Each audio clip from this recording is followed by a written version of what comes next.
第101章，她也是躺着数钱的包租婆了。镇中师生沉浸在英语竞赛预选赛获奖的亢奋中，徐随珠再一次当着全校师生的面受校长点名表扬。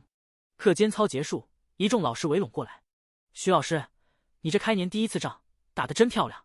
徐老师，你是怎么辅导的啊？”1个月时间又让他们的成绩往上拔了一大截。徐随珠笑而不语。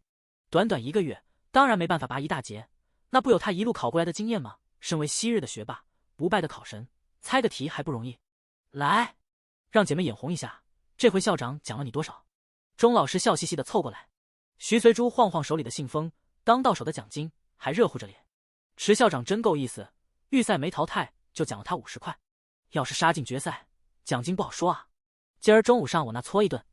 心情好的徐随珠想着家里还有点正月里带来的囤货，利用烹饪宝还是能张罗出一桌菜来的。这怎么好意思啊？开年你请过我们了，这次换我们请。同办公室的老师们早就商量好了，借着庆功的机会去镇里新开的海鲜大排档搓一顿。说到海鲜大排档，还得提一句，开年后峡湾镇迎来了一支筑路队，据说是省里派来的，不仅要把辖区内的国道全部按要求铺上柏油，还要把连通各村落的主干道硬化筑成水泥路。要致富，先修路。筑路队的入驻意味着峡湾渔村即将走出闭塞，呈现人前。如此一来，镇上像模像样的饭馆多了起来。临海乡镇嘛，食材自是以海鲜居多，当然家养的本鸡本鸭也钓的潭水鱼虾也有。开饭馆的多是家里承包了渔场，不缺渔货的主，生意谈不上如火如荼，但随着人们生活水平的逐渐提高，相比以前，现在下馆子的人明显多了起来。像长辈生日、孩子满月周岁等喜事，家里操办不下，干脆聚拢亲朋好友下馆子搓一顿，渐渐成了镇上居民的流行。这对渔村一带的住户来说也是条出路。况且再过几年，这条街将会成为名副其实的海鲜街，发财的日子指日可待。徐随珠头脑活，跟着同事去海鲜大排档搓了一顿，马上想到日进斗金的临街坊。现在他兜里不缺钱，卖珍珠所得的8万块，刨去今年的福聚岛承包费、雇工人以及买家饰、建筑材料等杂七杂八的开销，在留足珍珠被养殖的前期投入资金至少富裕6万。这6万块拿去买街面房，然后租出去，1年下来应该也能挣点钱。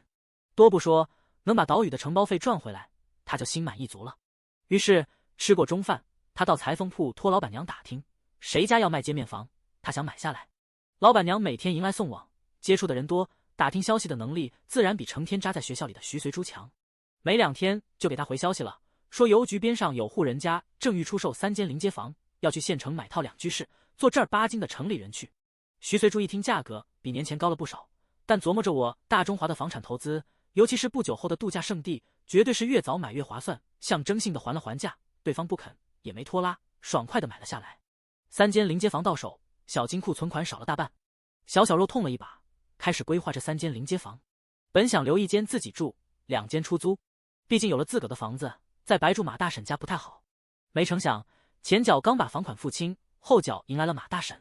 马大婶是来卖房子的，说儿子工作调动，下半年要去林氏工作，好歹是个升职机会，谁会想要拒绝？只是夫妻俩常年两地分居不太好，打算卖了榆浦县的房子，一家人都搬去林氏安家落户。无奈林氏是地级市，房价比榆浦县贵多了，卖了榆浦县的房子也凑不齐房款。听说最近镇上老房子有所升值，马大婶再不舍得，为了儿子也只得忍痛割爱，握着徐随珠的手长吁短叹一通，叠声道歉，说好让你放宽心住的，没想到出了这茬事，可不卖吧，一时半会真筹不到这么多钱。丫头，婶子对不住你啊，害你不得不另外找住处。婶子，您缺多少钱？我手头存了点钱，够的话您先拿去急用，省得卖房了。瞧出马大婶对老房子的留恋，徐随珠脱口道，只是刚买了3间房，他手里就剩1-2万了，不知够不够解马大婶的燃眉急。马大婶顿时红了眼眶，拍拍他的手背，哽咽地说，你是个好孩子，跟你爹一样重情重义。婶子虽然不舍，但也想通了，这离得远啊，儿子媳妇不放心，住一起，我这把老骨头倒是还能帮上点忙，接送孙子上学，给他们做做饭，收拾收拾房子什么的。徐随珠见马大婶不肯借钱，执意要卖房，心里一动，婶子，既然您真心想卖房，那不如卖给我。这当然好。马大婶正愁找不到核心的买主，这房子她用心打理这么多年，角角落落都是难舍的回忆，自是不舍得卖给那些邋遢的人家。徐随珠的提议太合他心意了，当即不管来之前儿子儿媳的叮咛要他价开高点，这么干净又雅致的房子准有人买，二话不说开了个友情价。好在徐随珠知道他难处，仍照着市场价给的房款。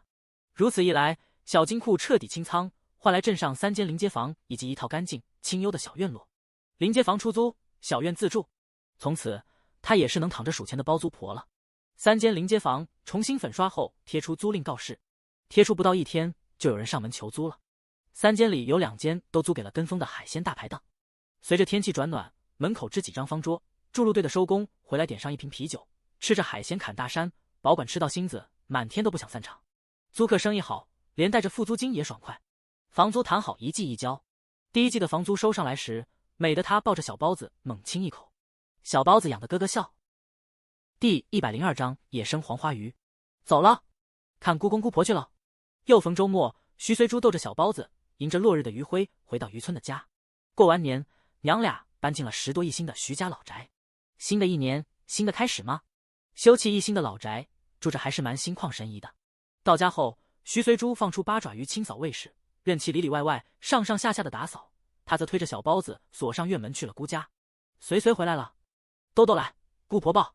徐秀苑正好在家，看到侄女侄孙上门，欢喜地出来相迎。就知道你这个礼拜准回来。徐秀苑笑得眼角起褶子。姑成神算了。徐随珠打趣。哪儿啊？徐秀苑笑着说道，是村头王家的媳妇，昨天找我聊天，说起镇中这次英语竞赛获奖，全是你的功劳。你功劳这么大，礼拜天还能不给你放假？徐随珠被他姑逗得哈哈大笑。王家媳妇还说他儿子原本不爱学习，自从你来了以后，不仅学习用功了，还特别体恤家里。高考要是真不成，打算跟着他爹出海捕鱼，还说什么条条大路通什么马。这话是你教的吧？姓王？那应该是王永杰。徐随珠无奈扶额，我那不是劝他们别垂头丧气吗？高考并不是唯一的出路，未来的可能性多着呢。说起出路，去年跑去广城做明星的那俩孩子，给你写信了吗？他们家里前天收到来信，特地背了1袋蜜橘过来，我和你姑父尝了几个，甜得很，剩下的给你留着，明儿带镇上吃。周东威和陈旭阳吧，给我写信了，不过这阵子忙得很，还没给他们回。说话间，顺着他姑的眼神，看到了墙角一蛇皮袋的蜜橘，忍不住抽了抽嘴，这么多他哪吃得完？我带3、5斤给同事尝尝就够了，其他的姑你们留着慢慢吃。这儿怕是有5、60斤，我们当饭吃也来不及啊，放久了要烂的。那就做成糖水罐头，脆脆壮壮，一定喜欢。成，听你的。姑父出海了？徐随珠没在家看到姑父。没呢，在渔场。你要去看看吗？行啊，开学后还没去看过呢。最近生意好吗？还行。徐随珠知道他姑不习惯把话说满，但看他脸上洋溢的笑容就知道了。承包以来，渔场生意应该是不错的。姑侄俩抱着娃子来到南湾渔场。原本一大片集体渔场，自承包以后被分割成大大小小的片区。林家的渔场在最南首，一路走去，途中碰到好几茬村民，见他们个个笑脸相迎，热情有加，徐随珠很是纳闷。徐秀媛撇撇嘴，能有什么原因哦？得知你的福聚岛开荒种植要雇人，都想替亲戚来报名。徐随珠恍悟，他说呢，以前遇到脸熟的打个招呼，陌生的擦肩而过，何曾这么热情过？不过福聚岛招工是必要的，要不然那么大一个岛，单凭他和姑一家开发到天荒地老去哦。我对村里的叔伯婶子们不熟，这事还是姑你来把关吧。你不说我也会替你把关的，别看一个个笑得跟弥勒佛似的，有几个心眼多着呢。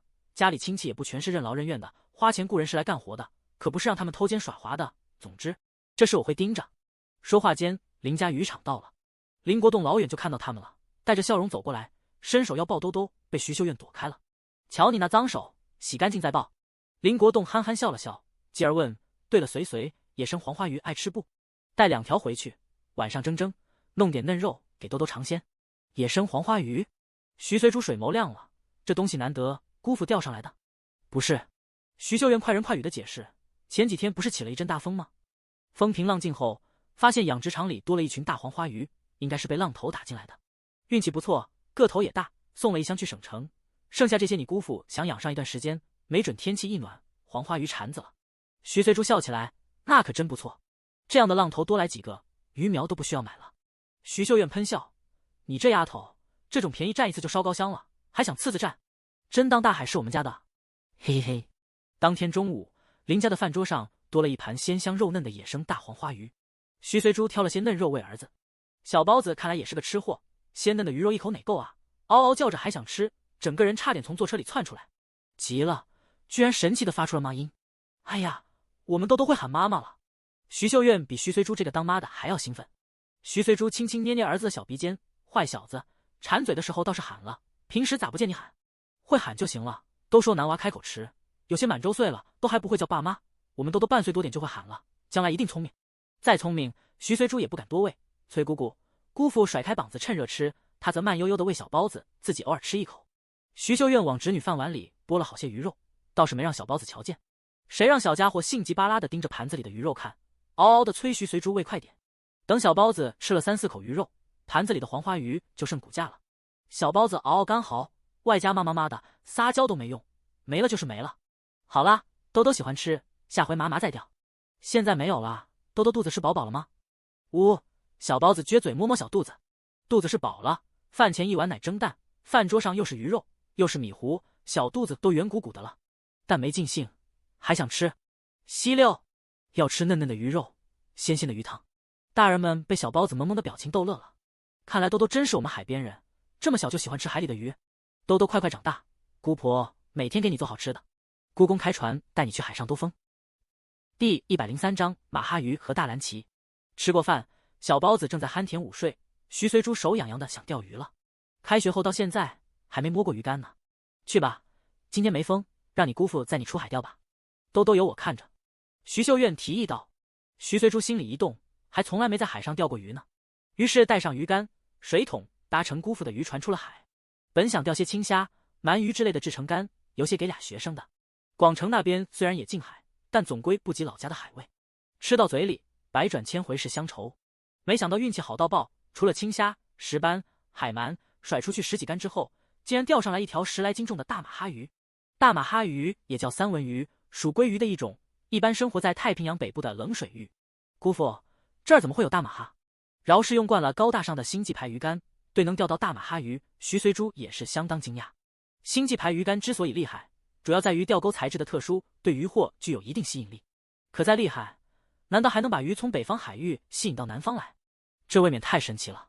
兴许是台湾那边的种群，回游时钓了对，不知不觉游到了这里。林国栋其实也一头雾水，想他在渔场工作这么多年，林总出海不下100次，从未见过谁家渔船从这片海域捕捞到大马哈鱼的。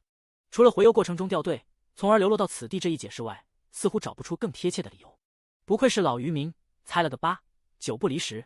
管他什么原因，既然被我们钓到，那就是我们的了。徐随珠畅快一笑，快，姑父，你在这儿撒一网，没准还有他的伙伴。林国栋哑然失笑，钓到一条就跟中大奖似的，哪可能还有？说归说，一言撒下了渔网，等待的间隙，先把钓上来的大马哈鱼处理了。大马哈鱼一旦离开海面就死，超过半小时肉质开始变质，因此得赶在变质前放干净血，摘掉内脏，并且冷冻保存，这样能存放3个月，拿出来依旧新鲜。无奈渔船上没这条件，备有碎冰的冷藏箱倒是有一个，但不大，一条10斤重的鱼切成3段才放得下。而且这么一来，其他名贵的鱼货就没办法保存了。这网拉上来，咱们就毁，只能这样了。林国栋处理好大马哈鱼，开始收网。徐随珠则想着怎么把系统包裹格的海蓝星多便利渔船放出来。那渔船有自成一体的保鲜柜，嵌在甲板隔层间，存储量超大，操作也全部自动化，按键就能选择放虾笼、蟹笼还是下渔网，起笼起网不需要人力，活动自如的机械手臂一键搞定。可他打听过海城船厂制造的新渔船价格，中等规格的新型海洋捕鱼船绝不是几万块就能搞定的。坐拥宝山却不能随心所欲，真是件纠结的事。随，你来帮个忙，不晓得网到啥了，这么重。那厢林国栋费力地拽着渔网。来了。徐随珠连忙上前拉网，姑侄俩齐心协力，终于把沉甸甸的渔网拽了上来。这什么鱼啊？这么大个头！渔网露出海面，拽上甲板，林国栋失声惊呼。徐随珠也有些呆滞，渔网里那些蹦跶的虾蟹、杂鱼已经无暇顾及了。瞅居中这条快要撑破渔网的大鱼，毛咕咕得有200多斤重吧，竖起来恐怕超过普通成年人的身高了。他若没看错的话，这似乎是一条蓝鳍金枪鱼。鱼身短结实，锥状细长，尾鳍呈交叉状，身躯底部至侧边色彩明亮，上身躯呈深蓝色，全身披鳞，嘴大眼小，胸鳍短。这不是蓝鳍金枪鱼的特征是什么？前世他酷爱金枪鱼，闲暇时经常拉着闺蜜飞国外，就为品尝各种地道的金枪鱼吃法。久而久之，对金枪鱼的特征和生活习性有一定程度的了解。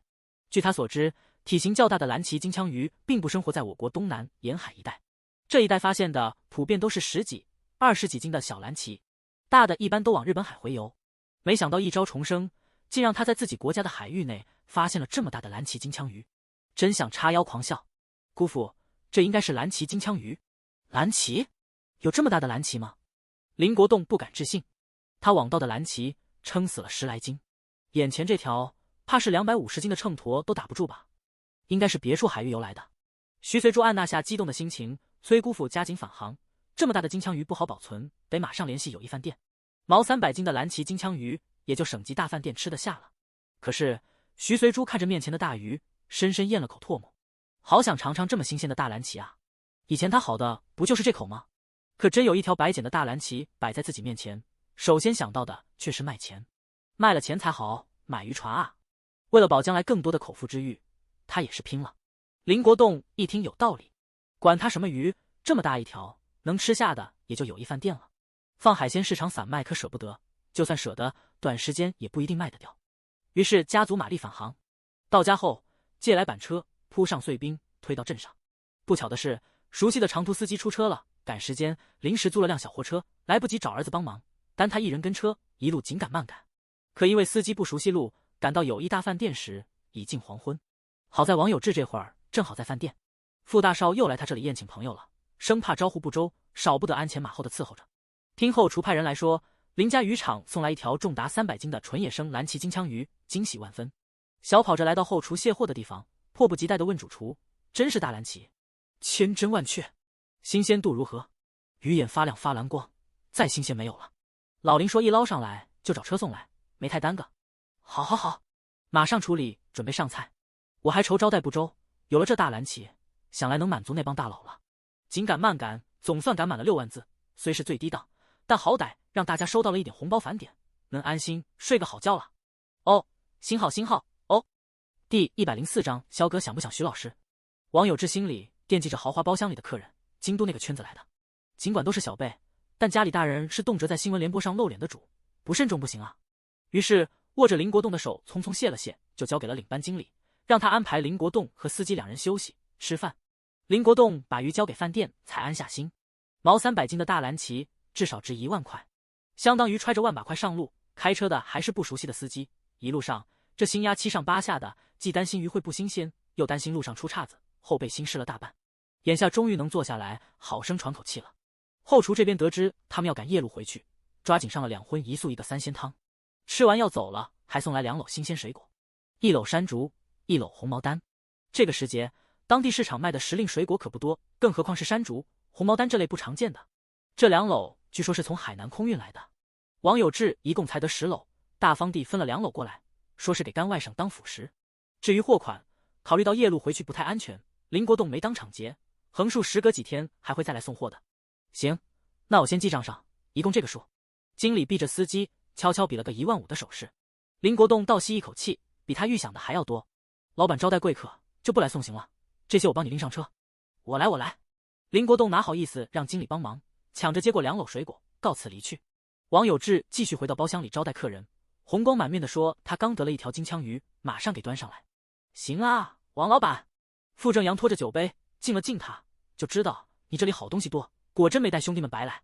其他几个京都来的小伙伴闻言，促狭的笑着起哄。阿阳，看来你是这里的老主顾啊。王我们以为你在 Z 省吃苦，特地过来看你，没想到你3天2头大鱼大肉啊。何止大鱼大肉，蓝鳍金枪鱼哎。弟，乖，我从没吃过这玩意儿，不是说进口的吗？价钱还不便宜。王有志就跟他们解释，一般来说是进口的没错，但这条大蓝鳍的确是附近海域捕捞到的，兴许是回游时落单的吧，品质绝对好。傅正阳饶富兴致地问，哪片海域捕到的？王有志就说是峡湾渔场出去不远。一听又是峡湾渔场，离上次晕船呕吐隔了快半年，好了伤疤忘了痛的傅大少心思又开始活泛。肖哥，去不去海钓？他拿胳膊肘蹭蹭旁边的陆迟霄。陆迟霄安静地吃着菜，闻言心里确实有点异动。傅正阳见他没凶巴巴地踹过来，就知有戏，继续游说。肖哥，你看你这一出任务2个月，好不容易回来，趁单位给你放了几天假，出去散散心嘛。那啥，很久没看到徐老师，陆迟霄瞥了他一眼，心说要不是才回 Z 省就被你拉来吃饭，老子早就去看他了。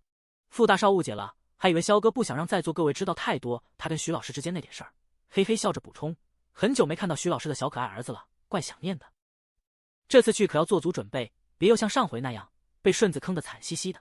傅正阳边说边嫌弃的瞪了顺子一眼，顺子老委屈了，傅哥，我后来不是将功赎罪，请你吃糊羊肉了吗？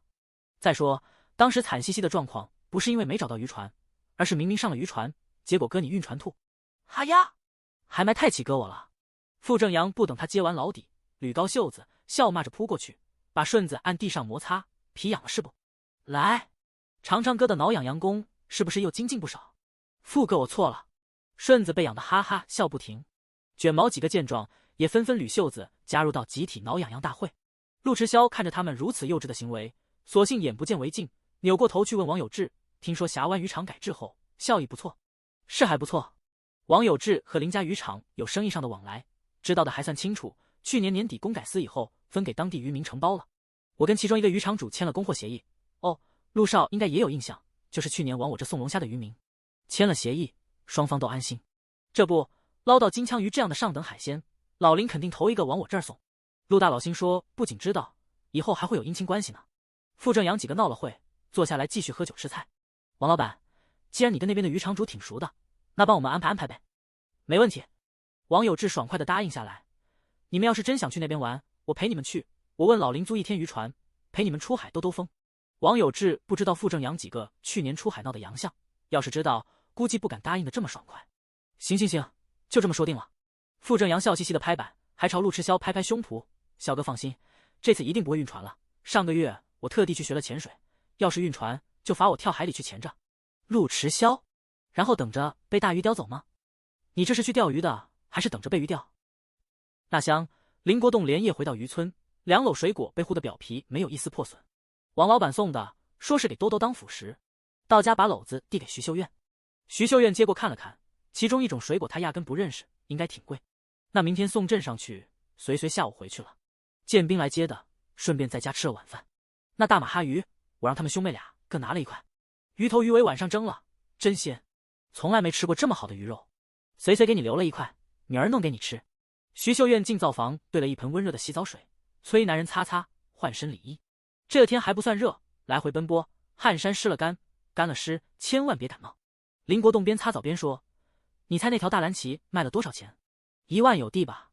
提到今天的收获，徐秀苑满脸笑容，随说了，大蓝旗在这一带不常见，肯定能卖好价钱。第105章还有这样的操作？1万5。林国栋按捺不住喜悦，直接报了数字，继而摇摇头感慨：真没想到，一条鱼居然卖了1万5。你说，要是早几年遇到这好事，我们家早盖上新房子了。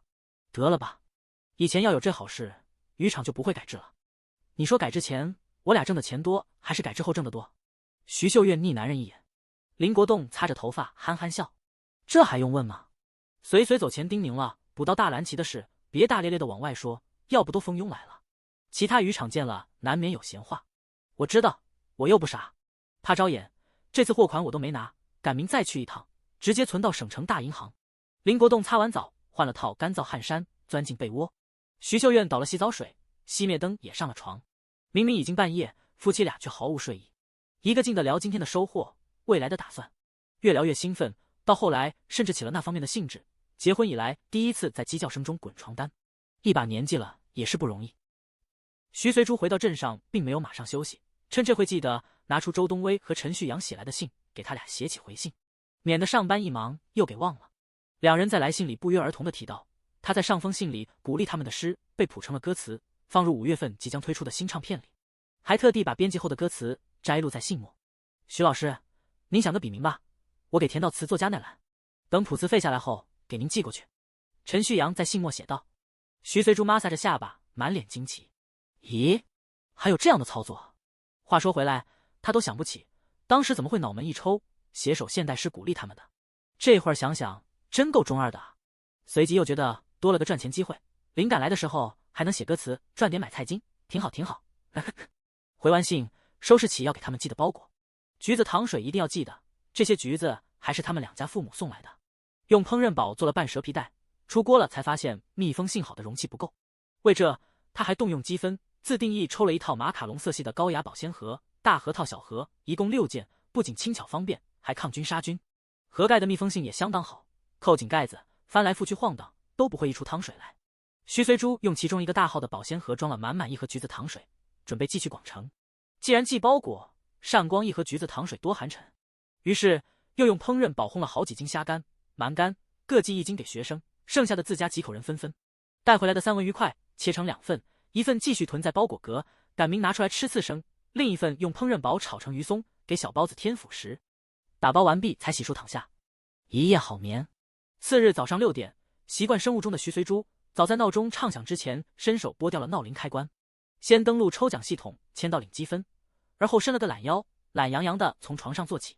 小包子裹着松软的毛毛兽皮毛毯，呼呼睡得还很香。徐随珠蹑手蹑脚来到灶间，拿出烹饪宝煲了一锅瑶柱瘦肉粥，期间刷牙洗脸，然后准备要带去给同事分享的橘子罐头和虾干。小包子似乎也养成了生物钟，每天6点半光景不用大人叫就醒了，挥挥胳膊，蹬蹬小腿，躺床上咿呀学语。徐随珠3两口扒完碗里的粥，兑了温水，给小包子擦脸。豆豆，小脸小手要洗干净哦，抹上香香小皮肤嫩嫩的。对，妈妈知道你饿了，洗干净小脸才能吃奶，吃饱饱了，妈妈送你去周婆婆那。中午给你炖蛋羹，再添点3文鱼松好不好啊？昨天妈妈钓到的大鱼哦，姑婆挑了最嫩的鱼块给我们兜兜吃，做成鱼松酥酥脆脆喷喷香，想不想吃呀？甭管有没有听懂，小包子饿了是真的，一个劲的往徐随珠怀里钻，嘴里嗷嗷嚎着。徐随珠拿他没办法，好啦，这就喂你，吃饱了咱出发，在周婆婆家要乖乖的哦。真乖，来亲一下，母妈。喂饱小家伙，把他送到周梨花家，徐随珠小跑着去了邮局。镇上邮局照理7点半才开门，但来过几次，工作人员已经认识他了，知道他是镇中老师，赶着去上课，便提前帮他办了包裹。这也是小地方的好处，搁大城市谁管你这么多啊？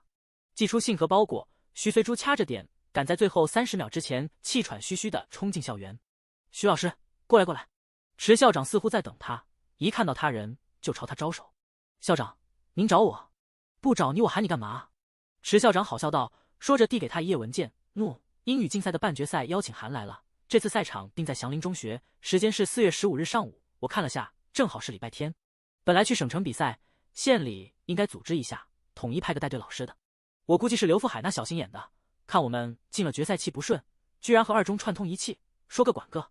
这么一来，只能我们自己带队去了。你礼拜天有空的吧？这次还是你带队，回来迟个1天半天没事，提前和其他老师调好课就行。好的，我准备。徐随珠点点头，正好跟吴主编碰个面，一是4月底要交2篇英语稿省的游记了，二是上回在信里托他老人家打听的朱母辈不知有没有下文，有时间的话再带小包子逛逛省城动物园。没错，这次他打算带小包子一起去。横竖比赛期间不需要他出面，至于领奖，那不还有决赛吗？不会当天就举办颁奖典礼的。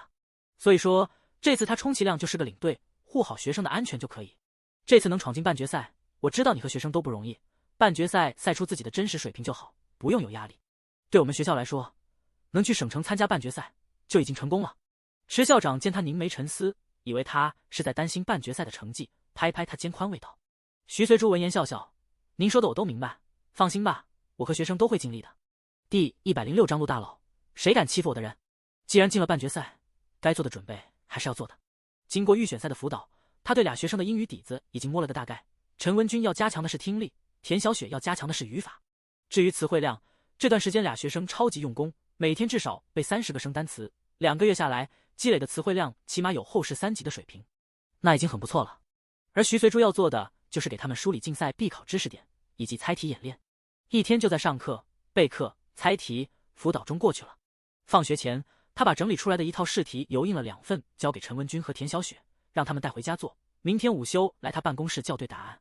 搞定当天任务，徐随珠快速收拾了办公桌，带上回家要批的作业去接小包子了。还没进周梨花家的院子，听到里头传来一阵喧闹。屁大点的娃，懂什么？随便为他点，不饿着就行，给他吃这么好，这不糟蹋吗？老不死的，把这些都给我装起来，带去给灰灰吃。我们灰灰马上要中考了，你做奶奶的不给他买点营养品，还偏帮外人。我说你个老不死的，是不是活腻了？说话的是个女人，嗓音尖利。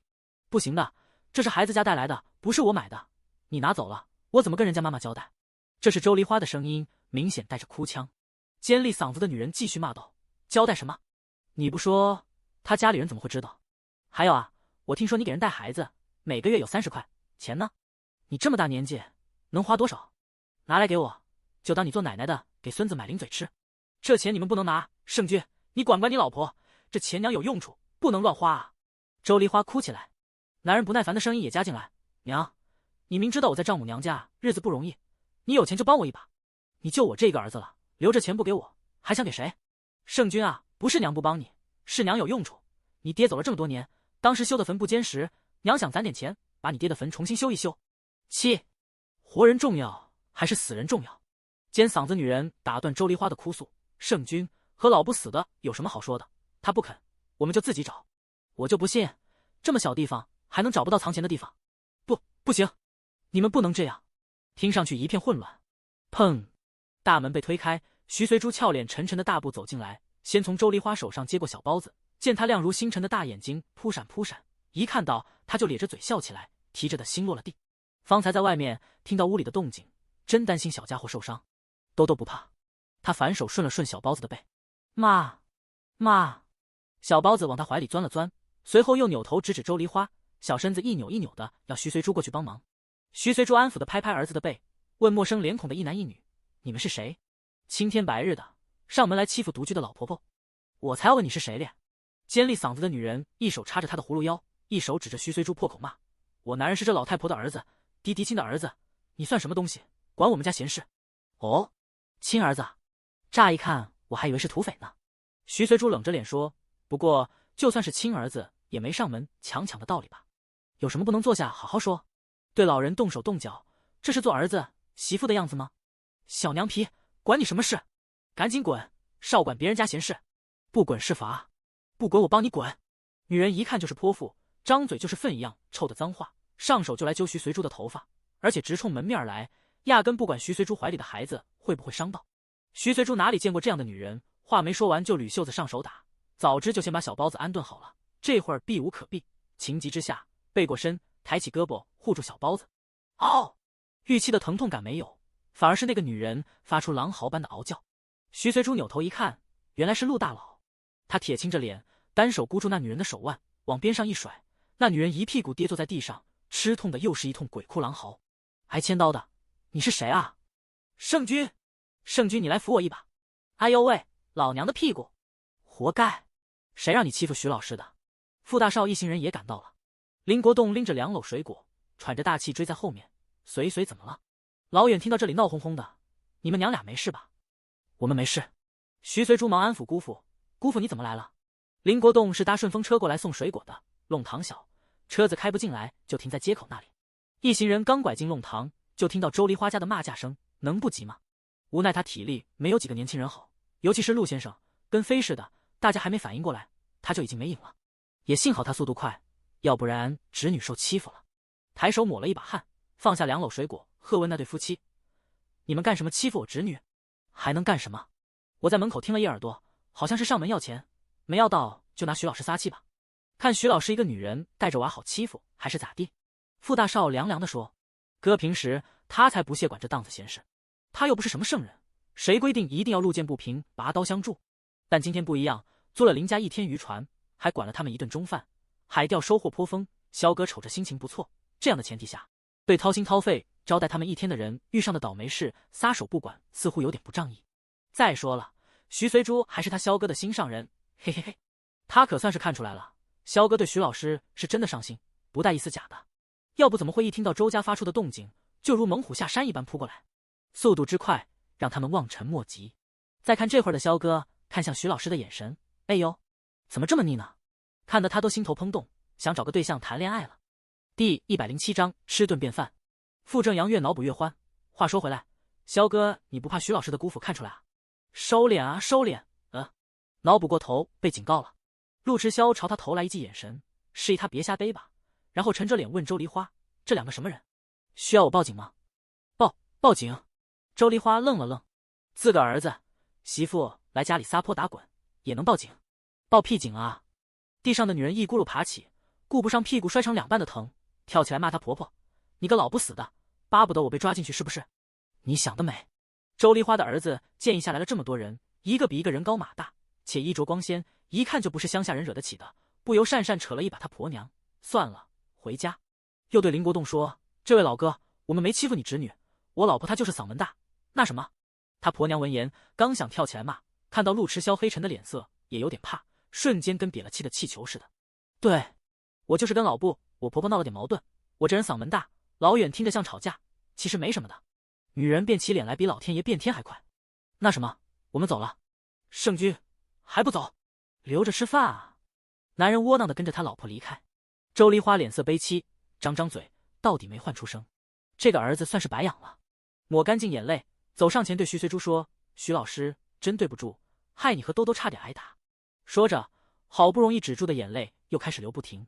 徐随珠叹了口气：“婆婆，这怎么能怪你？你也是受害者。你对兜兜的关心和爱护，我都明白。话虽如此，心里不是没有担心。万一周梨花的儿媳再来闹，自己又在上班，可怎么办？”周梨花想来也知道徐随珠的担心，抹着泪保证：“你放心，待会儿我就把门锁换了。二小子手上有钥匙也开不了，就进不来了。”眼下看来，似乎只能如此。帮忙把乱七八糟的屋子收拾好，徐随珠才从周家出来。小包子已经和网友这几个玩得不亦乐乎了，被傅正阳抱着玩了把抛高高，不仅不害怕，反而嫌不过瘾，嗷嗷嚎着示意还想玩。徐随珠也是醉了，不过见陆迟霄在边上护着，心里头安心不少。姑父，你这时才从省城回来？徐随珠以为是王有志送林国栋回来的。没，昨天就回了。这2篓果子是王老板送的，说给兜兜添辅食，多吃点水果身体好。只是昨天回来太晚，就想着今儿送来。早上刚要出门，王老板带着傅少他们来海边玩，租了咱家的渔船出海钓鱼。他们倒是说不用我赔，可不跟着我哪放得下心，这不拖到现在才来。好在王老板开车来的，顺便想看看你和兜兜，就搭他的顺风车来了。出海钓鱼？徐随珠想起去年那次傅大少晕船晕成那样，居然还敢来。林国栋看出他眼里的困惑，说道：“一开始我也担心，傅少一再保证说上次回去以后练过了，而且这回还带了晕船药，铁定不会像上次那样吐。这倒是真的，晕船药吃了之后确实没吐，但也没有他自己以为的生龙活虎。颇丰的收获基本是陆迟霄和王有志钓上来的，傅正阳人在船舱里还好，一上甲板就开始犯晕，最后索性在舱里躺着挺尸，直到上岸。所以说今天的收获跟他本人没多大关系。小徐，你说这都到你家地头了，哪有不见面的道理？我妈得知我要过来，还让我给兜兜带了点礼物，我可不想再原车拉回去。你带路，我去把东西卸下来。”人带着礼物上门，徐随珠总不能一点表示都没有。正好到饭点了，干脆留他们吃顿便饭再走。林国栋没留下吃饭，婆娘在家等着他开饭呢，回去晚了怕他担心，于是水果送到，叮嘱几句就先离开了。傅正阳一行人本就是出来玩的，晚上计划在县城过夜，招待所都订好了，所以不赶时间。见小包子白白嫩嫩，见人就笑超可爱，坐在堂屋里逗起来，倒也不在乎晚饭吃什么，大不了回县城再点桌夜宵呗。上次顺子介绍的那家烀羊肉就不错，好在徐随珠昨儿才从渔村带了不少海鲜回来，平时也习惯囤点新鲜海味，在系统包裹格，新鲜度丝毫不担心。加上有烹饪宝，搞定一桌菜小事一桩。都认识了，大家别客气，先喝杯茶，吃点饼干垫垫肚子。徐随珠泡了几杯茶出来，又拿碟子装了盘自己烤的鸡蛋饼，招呼几人坐。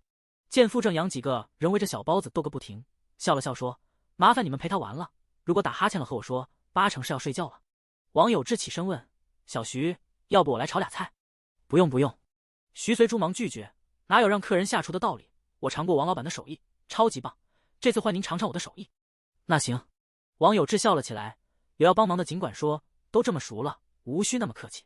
唉，徐随珠等王有志去了堂屋，拿出烹饪宝，尽管他自认为厨艺还可以，但拼不过烹饪宝的速度啊，总不能让一桌子的客人坐着干等吧。除了烧火的土灶没用，煤气灶也点起了火，煮鱼丸汤。难得有这个机会请大厨出身的王老板吃饭，自然是使出浑身解数。一道阴影挡在厨房门口，徐随珠以为又是王老板，刚想说不用他帮忙，抬头才知是陆大佬，不知怎么的，耳根有点发烫。“你有我帮得上的吗？”陆大佬倒是不见外，当即卷起了衬衫袖子。“你也看到了，我家厨房小，2个人站着都有点挤，家里厨具我用熟了，还是我来吧。”徐随珠挡住煤气灶边上的烹饪宝：“那个，你真要帮忙，不如帮我看着点兜兜。”“这个不用他说，他也会看牢的。第108章坑你儿子，你要不出去？徐随珠抬眼去他，原本想跟他说下刘海燕那桩案子的后续，但见他小眼神里明显的防备和紧张，陆迟霄轻笑一声，行，那有事喊我。总算把这尊大佛请到堂屋去了。徐随珠抬起胳膊抹了把汗，许氏到现在都没他们父子相认，还给小包子灌了徐姓，导致看到他心里头有些发虚，随即暗骂自己没出息，有什么好心虚的？没相认那不是还没鉴定过吗？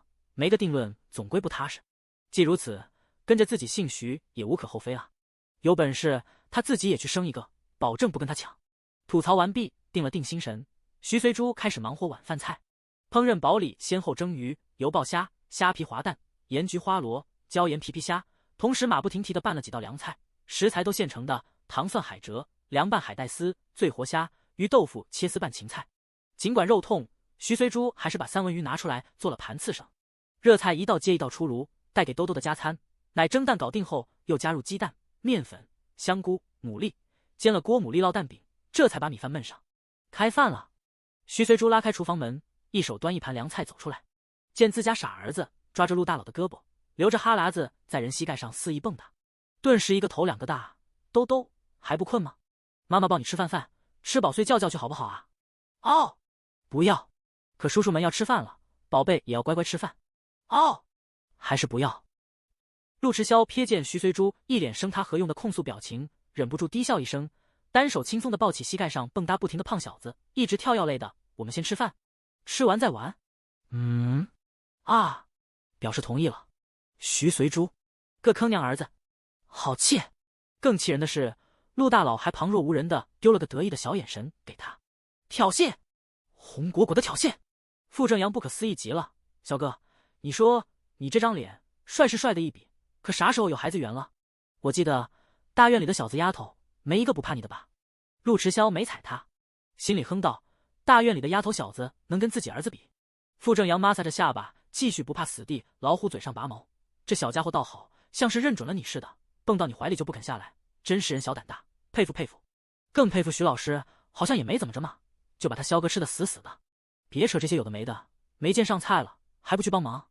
陆迟霄踹了他一脚，生怕他再说下去，孩子妈该不高兴了。这，傅正阳嘻嘻一笑，蹦起来跑进厨房。哟，这么丰盛，我还以为今天顶多吃个炒鸡蛋，喝碗紫菜汤，还说一会儿回城里补顿宵夜，这下省钱了。傅正阳，陆迟霄脸一黑，沉声喝道：几岁的人了，上门做客的基本礼仪不懂吗？堂屋里瞬间安静，卷毛青年几个见状，不由替傅正阳捏了把汗。赖在陆迟霄怀里的小包子扬起小脸，定定瞅了他几眼。就在陆迟霄以为小家伙被吓到下一秒很可能放声大哭时，小家伙居然淡定的扭回头，瞪着从厨房出来的傅正阳，板起小脸，用力吐出3个字：傅。严肃的小表情和沉下脸的陆迟霄如出一辙，一点急着的紧张氛围瞬间瓦解。陆迟霄讶然的低头看小包子，刚还在琢磨哭了该怎么哄，这下省事儿了。卷毛青年第一个憋不住笑，扑哧，傅哥，小家伙学肖哥训你呢。傅正阳端着2盘菜，心里内牛满面，意识到自己说错话了，出来就朝徐随珠道歉：对不住，我这人说话不经脑子，徐老师千万别往心里去。没什么，家里的确没什么菜，我也是随便凑的，天晚了，大家赶紧坐下吃吧，别耽误了回城。随珠尴尬的笑笑，转身想抱小包子，结果这傻儿子揪着陆大佬的衣襟不松手，执意赖在人怀里，大有让人为他吃的架势。王有志见状打圆场，看来兜兜喜欢人多的场合，那我来报话，陆先生您先吃。没事，我抱着他一样能吃。陆迟霄低头看看小家伙，小包子也抬头看他，咧嘴笑得很欢，咿咿呀呀示意他开动，一大一小的表情出奇的合拍。徐随珠扶了扶额，实在没脸看自家蠢儿子，说：你们先吃菜，我去盛饭。我来。傅正阳急于弥补自己的出言不敬，起身要去盛饭。徐随珠连忙拦下他：你是客人，哪有让你盛饭的道理？你们慢慢吃，饭马上来。知道烹饪煲怎么开盖吗？骚年，新鲜又美味的菜肴，吃得大伙儿停不下来。王有志吃了片三文鱼刺身，眼里浮现惊艳之色。妹子，这儿的海鲜市场居然买得到三文鱼？不是买的，是昨天出海钓的。徐随珠笑着说：钓到一条大马哈鱼，我开玩笑说附近会不会还有，毕竟大马哈鱼是成群结队回游的嘛。姑父就撒了一网，没成想运气挺好，网到一条大蓝鳍，这不马不停蹄的给您送去了。真的假的？正经不过3秒的傅大少提到美食，又开始生龙活虎。就昨天，不仅捕到一条大蓝鳍，这3文鱼也是昨天钓到的。艾玛，徐老师，你的运气怎么这么好啊？能不能借点给我啊？我们今天钓了半天，别说大蓝鳍、大马哈鱼，上回那么大的蓝蟹都没看到影子。卷毛青年不怕死地揭他老底：富哥，钓鱼的好像不是你吧？你从上船起就一直躺在船舱里。没错，一出来就说晕得慌。顺子补充：你俩握着鱼竿和没握差不多。傅正阳没好气的对回去：瞧你俩都钓了些啥？烤着吃都不够塞牙缝。幽怨的对完，发现卷毛和顺子压根没他说，而是头也不抬的享受美食。哎，你们别吃这么猛行吗？给我留一块。说着，他也加入了快口夺食的队列，貌似在 PK， 求个推荐票。第109章扯后腿的小包子，这菜味道好极了。傅正阳叠声夸道：徐老师，你放着这么好的厨艺，怎么跑去教书啊？依我说，随便找个正规饭店当主厨，不是比当老师赚得多吗？我看有一饭店那些厨子做的菜，除了摆盘好看，味道不见得比这些好多少。徐随珠笑笑：你过奖了，我会的菜不多，做法也简单，不是清蒸就是红烧。之所以合您胃口，主要还是食材新鲜。这倒是，看来李海金就是幸福啊，想老子来自一省这么多年，错过了多少美食啊。陆迟霄在桌底下踹了他一脚：你是谁老子？哈哈，这不玩笑开惯了吗？傅正阳拱拱手：萧哥面前哪敢自称老子？不行，以后我要常来海边。说完，见顺子几个一脸见鬼的表情，气得想踹他们：干嘛这么看着我？得，以后不去海钓了，就蹲岸边钓，主要是能吃到海鲜嘛。对了，徐老师，你们榆浦县的商品房销路怎么样？干脆我来你们镇买块地，开发个楼盘，就叫做白金海岸，怎么样？富哥，你开玩笑的吧？卷毛青年正喝着汤，闻言呛了一口：那我们的货运站怎么办？我像是开玩笑的人吗？诚然是我脑袋一拍想出来的主意，但你们不觉得这个主意棒极了？货运站多土啊，难怪没什么起色。白金海岸一听就很有文化，很有内涵。萧哥，你觉得咋样？陆迟霄对这脑袋一拍一个主意的傅小弟表示头疼，徐随珠却惊呆了好吗？白金海岸这个楼盘的确是有的，但那不是10年后的事吗？他没记错的话，位于后海湾的白金海岸于千禧年的中秋节前夕开盘，不到2个月，1000多套公寓、100多套连体排屋以及几十套独立别墅全盘售罄。这在国内售楼史上绝对称得上销售策划最为成功的一个案例，甚至写入了相关专业的教科书。尽管在往后几年一经推出即刻售罄的现象也不是没有，但毕竟年份不同，不能相提并论，经典也不能复制。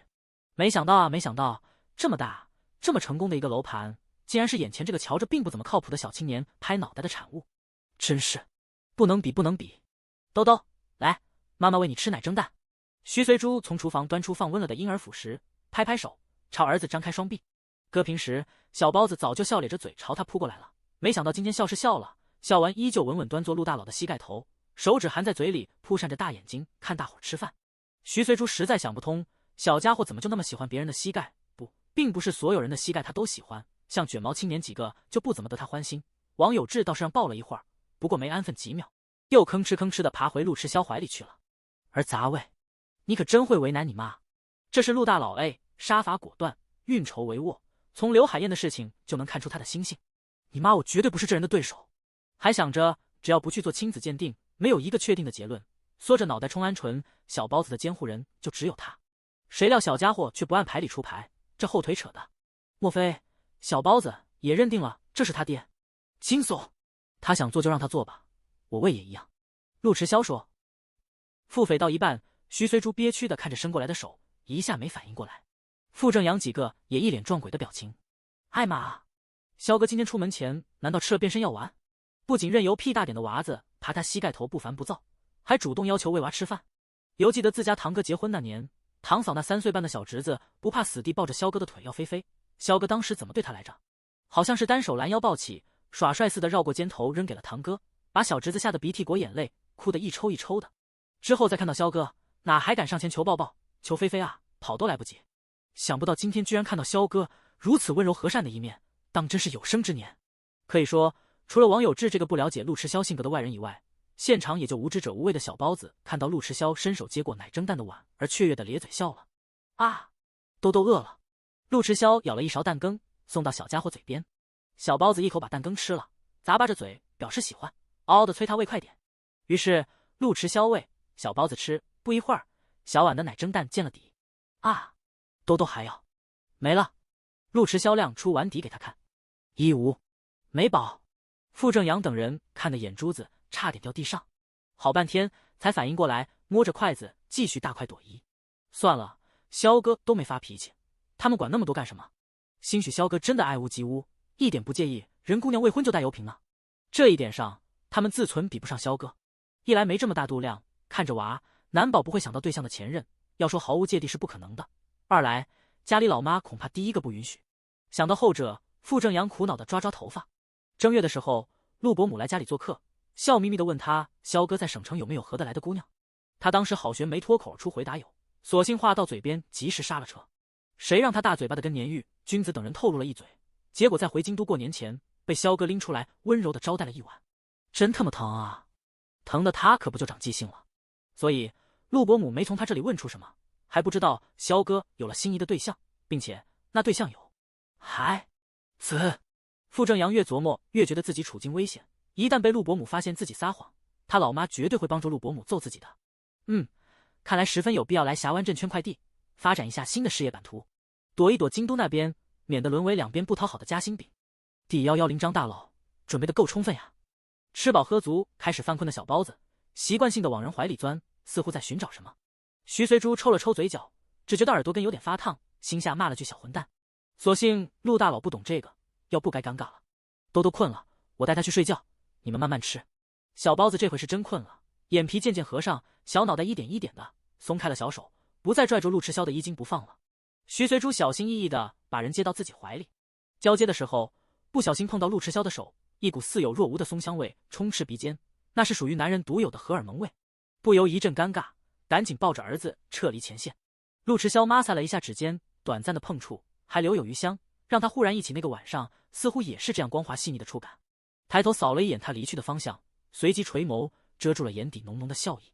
证据都这么大了，还想逃到什么时候去？与此同时，林国栋迎着微凉的夜风赶回了温馨的家。徐秀苑已经摆好碗筷，就等着他回来开饭。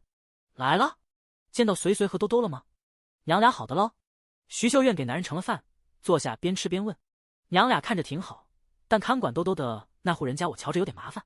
林国栋把亲眼看到的一幕说给老婆听。徐秀苑正忧心小家伙，猛地想到啥，你让随随一个姑娘家招呼一桌子男客。徐秀苑急得差点扔筷子。我说你怎么这么心大？随随尽管有孩子了，可到底没结婚，这让左邻右舍看见，天晓得会传出什么闲话来。林国栋被斥懵了，他一个大男人，当时哪想到这么多这么远。那我再回去。都这个点了，还回去个屁！徐秀苑忍不住骂道，回去估计也散场了，我想有王老板在，应该出不了岔子。哎，不是我说，随随年纪轻，不懂这些弯弯绕绕，你当长辈的怎么也想不到呢？你要性急慌忙赶回来，可以把美丽喊过去帮忙的吗？林国栋，当时我哪想到这些，想到就不会同意侄女留人吃饭了。都怪那些嘴碎的妇人，把好好的风气弄得乌烟瘴气的。也是，你要想得这么周全，当初也不至于会跟你那第一任对象吹了。哎，秀秀，咱都几岁的人了，翻那旧账干嘛？我就翻。行，你爱翻就翻，他能怎么办？不如埋头吃饭。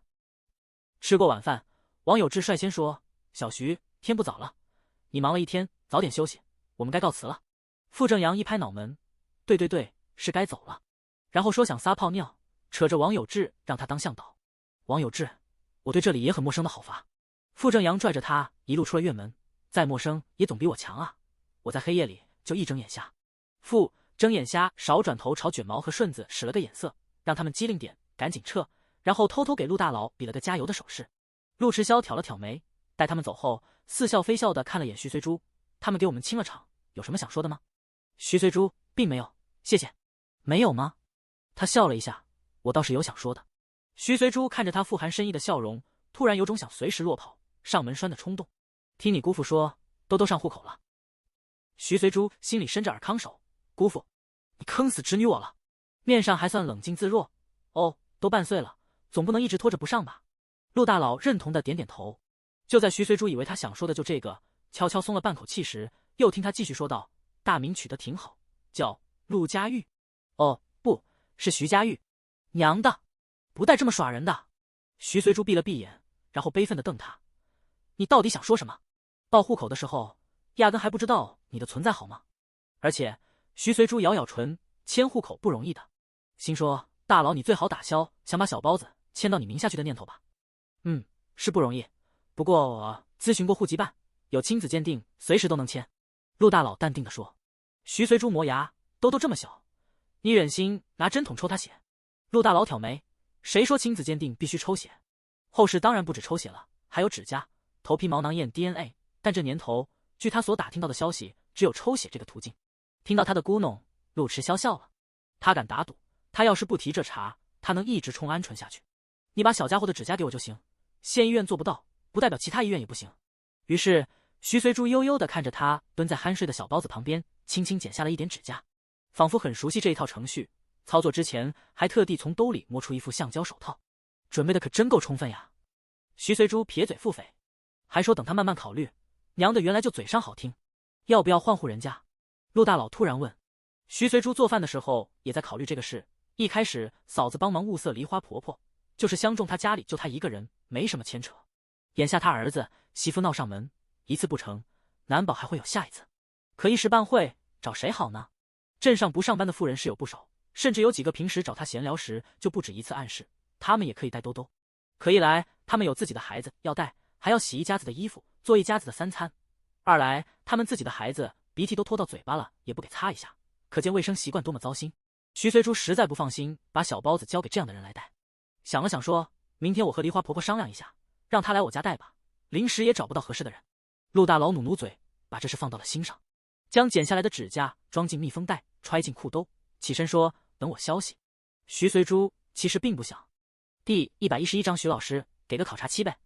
对了，还有个事。陆大佬走到院门口时，想起还有个正事没说，低头凝视着他姣好的容颜，徐徐道：刘海燕那事彻底查清楚了，收了钱替他办事的混混陈业伟已经落网，还牵扯出了另一桩案子。当时两人担心事情曝光，一不做二不休，把红星招待所的前台方晴给凌辱了，并以此威胁逼他把那天晚上的入住名单改了，所以导致他这么久才找到他，害他们娘俩吃了这么多苦。两桩案子数罪并罚，刘海燕判的不会轻。徐随珠听得都惊呆了。刘海燕不仅算计原主，事后为了掩盖罪行，还伙同街头混混星号招待所前台，这还是人吗？不打死他就算怜悯了，所幸坏人落网了，这是不是就是天道好轮回，苍天饶过谁？徐随珠不禁唏嘘，自作自受的刘海燕不值得同情，唯一觉得受牵连的是招待所的前台，被拍了果照，还以此威逼利诱，怕是被折磨得不轻。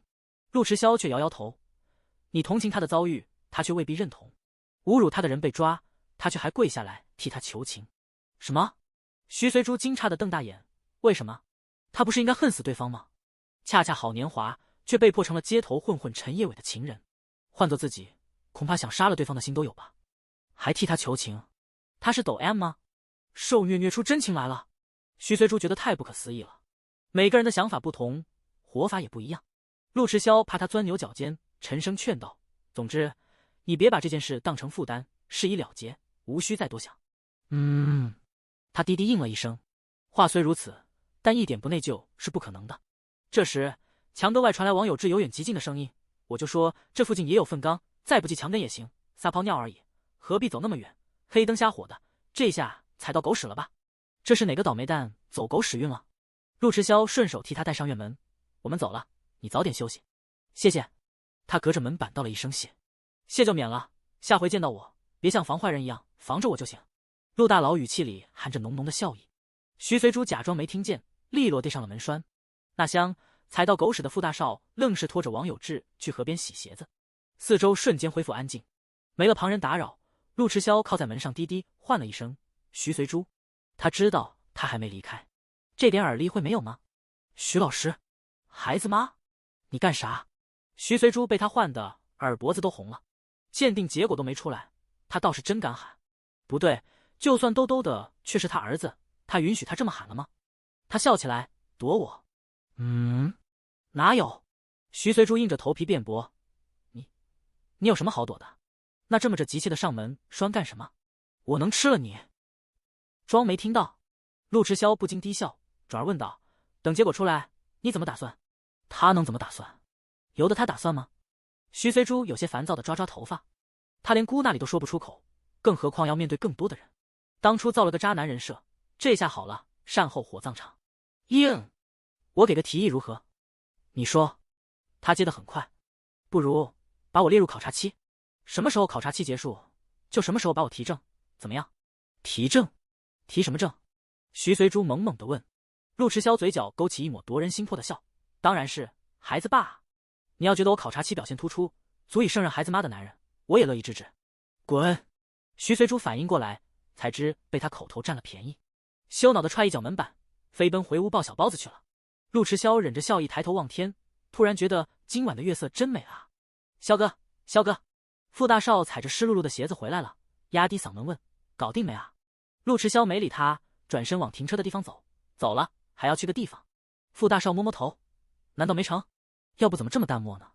哎，白牺牲了一番，先是倒霉催的踩到狗屎，然后借故脱网有志去河边洗鞋，黑灯瞎火的，差点掉河里。结果连巴巴看着一个光棍多年的老铁树追媳妇，真替他着急。萧哥，这么晚了还去哪里？他颠颠追上去。徐随珠回到房里后，看着小家伙酣甜的睡颜，被陆大佬搅乱的一池涟漪渐渐恢复平静。宝贝儿，妈妈该怎么做？他几乎和小包子一同来到这个世界，娘俩相依为命这么久，连分开一两个晚上都舍不得。一想到鉴定结果出来，小包子的监护人不再只他一个，心里怎么这么酸呢？可不认吧，这件事从头到尾，他和他一样都是受害者。看他每次跟小包子互动，他就忍不住想，儿子的童年有他的参与，比起只有母亲没有父亲肯定要幸福得多。这么一想，又觉得不应该拦着他们父子相认，就这么纠结了一天又一天。谁知他今天扔了个深水炸弹给他，他说什么来着？给他个考察期，通过了既做包子爹，又做他男人。哦，他拉过被子蒙住脸，要答应他吗？要相信他吗？完蛋，心头的一团乱麻，从纠结要不要父子相认，变成了要不要答应他的提议，剪不断理还乱。哦，相比徐随珠的纠结矛盾，小包子却吃好睡好。而且打那之后，小家伙仿佛打开了新世界的大门，白嫩的小脸蛋多了个新表情，一不高兴就皱着小鼻子，拧着小眉头，在那 feel 个不停。一开始徐随珠没注意，听他敷了好几次，忽然反应过来，合着是在学陆大佬，顿时无语。兜兜啊，咱不学这个成吗？这表情不适合我们可爱的兜兜爷。feel， 行行行，你爱咋咋地吧。老母亲心里发苦，屁点大的娃子就开始不听话了。第112章，他像是缺钱的主吗？那天之后，徐随珠找周梨花商量，希望他来家里带兜兜。周梨花横竖一个人住，在哪儿带小包子对他来说都一样，因此二话不说就应下了。这么一来，徐随珠也放心很多。事实上，周梨花比他更担心儿媳妇继续上门闹。好在最近回去换了锁的院门好好的，问邻居都说没看到他媳妇来过，松了一口气的同事不禁祈祷，但愿儿媳妇永远别再来了。那天被儿子的行为伤透了心，想了一晚上，也算想明白了，这个儿子算是白养了。现在他还能养活自己，都这副德行，能指望将来给他养老？还是让他安安心心给人带孩子赚钱，然后把老伴的坟修一修吧。等老的不能动了，就把房子卖了去敬老院。他不知道的是，不是他儿子媳妇不想再来，而是短时间没敢来闹。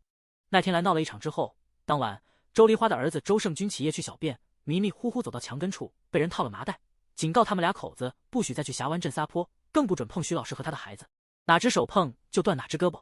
周胜军当即吓得睡意全消，跌坐在墙根起都起不来，小便失禁，全尿在了裤子上。等人走远了，才摘掉麻袋，跌跌撞撞的逃回房里，摇醒沈翠莲，牙齿打着架说：“老婆，以后别去我娘那讨钱了。”沈翠莲骂了句：“神经病啊！你娘的钱不就是你的钱？真别去了，我刚去撒尿，被人警告了，肯定是下午那几个人，一看就惹不起。这次只是套麻袋吓唬我，下次没准真断我胳膊，要不还是算了，不就30块钱吗？不就30块？那是每个月30块好罚。你娘就你一个儿子，给你不是应该的吗？你胆子怎么这么小？”话是这么说，沈翠莲心里也害怕，这次套男人麻袋，下次是不是就套他了？没好气的咕哝了句：“行了行了，等老太婆两脚一蹬，还不是咱们的。”可到底眼馋那30块，忍了几天还是没能忍住，背着男人又来了一趟。没想到周家院门紧闭，喊半天没人应。他以为老太婆故意躲在屋里不给开门，气得不行，捶着院门骂骂咧咧：“老不死的，算你狠，仗着有人撑腰长胆子了，以后有事别来烦我们，就当没胜军这个儿子，我儿子也不再是你孙子，守着你那死鬼的坟去过日子吧。”呸！周梨花回家听了邻居的转述，脸上无悲无喜，以前我病了也没见他们来过，习惯了。徐随珠听说后开导了他几句。眨眼到了4月中旬，没2天就是英语竞赛半决赛的日子。徐随珠要带队去省城。这天下班后送走周梨花，把小包子放在推车上，一边逗他一边收拾行李。徐秀苑不放心，特地赶到镇上问：“真的要带兜兜一起去啊？不会耽误你办正事吗？要不还是我抱回去带2天吧，小孩子嘛，哭几声也不要紧，你别这么惯他。”这回倒是劝他别惯着小包子，平时到底谁惯的更多？徐随珠一边收拾小包子的衣服玩具，一边安抚他：“姑，没事的姑，这次比赛要是入境的话，老师去不去都无所谓，因为在省城让俩学生单独去不放心，这才派我带个队。到时学生们去比赛了，我一个人等着怪无聊的，有兜兜陪着还充实点。说是这样，可毕竟兜兜才这点大，你一个人带着他出远门，我还是不放心。可如今渔场成了个人的，光俩口子都有些吃力，他要再出个远门，刘林国栋一个人就更吃不消了。姑你放心吧，不会有事的。再不济我会找吴主编、邵教授他们帮忙的。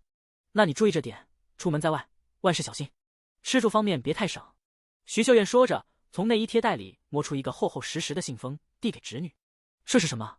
徐随珠不解地打开，一看竟是厚厚一沓钱，一头雾水。“姑，你给我这么多钱干什么？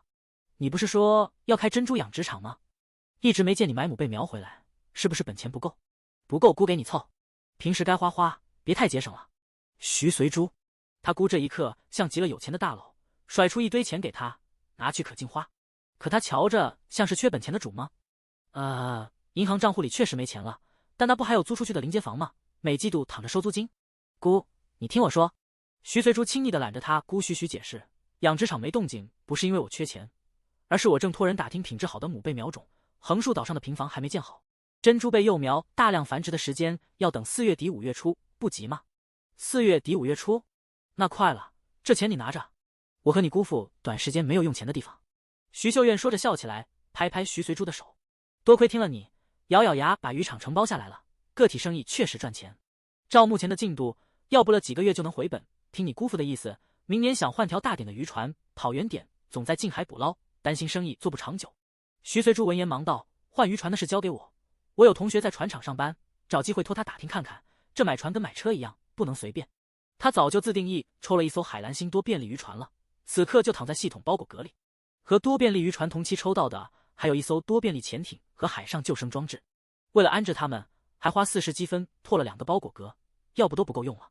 徐秀燕听他这么说，点头应道：“行，那托你同学问问，先领领行情。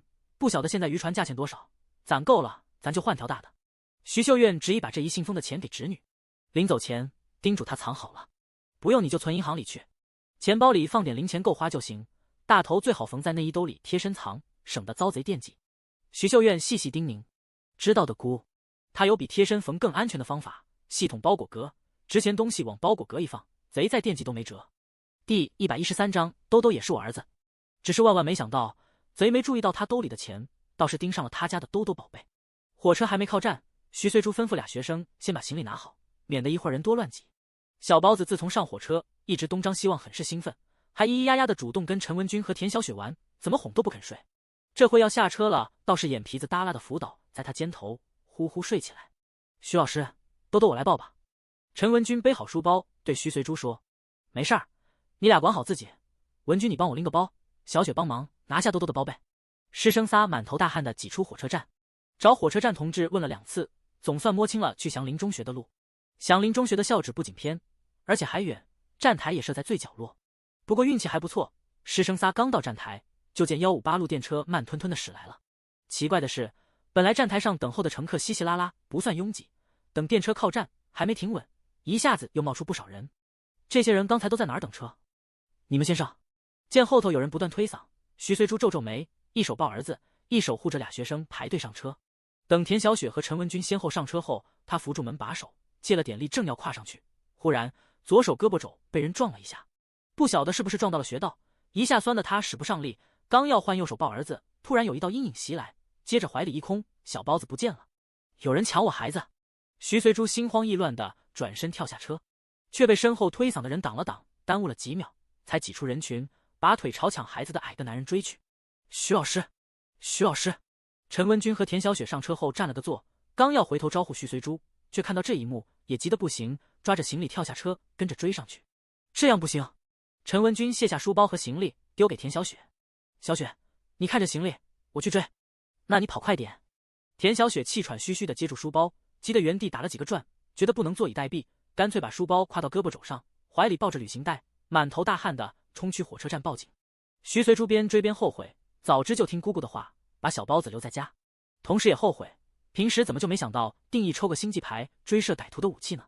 一想到后世播报的那些新闻，被人贩子拐走的孩子不是被卖，就是被斩断手脚当乞丐，心痛的无以复加。豆豆，救救我的孩子！他被人贩子抢走了。个别热心肠的路人闻言追了上去，可抢兜兜的矮个男人貌似对这一带很熟，3两下就窜入了附近一条小弄。弄堂里错综复杂，很容易甩开身后的追兵。再往前又是一座桥，桥头是个很闹猛的集市。倘若混进集市，一时半会哪里还找得到人？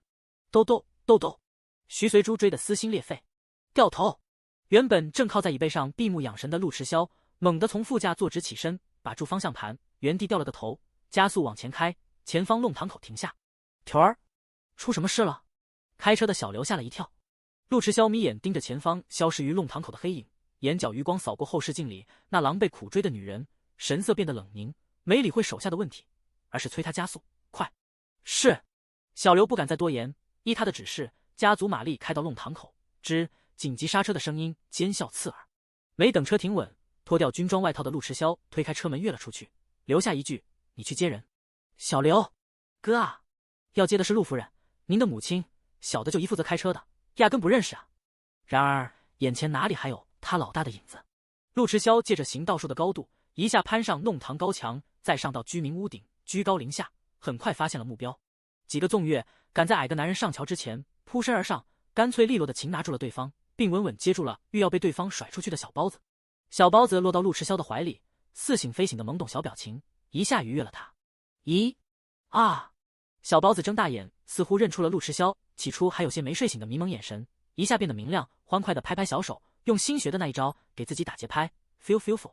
陆迟霄悬着心落了地，含笑捏捏小家伙的鼻尖，你倒是开心，你妈妈怕是要哭倒长城了。妈。后知后觉的小包子这才扑扇着大眼睛四下找起娘来。豆豆，徐随珠带着哭腔的沙哑嗓音由远及近。徐老师，这里，在这里。陈文军和几个热心肠的路人跑得快，先他一步追到现场，见矮个男人扶着手腕倒在地上痛苦的哀嚎，气不过的上前踹了几脚。让你抢孩子，最痛恨的就是这些人拐子了，好好的人不做，非要做没良心的畜生。徐随珠紧随其后赶到，一眼看到陆迟霄怀里的傻儿子，拍着小手，咧着小嘴冲他啊啊叫，心头一松，整个人仿佛脱力一般，扶着墙才勉强站稳。陆迟霄抱着小包子走过去。妈。听到小包子见到他以后的雀跃呼唤，徐随珠一忍再忍的眼泪夺眶而出，一把抱住兜兜，倚在墙上放声痛哭。你个小坏蛋，你还笑，吓死妈妈了知道吗？差点就……梨花带雨的哭腔再次让陆迟霄忆起那个旖旎的晚上。特么还是人吗？他在心里骂了句娘，现在哪是想这些有的没的的时候。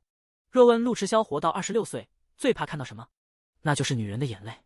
倘若是无关紧要的人，他大可转身躲得远远的，可眼前这女人怎么说也和他有过肌肤之亲，还是他儿子的妈，哪做得到扔下他扭头就走？要真这么做了，那直到过年也别想拥有老婆孩子热炕头的美满生活。可任由他继续哭下去，陆迟霄无奈的揉揉眉心，最先受不了的恐怕是自己。第114章猝不及防见婆婆。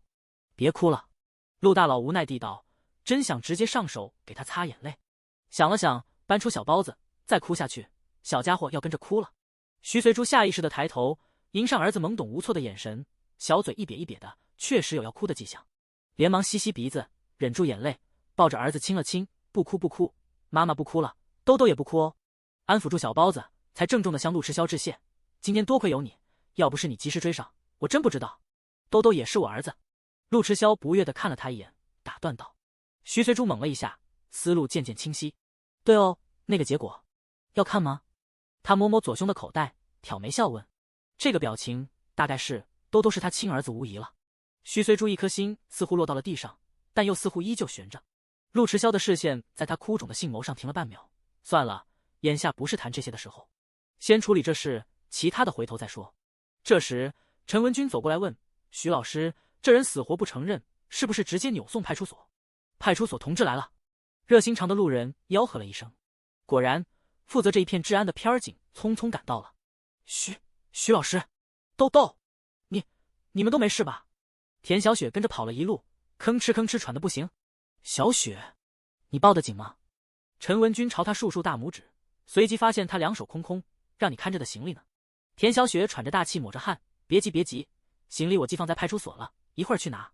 片儿警一把靠住蜷缩着躺在地上的男人，提出他衣领揪了起来。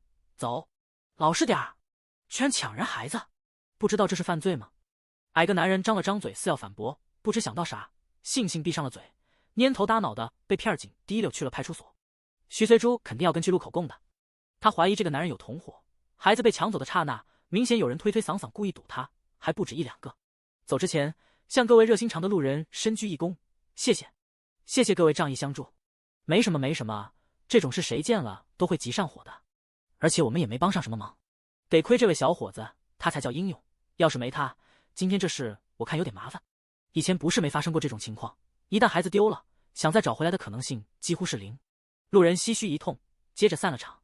陆迟霄向片儿警亮了亮自己的证件，问起负责这一片区的杜警官。片儿警见是上司的熟人，对这案子更加重视。您放心，人贩子伤害了这么多无辜的家庭和孩子，必定严惩不贷。何况这案子不复杂，这么多人亲眼目睹呢，孩子又的确是被他抢走，又从他手上追回来的。就是背后有没有同伙，究竟是个人作案还是同伙犯案，以及同伙在哪儿，是第一次还是老手等，这些还需要进一步调查取证。录完口供从派出所出来，徐随珠抱着兜，仍旧有些失魂落魄。后怕之余是庆幸遇到了陆迟霄，庆幸他追回了小包子。他侧头看向身边冷峻的男人，哭过后的眼睛仍有些微肿，眼里水光氤氲。欲要脱口的称呼，被他沉沉的目光一瞥，顿时卡了壳。陆迟霄猜到他要说什么，无非又是一些感谢话，心里有点堵。可触及他那块肿成核桃的眼，心里叹了口气，真是欠了他的。转念一想，可不就是欠了他的？不欠他，两人之间怎会有这些瓜葛？没瓜葛，就不会有小家伙的存在了。这么一想，神色又柔了下来。小家伙没事就好，别的先不多说。天色晚了，你们去哪儿？不赶时间的话，我先带你们去吃饭。话音刚落，猛地想起自己的车被小刘开去火车站了，也不知道接没接到人。说曹操到。小刘开车过来了，摇下车窗，难以兴奋地喊：“头儿，听说你做了件好人好事，还抓到了个人贩子，真行。”陆迟霄微扬俊眉。小刘嘿嘿一笑：“别问我怎么知道的，火车站出来，很多人在议论，说追回孩子的军官老厉害了，飞身上墙，一个回旋踢就把人贩子打趴下。我一猜就是你，就开过来看看，果然没猜错吧？对了，夫人接到了。”后座的车窗缓缓摇下，露出一张中年美妇保养得当的脸，可惜是幽怨的。臭小子，我好不容易说服死老头，大老远的跑来这里看你，你倒好，人在火车站附近都不来接我，心里到底还有没有我这个妈？妈！陆迟霄无奈的喊了一声：“别喊我妈，我生气。”好吧，陆夫人。陆迟霄从善如流。陆夫人气得噎道，不想理这个不孝。视线移向一旁的徐随珠，心里赞道：这姑娘不错，盘量调顺，气质出尘，关键是挨自家臭小子这么近，居然没事，这说明啥？臭小子动春心了。至于徐随珠怀里的娃，陆夫人下意识的以为是他家哪个亲戚家的孩子。陆迟霄没理会他娘时而抽风的走神，示意徐随珠失声上车。走吧，都这个点了，一起去吃点。徐随珠摇摇头，今天就算了，明天有比赛，我们先去招待所安顿了。那我送你们去，上车。陆迟霄干脆向兜张开手，小家伙咯咯一笑，扑进他怀里，看得车上的陆夫人啧啧称奇，仔细瞅怀儿子怀里的小家伙，越看越眼熟。咦？陆夫人不知想到啥，惊异的又看一眼，真像，没有10分，8、9分肯定有。莫非是？他朝小刘招手，待小刘凑过来，压着声音神秘兮兮地问他：“你确定这姑娘不是我儿子的对象？”其实他更想问，儿子怀里的孩子是不是他孙子？小刘本来挺有把握，自己老大有没对象还能不清楚吗？别看人帅得一塌糊涂，一张嘴堵起来能把活人气死，死人气活。没见那些文工团的女兵主动追求，却没一个铩羽而归，不是被头不留情面的骂哭，就是被他肃杀的脸色吓哭。然而眼下却有些拿捏不准了。第115章，是不是我孙子？单位配的公车，轿厢比普通小车要来得高，座位也宽敞，后排挤一挤，倒也能坐4个人。妈，你坐前面来。陆夫人没从小刘那问出答案，正痒得挠心挠肺，差点就脱口问了，可想想还有2个学生在场，不太方便问一些隐私的问题，只得强忍着咽下，富含深意的笑弟儿子一眼，给了个回头跟我解释的眼神，配合的下车换到副驾。陆迟霄接收到母上的眼神，心下无奈，得，回去肯定要被追问了。可那不是还没搞定吗？单手抱着兜兜，打开后备箱，让陈文军把行李放到后面，然后带头坐进后排。小家伙在他手上，不信孩子妈不跟上。徐随珠能怎么办？只能跟上啊。随后是2名学生，挤一挤也就坐下了。头儿，你的衣服。小刘扭头递过来他之前拖在车上的军装外套。徐随珠这才注意到陆大佬此刻身上的穿着就一件军绿色的短袖衬衫。阳历4月，饶是气温转暖，只着短袖，而且还是单薄的确良布料，临近夜晚起风，还是蛮冷的。心里有些歉意，抱过兜兜说：“对不起，害你受冷了，赶快把衣服穿上吧。”陆迟霄没说什么，接过衣服快速穿上。兜兜窝在徐随珠怀里，含着手指歪着小脑袋，好奇地瞅着陆大佬穿衣的动作。正义愤填膺的声讨人贩子恶劣行径的陆夫人，从后视镜看到小家伙萌萌的表情，顿时乐了。哎呀，这玩意儿怎么这么可爱？多大了？加上很有可能是自个孙子，真是越看越喜欢。徐随珠心不在焉的回答：“刚满8个月。”心里几乎要爆炸。今天的遭遇还没来得及消化，包子奶奶出现了，这是怎样的缘分哦？真想逃下车喘口气。瞥了眼边上的某大佬，心里叹气。逃是逃不掉的，但愿他不会选在这时候告诉他妈妈真相，真的太突然了。养得真好，看着有1岁好瞧了，不哭不闹真懂事。来，给不给抱抱呀？撇开孙子不谈，陆夫人本身也很喜欢小孩，这是整个大院众所周知的事。无奈陆家往上连着3代都是单传，人丁单薄，到她丈夫这一代，本来可以多要几个孩子的，无奈生完小儿子，正逢局势最动荡的时候，月子没做好，还落下了病根，这辈子都难再孕。原本兄弟2个相差6岁，老大稳重，老二机灵，家里倒也热闹。无奈6年前结婚不到1年的老大执行任务受了重伤，至今仍昏迷的躺在疗养院里。大儿媳坚持不到半年就哭哭啼啼的改了嫁，小儿子从此像变了个人似的，时而冰封千里，时而急躁火爆，甚至一改小时候成为一名救死扶伤外科大夫的志向，毅然决然的继承父兄志愿入了军营，后又主动升调到特殊部队，成天不是出任务就是在出任务的途中，一忙就是6年。部队是什么地方？那就是糙汉子的集结地。想老二小时候多可爱啊，粉嫩嫩，呆萌萌，哪像现在油盐不进，跟个军痞似的。每想到这些，陆夫人就禁不住痛心疾首。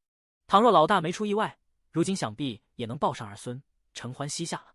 可惜陆夫人抿抿唇，咽下喉口的苦涩。小儿子又是个打小有主见的，哪怕到了适婚年纪，家里张罗着给他介绍对象，他不喜欢就是不喜欢，约好的相亲不出席，完了还趁着工作调动的机会溜来了天高皇帝远的 Z 省，这让他如何放宽心？妈，车里狭窄，你就别抱了。陆迟霄低沉的嗓音打断他仿若昨日的清晰回忆。陆夫人回过神，嫌弃的白了儿子一眼：“你少说话，我还在生气。”转头立马换了副慈蔼笑脸，伸出手拍拍，又哄小包子，叫兜兜是吗？真是个可爱的小名儿。来，给奶奶抱抱好不好啊？小包子这回倒是不怕生，嘴角一咧，咯咯笑着主动围了过去。怀里一空的徐随珠，以前还夸小包子，第一次照面的陌生人再哄都不给抱，这阵子怎么了？接二连三破这个例，就算有血缘关系，也是第一次照面啊。而杂味，机灵点，别越长越回去。如愿抱到小包子的陆夫人却稀罕的不行，忍不住亲了小家伙一口。小包子很热情的亲了回去，口水涂了陆夫人一脸，完了还咯咯咯的笑。哎呀，太可爱了！儿子，你赶紧给我生一个去！老姜快陆夫人话里有话的喊。陆大佬老神在，已经生了1个了，不就被你抱在手上？徐随珠没脸看自个儿子。抵达祥林中学附近的招待所，徐随珠一行人下了车，陆夫人依依不舍地把小包子还给他。徐随珠接过小包子，下意识地看了眼陆大佬，发现他也正盯着自己瞧，两人不经意间对了个眼神。徐随珠立马移开视线，可今天多亏有他，又特地送他们过来，不说点什么未免有些过意不去。想了想，下车后微微亲了亲上身，望进车窗，今天真是多谢您了，方便给我留个地址吗？改天给您寄点海鲜。陆迟霄挑眉看着他，没吱声。敬称都用上了，这是想撇清关系吗？考察期才开始就被3镇出局了。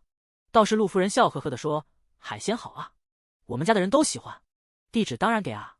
小刘你赶紧给人抄个。”小刘下意识地看老大，没反对，这就是同意了，便麻利地找出纸笔写了个地址。陆夫人一把拿过来，塞到徐随珠怀里，笑眯眯地说：“都是年轻人，有空多联系。”目送他们进了招待所，陆迟霄吩咐小刘开车。小刘一脚油门刚踩下，就听陆夫人抑制不住激动地问：“儿子，老实交代，刚那是不是我孙子？”吱，小刘一个急刹车：“对不起夫人，我太激动了。”陆夫人揉揉撞痛的胳膊肘，没好气地睨他一眼：“又不是问你，你瞎激动个什么劲？好好开你的车。”是。小刘挺直脊背，闭上耳朵，不敢再往下听，怕再来个急刹车，那他的司机生涯可以到此结束了。陆迟霄拧拧眉心，没想到他妈一个照面就把真相猜出来了。转念一想，这应该不算他主动透露吧，是他妈自己猜到的，可跟他没关系。于是十分配合地问：“您怎么这么问？”“哎呀，儿子，那个叫多多的小家伙，像极了你小时候，特别是百天和周岁那2张照片，跟你简直一个模子刻出来似的。不信我回家给你找出来。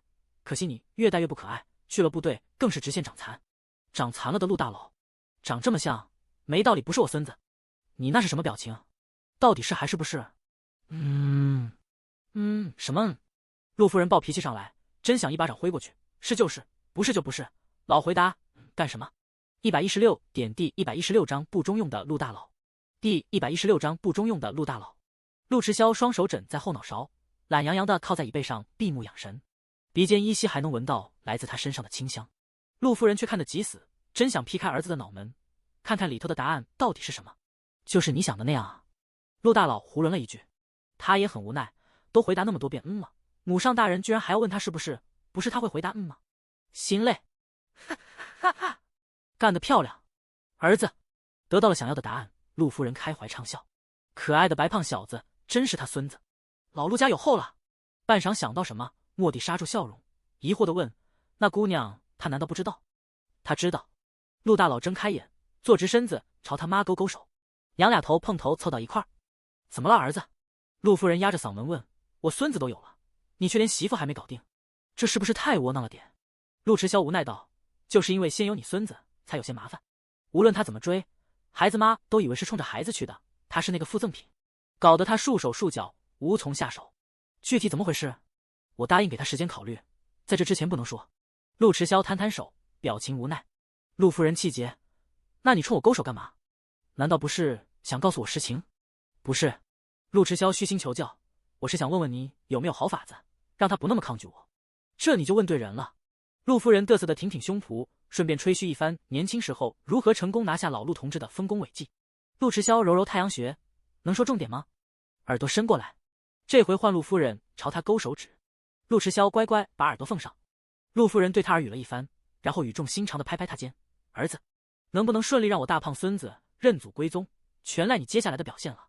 时间不等人，可别让我盼太久啊。”说完不由叹了口气：“哎，真想现在就抱回家。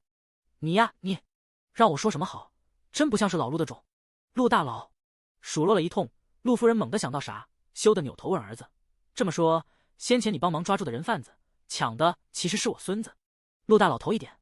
陆夫人不禁后怕，幸亏你路过，及时追了上去，不然后果真不敢想。儿子，妈收回刚才的话，不该骂你来了火车站却不来接我，下回遇到这样的事，仍旧要极尽所能去帮，知道吗？没准帮的就是自己人。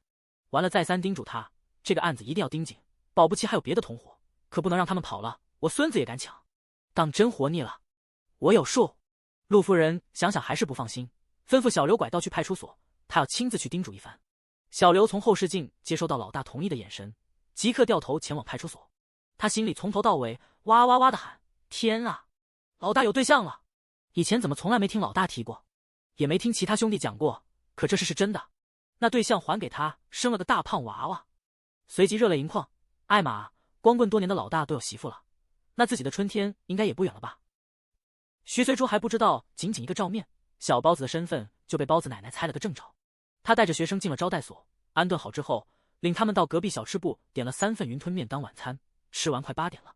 这次出行，因为带着兜兜，徐随珠唯恐影响田小雪睡眠，从而影响比赛，索性订了3个单人间。不过彼此房间紧挨在一起，有什么事敲个门就知道了。时候不早了，陈文军和田小雪跟徐随珠和兜兜道了晚安，回自己房间。我到现在还有点腿软。田小雪拍拍胸口，看到兜兜被人贩子抱走，徐老师一直追不上，吓得我心跳都停了。可不是，陈文军也后怕不已。徐老师为了我们多次放弃休息天，要是再把兜兜弄丢了，这辈子我都会愧疚。幸好没事。田小雪缓缓呼出一口浊气，明天好好加油啊！必须的，不拿个好成绩回去，对不住徐老师，也对不住你我这段时间的付出。加油，加油！招待所的门板并不厚，尽管听得不是很清楚，但俩学生彼此加油鼓劲，徐随珠还是听到了，欣慰的笑笑。看着已然熟睡的儿子，他弯下腰，在儿子粉嘟嘟的小脸蛋上亲了亲。白天那惊魂的一幕，让他到现在都还有些惴惴不安。这次是运气好，碰到陆迟霄正好经过，但不会每一次意外都那么凑巧有贵人相助。他觉得有必要抽几件安全又傍身的架势。登录系统看了眼积分，目前为止还剩155分。搜索了一番系统仓库里的防身器材，种类还挺多。徐随珠立马捋袖子开抽，先花100积分自定义。他尽量挑那些低调不惹人注目的，譬如手表式迷醉水弹、远距离迷烟珠、近距离防恶意射光磁片等，不费吹灰之力就把6瓣抽奖蛋糕填充实了。然后花40积分抽了2次奖。叮！恭喜抽中软妹纸出行必备之星羽牌迷醉水弹手表，已放包裹，请查收。叮！恭喜抽中老有所依又有所仗之近距离防恶意射光磁片，已放包裹，请查收。繁复的前缀不用去管它，只需知道一款是远近皆适宜的防身工具，一款是适合老人、孩子等弱势群体的保护工具就行了。运气还算不错，其中一款正适合小包子用。徐随珠把近距离防恶意射光磁片装进附赠的迷你锦囊，挂上小包子的脖子。射光磁片具有感应性，当加害者的恶意超过预设值，该磁片会放出射光，使加害者浑身无力。迷醉水弹手表就更好理解了，感知到危险，按下按钮，射出的迷醉水弹几秒间散成水雾，能致加害者不同程度的昏迷。徐随珠把手表戴上手腕，通过旋钮调成了这个时代流行的款式，片刻不离身，不会有人猜到内里玄机，除非哪天用到它。117点第117章美丽的误会。第117章美丽的误会。了却一桩心事，亲亲儿子的额头，抱着他沉沉睡去。这天晚上竟做噩梦，醒醒睡睡好几次，每次醒来都是泪眼朦胧的找小包子，见他呼呼睡得正香，才恍惚的躺回去，以至于第二天早上起来对着镜子一瞧，好吗？昨天的核桃眼升级成了熊猫眼，赶紧拿出草本滋养液，抹上后反复按摩几次，再敷了一层妆容套装里和自己肤色贴近的粉底，看上去才显得精神些。吃过早餐，徐随珠送俩学生来到祥林中学门口。豆豆，我们一起给哥哥姐姐加油啊！小包子拍着小手，雀跃地蹦了蹦。徐随珠差点抱不住他，儿子啊，该减肥了，再重下去，妈妈抱不动你了。哥，小家伙还以为逗他玩，笑得老开心了。徐老师，我们会加油的。陈文军和田小雪摸摸小包子的手，沾点福气，挥挥手走入校门。看他们信心满满的迈入赛场，徐随珠才抱着儿子离开，到附近邮局给吴主编打电话。吴主编已经知道他昨天下午的遭遇了，正愁联系不上他。此刻电话一接通，兜头一顿噼里啪啦。王老板一大早打电话到我家，问我知不知道你来省城了。我说你是有提过学生进了半决赛，但没说具体哪天。这人就没大没小，没头没脑的骂了我一顿，要不是隔着电话，指定被他喷口水。后来才知道，你们娘俩昨天差点出事。兜兜呢？在边上吗？哎呀，宝贝儿，没被坏人吓哭吧？我们兜兜真乖。行了，我就等你这通电话，联系上就好。你别过来了，就在招待所等我，我借主任的车过去，很快就到。中午我请客，不许拒绝啊！你过了这么多狗，我们主任都想请你吃饭来着。好，见面聊。挂了电话，徐随珠抱着兜兜回了招待所，等得有些无聊，拿出拨浪鼓逗儿子。然而小家伙显然对拨浪鼓没兴趣，拿到手上晃了晃，就给扔床底下去了。不想玩拨浪鼓啊？那行，我们搭积木。妈妈，把音乐盒打开，咱边听音乐边玩积木好不好啊？不好也只有这个了。他可没带更多的玩具出来。音乐放起来，积木拿出来。积木是林建斌用碎木料刨光滑了做的，正方形、长方形、圆柱形、弯月形、拱桥形，每种形状各一块，铺在床上，任小家伙自顾自的玩。徐随珠坐在床沿护着小包子的背，免得他后仰掉下床。结果没耐心的小子没几分钟又玩腻了积木，转身张开小胳膊要他娘抱。不抱就骂，妈的撒娇。抱了又嫌不够，前倾着小身子，嘴里 fiu 的催他去门口。兜兜想去外面玩，再等等好吗？吴奶奶还没到，等她到了咱们就出发。fiu， 不要玩，要找 fiu 叔叔。兜兜乖，再玩会积木啊，要不妈妈给你唱歌。fiu， 娘俩鸡同鸭讲，讲了半天，徐随珠认输，好，这就出去。屁点大的孩子，执拗起来拿他一点办法都没有。徐随珠挎着手袋，抱着小包子走出招待所，看了眼时间，吴主编应该快到了，干脆站在门口边晒太阳边等。果真，没几分钟，吴主编到了，车子一停下，就急火火的开门下来。哎呀，我们兜兜今天穿的真帅，像油画里走出来的小绅士，太帅太可爱了。徐随珠今天给小包子穿了一条墨绿色的灯芯绒背带裤，织着太阳和小动物的米黄色薄毛衣系在背带裤里，显得特别可爱又童真。然而小包子似乎并不开心。怎么了乖宝？昨天吓坏了是吗？来来来，吴奶奶好久没抱你，让我抱会怎么样？小包子歪着脑袋瞅了他好一会儿，抱是给抱了，但皱着小鼻子瞧着依旧不是很高兴。小家伙这是怎么了？吴主编抱着他逗了一会儿，见他依旧神情恹恹，担心的问徐随珠，该不会被吓出魂了吧？要不找人喊喊。徐随珠也纳闷的很，应该没有吧，之前还好好的。不说今天，昨天从派出所回来被陆夫人抱着的那会儿，小脸蛋红润润的，不要太精神。那是怎么了？吴主编耐着性子逗小包子，兜兜还认识我不？我是吴奶奶啊，上回咱们见过面的。吴奶奶带你去买吃的怎么样？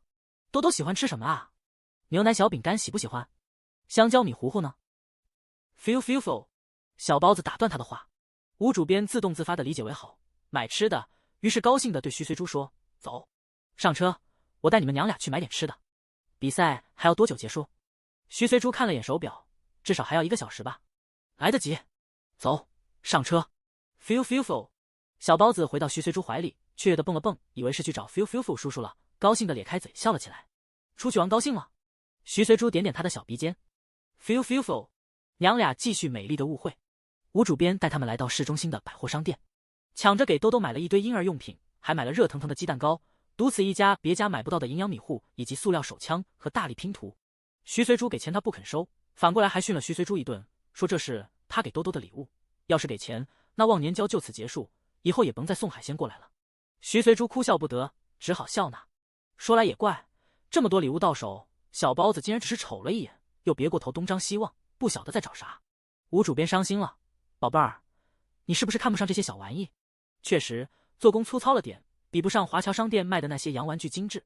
可吴奶奶手头暂时没有外汇券，想给你买也有心无力啊。徐随珠忙说：“您别这样，他一个小屁孩懂什么呀？没准只是好奇，还没到爱玩玩具的年龄。”啊 ！Feel。这时，小包子突然亢奋起来，扭动着小身躯，小手指着人头钻动的人群，示意徐随珠过去。15、16斤的体重，扭动起来，徐随珠还真有些吃不消，差点抱不住。118点第118丈一你，嘟一你。第118丈一你，嘟一你。祖宗啊，人这么多，咱不钻来钻去了好吗？一会儿还要去接哥哥姐姐，不能再耽搁了。徐随珠吃力地抱着小包子，耐心哄道：“哦！”小包子不依，黝黑的眼睛一眨不眨盯着前方，昂着小脑袋在徐随珠怀里蹦啊蹦。Feel。吴主编低头看手表，时间还来得及，便说：“兜兜想去，那就去看看吧，没准是看到什么新奇的东西了。”理智告诉徐随珠，不能这样依他，要什么给什么，不得惯成个小霸王啊。可当小包子扑闪着晶亮的大眼睛，委屈巴拉的瞅他一眼，小胳膊搂着他的脖子，妈妈的叫，完了还在他脸上亲亲，顺便奉赠口水一大滩，刚要出口的话如数咽回了肚。依你，嘟依你，嘤，他的理智敌不过小包子蒙蒙一眼的杀伤力。两大一小挤过人群，原来是乔家饼铺设在这儿的点心柜台，刚刚推出几款新式糕点，一下子就吸引了不少商店里的顾客，队伍瞬间排成长龙。兜兜是不是闻到奶香味了？自以为真相的徐随珠逗他道：“那妈妈带你回招待所喝香蕉米糊糊好不好啊 ？”Feel。小包子居然不理他，依旧倾着身子四下张望，一走二走，走到了队伍末端，小爪一伸，准确无误地揪住前头那人的头发。呀，是兜兜啊！陆夫人头皮被揪疼，下意识地扭头，见是徐随珠娘俩，不禁笑了起来。徐随珠实在没料到儿子会伸出魔爪揪人头发，以前从来不这样的呀，顿时尴尬的不行，忙不迭道歉。这有什么？小家伙力气小，揪了也不会疼。这话纯粹是客气，其实他头皮隐隐疼着呢，只是见到了亲孙子，欣喜盖过头皮疼。别说只是被揪一下，揪好几下，乃至揪得掉头发，他都乐意。陆夫人一个人来的吗？我帮您拿点。徐随珠见他两只手大包小包的，听说还想排队买一摞乔家饼铺的糕点，担心他拿不了，把兜兜交给吴主编后，上前帮忙。嘿，看我！一高兴买多了。陆夫人笑眯眯的没推辞，边解释：难得来趟 Z 省，肯定要带点当地特产回去的。这不，趁老二今儿休息，让他带我出来逛逛。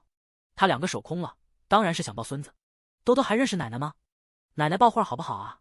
陆夫人拍拍手，逗起小包子，心里忍不住骂儿子不中用，白长那么大个，追个媳妇都不会，连当年老头子一半的能耐都没有，害他对着自个亲孙子还要装客气，不能可劲疼，可劲抱，憋屈。刚说完，陆迟霄回来了，手里拎着几兜南方特有的新鲜水果，还没走近，小包子 feel 的扑向了他，好悬没把吴主编扭得腰椎间盘突出。陆迟霄腾出一只手接住小包子，扬扬眉，眸底笑意一闪而过。不是让您在边上坐着等吗？怎么又排上了？陆迟霄无奈地看着他娘，京都又不是没这种糕点，有必要千里迢迢带回去？你懂什么？京都是京都， Z 省是 Z 省，哪会一样？陆夫人没好气地睨他一眼，见小包子软萌萌地趴在腰儿肩头，一脸满足的小表情，不禁有些吃味。臭小子晚回来一步多好啊，那他也能抱一抱亲孙子了。我看这小家伙跟你亲得很，要不抱回去玩几天？你忙起来昏天暗地的，留我一个在家好无聊。这话半是玩笑，半是真，他是真想把孙子抱回去。回想昨天车上抱他时的感觉，软软萌萌真可爱啊。孩子是让您玩的吗？嫌无聊就早点回去，省得老头子一天一个电话追过来。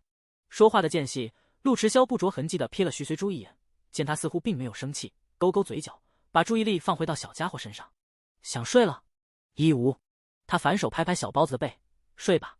亢奋一上午的小包子此刻居然真的趴在他肩头睡着了，而且还是秒睡。徐随珠总有种被小家伙抛弃了的错觉。见小包子睡熟了，徐随珠走到他跟前说：“给我吧，我们该回去了，还要去接学生。”陆迟霄身子微微一侧，没给他，而是问：“怎么过来的？”吴主编觉察出两人之间的气氛有点微妙，忙接腔：“我开车来的。”陆迟霄点点头：“我送你们出去。”陆夫人看他们要走，在一旁猛使眼色：“好歹留下吃顿饭啊，让老娘抱会儿孙子。”陆迟霄微不可察地摇了一下头。陆夫人泄气了，依依不舍看着大胖孙子被儿子抱走，心里又把儿子骂了一顿，不中用，忒不中用了。趁吴主编去开车，陆迟霄低头看他遮瑕之后依旧种种的青黑眼圈，心里隐隐抽痛，想必昨晚没睡好，不用问也知道是什么原因。换了个手抱儿子，从裤兜里拿出一张纸，摊开给他看，希望能早点名正言顺地保护他和儿子。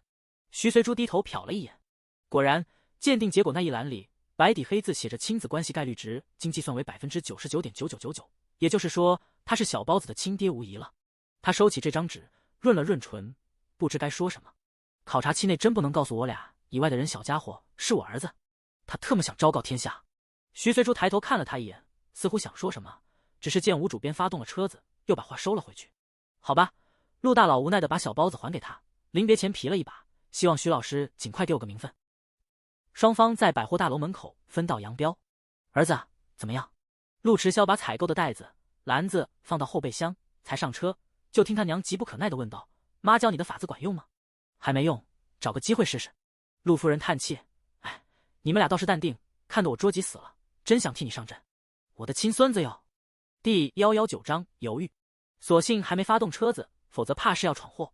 妈，你问傅正阳这个干嘛？怎么，这事不能问吗？可不问清楚，我哪睡得着？陆夫人凶巴巴地瞪儿子：“你别怪阿阳，是我逼他的，他不敢不说实话。”其实傅正阳也不知道真正的内情，应该说知道的相当有限，而且担心萧哥挨斥，他还顶着被老妈抱头的压力，没敢抖搂所有他所知道的真相，尤其是徐老师有孩子这一点，以至于最后猛的是他自己。陆夫人从他嘴里问到儿子早就认识这个徐老师了，似乎是对他一见钟情，二见倾心。可孙子都这么大了，两人感情还在原地打转，这太不科学了，要不就是儿子实在没用。想到这里，陆夫人又想叹气了，恨铁不成钢地瞪儿子一眼：“老二，你要是能把工作上的能力分一半到感情上，妈就没那么多怨言了。您别老打击我成吗？”陆迟霄食指敲着方向盘：“您自己也注意着点，别当着他面总说一些暗示的话，您就当不知情行吗？这事我自己会搞定。老头子来了几通电话，该回去回去，回头把我小时候的照片寄过来。老陆也真是的，我才来几天，就一天一个电话催，多大的人了，还离不开我。”陆夫人嫌弃的撇撇嘴。陆迟霄看他一眼，嘴上抱怨，心里其实高兴的很吧。陆夫人白了他一眼：“我现在最高兴的就是早日抱到大孙子。”陆大佬摸摸鼻子换了个话题：“老头子那过段时间再告诉他吧。知道，怕他调查你媳妇吗？”陆夫人还能不了解自个丈夫的尿性，回去我说说他。老头子一旦得知孙子的存在，以他那谨小慎微的脾性，很可能动用手头资源去调查徐家的祖上八代。谁让孙子没认祖归宗，亲家的情况不调查清楚，他那操惯的心哪里放得下？可换位思考，被调查的一方心里能舒坦。他现在还处在考察期，可不想遥遥无期。那厢，吴主编也在和徐随珠聊陆家母子，没想到高官太太也有这么平易近人、风趣幽默的，看着才40出头，儿子都这么大了。徐随珠闻言笑着道：“您看上去也很年轻。”尽管知道是在哄他，吴主编依旧笑得很开心。别岔开话题，我还没问你呢，你跟陆夫人的儿子怎么认识的？看兜兜和他相处挺熟络的嘛。说到这，吴主编眼神暧昧地打量徐随珠一眼，还是说你俩正处对象？怕我们知道了笑你，所以不是。徐随珠听出他话里未尽的语意，下意识地反驳。吴主编看他那紧张的神色，忍不住笑了，还说没有会这个反应。徐随珠扯扯嘴角解释，其实哎呀，不是您想的那样。小徐，之前我以为你结婚了，后来有一次听老范说你不容易，一个人带娃，要上班，还要应付家里各种琐事，我才知道兜兜没有爸爸。我真心佩服你，换做我肯定做不到你这么好。但小徐，你还年轻，如果真的遇到一个肯放下身段疼你、哄你的知心人，不要犹豫，试着去依赖，去享受。说到这里，吴主编露出姨母笑，我看你和陆夫人的儿子真的蛮般配的，看得出来他很照顾你，对兜兜也很不错，你真不考虑一下？徐随珠磨牙腹诽，他是亲爹，敢对小包子不好。至于吴主编的提议，他不是没考虑过。两个人既发生了关系，又有个孩子，走到一起名正言顺不说，给小包子一个完整的家，似乎是个再好不过的结局。可另一道声音却在脑海里驳斥：别逗了，人家什么家世背景，就算肯娶你，不过是为了孩子。没有感情基础的两个人在一起是不会幸福的。看看他上辈子的渣爹和亲娘的婚姻关系就知道了。因是联姻，婚前没有感情基础，婚后渣爹依旧我行我素，借口生意流连声色场所，他娘用尽一生都没能和名义上的丈夫培养出感情，终日郁郁寡欢。病逝后没多久，渣爹就带着小三以及小三的孩子登堂入室。亲妈活生生的悲剧告诉他，没有感情基础的婚姻不牢靠，不可取。当然，陆大佬和他渣爹不是一路人，渣爹是迫于联姻压力，陆大佬是出于责任，但没有感情基础这一点是一样的，这让他有些犹豫。尤其在看到陆夫人之后，他的家世背景也成了其中一个原因。重活一世，他追求自在简单的生活，而他的家世注定他不会平凡。因吴主编的话而活络的心思，这一刻又渐渐沉回原处。兴许是他救了兜兜，兜兜对他产生了雏鸟情结吧。徐随珠垂下眼睑，避开了这个话题。也对，但愿没给小家伙留下阴影。这几天你留意着点，有反常或是头疼脑热现象，立刻送医院，千万别忽视了。徐随珠轻轻应了一声，随即想起正事，拿出挎包里的一叠手稿，下个月的稿子。太好了，就靠你撑场。吴主编高兴的眉开眼笑。对了，差点忘记你托我的事。你说的珍珠母贝，我堂弟媳妇回信了，说是鱼浦一带的海域，怕是不好养殖。你要不考虑换个品种？不过他也说了，目前国内最适合养殖的母贝，确实是你说的那个叫什么和什么的母贝，合浦珠母贝。提到珠母贝，徐随珠来了精神。对，这个品种是他们那边珍珠产量最大的，早在20年前，养殖场还归集体所有的时候，就开始出口国外了，就是有海域限制。这样啊，徐随珠微蹙秀眉，那我再想想。行，如果想养别的，我也可以帮你问问我堂弟媳妇，他干这行很多年了，经验总归丰富点。谢谢吴姨。说话间到了祥林中学正门，第120章真相。还好没迟到，又等了几分钟，才看到陈文军和田小雪夹在一众考生中间并肩走出来。徐随珠喊他们上了车，没主动问俩学生考得如何。在他看来，任何比赛或是考试结束了就不必再去挂怀，反倒是陈文军和田小雪自己捧着考题对答案，遇到不一致的就问徐随珠，这么一路对下来，竟然给他们估出了大致分数88。陈文军，你有88，你也不错了，听力满分，如果作文少扣点应该能上80。徐随珠听到他俩兴奋的商业互吹，忍不住抽抽嘴角。俩学生互吹完，扭头问徐随珠，徐老师，上80进决赛的可能性有多大？上85呢？得看其他人的答题情况，毕竟决赛是从上往下筛的。哎呀，我好紧张，不知道别人考得怎么样，考完就不要管了。徐随珠笑着说，下午有想去的地方吗？我陪你们去。不去了吧？徐老师，你这2天太辛苦了，我们就在招待所看会书吧。田小雪提议。陈文军也点点头。两人不由都想到了上回演讲比赛结束，跟着徐老师跑百货商店、批发市场，看到那么多县里买不到的商品，头脑发热，买，一冲动就把身上的钱花光了。幸好那次拿了大奖，不仅有奖品，回学校后还有奖金，可算没挨爹妈骂。但这回比赛成绩还不知道，万一没进决赛，钱又花光了，爹妈难保不光火。到时候来个2笔账一起算，两人不禁打了个哆嗦，还是躲招待所里学习最保险。徐随珠一看他们表情就知道了，忍不住哈哈笑。放心，这回不去百货商店买了，我抱着兜兜，想逛也逛不动了。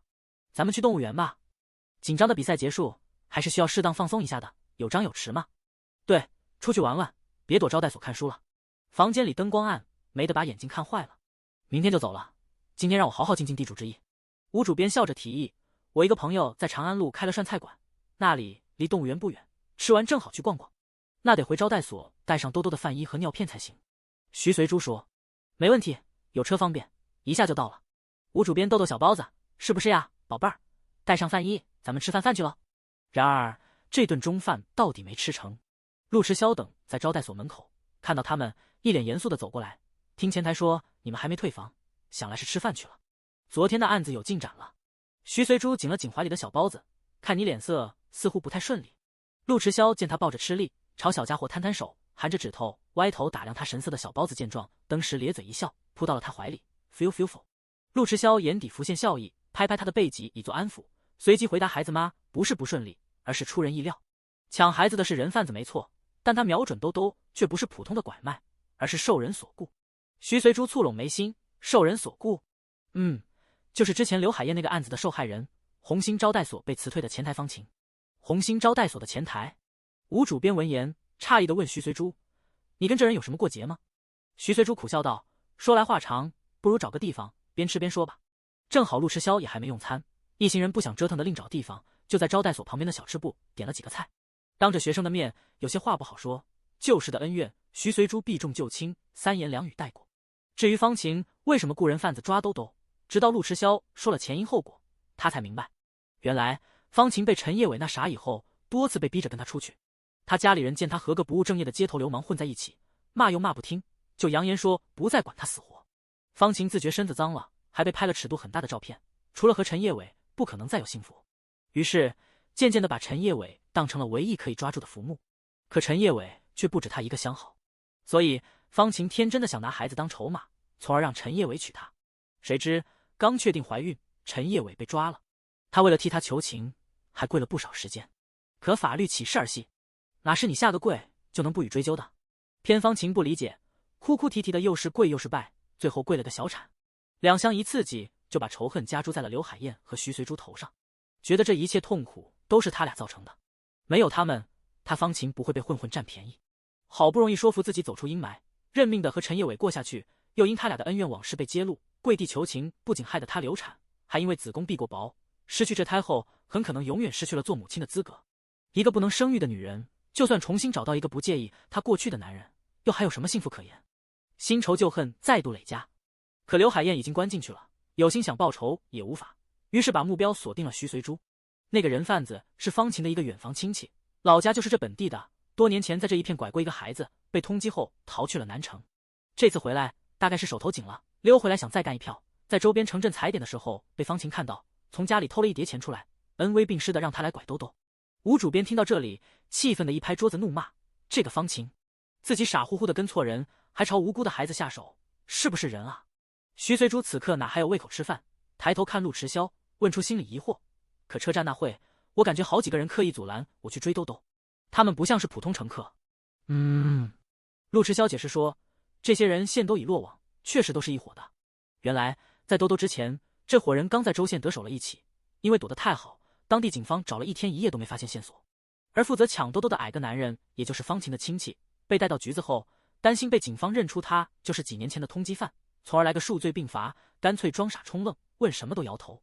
第121章神特么补气血。案子一度凝滞，还是刘海燕之前谈的对象赵东，良心上过不去，可他胆子小，不敢直接去派出所，就找了他表姐夫，支支吾吾的透露，有个叫方晴的女的半个月前找过他，说彼此都是刘海燕事件的受害者，不如联手合作，狠狠报复回去。怎么报复？他当时傻傻的问。方晴咬牙切齿的说，他们害我失去了孩子，我也要让他们尝尝这个滋味。赵东当即傻眼，他就一声抖小明，别说违法乱纪，以前在印染厂上班时，连迟到早退都不敢，惶恐的连连摆手，使不得使不得，孩子是无辜的，不能这么报复。方晴啐了他一口，没用的男人，难怪找不到个正经对象。赵东气结，哪怕我打光棍，也不干这么缺德的事。然后就在昨天晚上，他从收音机里听到了发生在省城火车站附近的这起性质恶劣的抢孩子新闻，不禁怀疑会不会是方晴干的，于是战战兢兢地去找了李有国。李有国一听，这还了得，马上带他到警局报案。有了方晴这条线索，案子再度启动，警方连夜追查，一路顺藤摸瓜，成功抓获了正准备逃往南城的方晴以及其他几个人贩子。破获这起案子的同时，还顺带解救了周县失踪的那个孩子。几年前被人贩子拐去南城的孩子也在寻找中了。这么说来，案子能这么快告破，多亏了姓刘的对象。吴主编不禁感慨，没想到女的作恶多端，谈的对象倒是挺正气。说起来，这人跟你们家还有点渊源。陆迟霄看向徐随珠，徐随珠疑惑回视，赵东的表姐夫正是国资局综合科的李有国。原来是他啊！徐随珠想起来了，好像在渔场改制那段时间，李有国曾多次跟他姑父吐槽家里的一个不省心的亲戚，感情就是赵东。这么说来，他还真是因为这个事丢工作的。徐随珠不禁有些过意不去，寿千连丢了工作，最终又是靠他帮忙才破的案，这个人情欠大了。不晓得他现在找到工作没有？徐随珠仔细想想手头的资源，除了福聚岛上倒是常年需要帮活的人，其他没什么可以介绍的工种。而岛上的活，虽然他自认给的工资不低，稳定性也不比那些濒临改制，说不准哪天就面临下岗的国有企业差，但名气总归不如国有单位好听，估计没几个年轻人愿意来。放心，我已经让人安排了。陆迟霄说，阿阳那边需要人手，先让他跟着干吧，后续再视情况安排。不管怎么说，比在印染厂有保障的多。海城几家印染厂，据我所知，都将面临工改私人承包以后，哪需要这么多员工？起码一半的人要面临下岗。就算他没丢工作，也干不长久了。像赵东这样性子怯懦又不懂替自己争取的，十有八九会在第一批下岗名单内。这么说来，那小伙子也算因祸得福。吴主编笑着总结，可见好人有好报，不是不报时候未到。还有周县那个孩子，大难不死必有后福啊！看来我们兜兜宝贝还是个小福星。说着逗起小包子，小包子以为跟他躲猫猫呢，腼腆的往陆迟霄怀里躲了躲。哟，怎么还躲起来了？给吴奶奶抱抱吗？哥。吴主编逗得起劲，小包子笑得开怀。这个沉重的话题带来的压抑气氛因此而缓解了几分，只是被这事一闹，几人都没了出去逛的兴致。倒是小包子晌午睡了一觉，这会精神头十足。徐随珠原想抱他回招待所休息的，小没良心的居然不愿意。他一伸手，他就往陆大佬怀里躲。这日子没法过了。徐随珠气得脸颊胖成河豚。陆大佬心里还是挺受用的，什么叫父子天性？这就是了。可在得意，面上可不敢表露分毫，还处在考察期呢。要是惹孩子妈不高兴了，随时剥夺他抱小家伙的权利，这就得不偿失了。想了想提议，这里离白河公园挺近的，听说新增了个湖上趣味运动项目，挺有趣，不如我陪你们去白河公园玩会，消磨时间。这是从他妈那里新学的一招，谈恋爱必去地点之公园。小包子挂在他身上不肯下来，徐随珠想不去也不行啊，总不能一直坐在这儿等天黑吧。于是一行人转战白河公园。所谓的游湖趣味项目，其实就是自划船比赛，两人一条船，同时从岸边出发，哪条船先划到对岸就算胜出，获胜一方有奖励。吴主编一听比赛规则，立马把小包子抢到怀里。你们4个人正好组2个队，去吧，不用管我，我负责带兜兜。feel。无奈小包子不配合，倾着身子非要陆迟霄抱。吴主编便买了2个氢气球哄他，兜兜快看，这是什么？气球，会飘来飘去的呢，好不好玩？2个气球，一个红一个绿，确实很吸引孩子。小包子的注意力成功被转移，吴主编反手比了个手势，示意他们赶紧去玩。陆迟霄含笑看了眼身旁的孩子妈，吴主编这个意外的神助攻倒是真不错。另外2个助攻也不错，田小雪和陈文军抢先坐到一条船上，徐随珠只能和陆大佬一起了。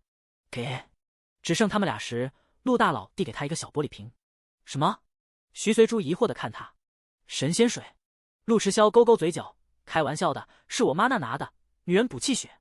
看你眼圈有些黑，昨晚没睡好吧？服1支，剩下的在车上待会带回去，每天记得喝。徐随珠，神他妈补气血，他哪里气血不足了？每个月大姨妈来的不要太凶嘛，不过1晚没睡好而已，居然让他喝补品，还是从他妈那里蹭来的，不禁好气又好笑。可迎上他含笑中带着关切的眼神，吐槽归吐槽，竟然鬼使神差的真开启瓶盖，仰头喝了下去。喝完才反应过来，这货别不是故意对着他笑，从而聊得他心猿意马吧？太犯规了。第122章陆大佬引公愤。陆迟霄看他俏眼瞪自己，嘴角的弧度扬得更高，挽起衬衣袖子，一手一把船桨放在水里试了试推力。划过船吗？他问。徐随珠摇摇头。那你负责坐，我来划吧。他让他坐船头。徐随珠看他坐在船尾比划的样子，忽然想起以前看到的一则冷笑话，说有一个物理学霸带着女朋友去公园划船，两人分坐船头、船尾。突然学霸提出互调位置，调完后拿出卷尺测量船的位移和船身长度，然后说：“原来你有120斤啊！”噗！徐随珠忍不住笑出了声。陆迟霄抬头挑眉看着他，不明所以。徐随珠感觉老脸有点红，不出力也就罢了，看着他划船，居然还笑场。可他清了清嗓子解释：“我没有在笑你，我就是想到个笑话，说来听听。”说了让你来测我的体重吗？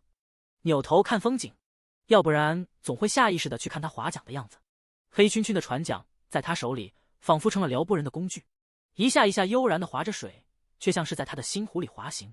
参与划船的人不少，且大部分都是小情侣，来白河公园约会，顺便凑个热闹。看到陆大佬的贴心操作，其他船上的女方不高兴了，纷纷数落起各自的对象。你看看你，同样是男人，你怎么却要我跟你一块划？你看人家女的只要坐船头看风景就行，我却跟个汉子一样得划船，好累啊，划不动了。我不管，人家男的能一人划双桨，你也是男的，怎么就不行了？小伙子们能怎么办？接过船桨划双份呗，要不然对象怕是要吹。这一切怪谁？目光幽怨的骑更前方跟完似的开路的陆大佬，都怪他。倘若眼神能杀人，引起公愤的陆大佬此刻想必已经千疮百孔，死了怕是成百上千次都有了。徐随珠巧手张望一圈，终于在一大波船只后头找到了自己的俩学生。田小雪和陈文军握着桨划得相当卖力，可船就是止步不前，滴溜溜的在湖面上打圈圈。徐随珠不厚道的笑了：“小雪，文军加油！”俩学生听到加油声，抽了抽嘴角。我敢肯定，徐老师在笑话我们。我也听到了。陈文军丧气地说：“可船就是不前进，老打转是怎么回事？要不我们也学徐老师他们，一个人负责划吧。”田小雪看其他船都这么学，提议道：“行，我来试试，你把桨给我。”俩傻孩子光归拢了桨，却没换位置。船是前进了，可划起来依旧费劲得很。徐随珠看着忍不住笑起来。陆大佬划出一段距离后，发现其他船只已远远被抛在后面，方圆几米的湖面上就他们这条船，各色杂音仿佛都被屏蔽了，安静得很。他稍微放慢速度和他聊起来，也没什么特定的话题，就聊聊天气啊，南北方的气候差异啊，以及小包子最近的一些变化。当然，划船速度也不能太慢，否则容易被后面的大部队赶超。倒不是为了奖品，而是船多不仅拥挤，还特别聒噪。可公园里的湖不大，不快不慢的速度也很快就到对岸了，压根没聊过瘾。陆迟霄看着孩子妈姣好的侧脸，心里直叹气。田小雪和陈文军原地转了几圈，终于摸索到了经验，也紧赶慢赶的追上来。徐老师，你们怎么划得这么快啊？看上去还那么轻松。陈文军哭丧着脸说：“我用尽吃奶的力，都追不上。”徐随珠淡笑不语，没告诉他们陆大佬压根没使出全力，后半场纯粹是在放水，免得打击到他们。小包子歪着头靠在陆迟霄的肩上，指着湖面上的船 ，feel feel feel。呜，大伙儿有听却没懂。吴主编笑着解释：“兜兜玩腻了气球，我就抱他到这里来等你们了。小徐的船不是第一个靠岸吗？”裁判哨子吹响，呜的一声，岸上的人跟着欢呼，兜兜开心坏了，是不是啊，兜兜？哦，原来兜兜是在学裁判吹哨子啊！田小雪恍然大悟，拍手夸道：“兜兜好聪明！”兜兜当然聪明，没见徐老师这么厉害。陈文军也笑着说。徐随珠却瞅着脆笑不停的小包子，心塞不已。明明先上岸的人是他，小没良心的，嘴里不走心的喊着妈妈妈，人却扑向陆大佬。第一名的奖品是什么？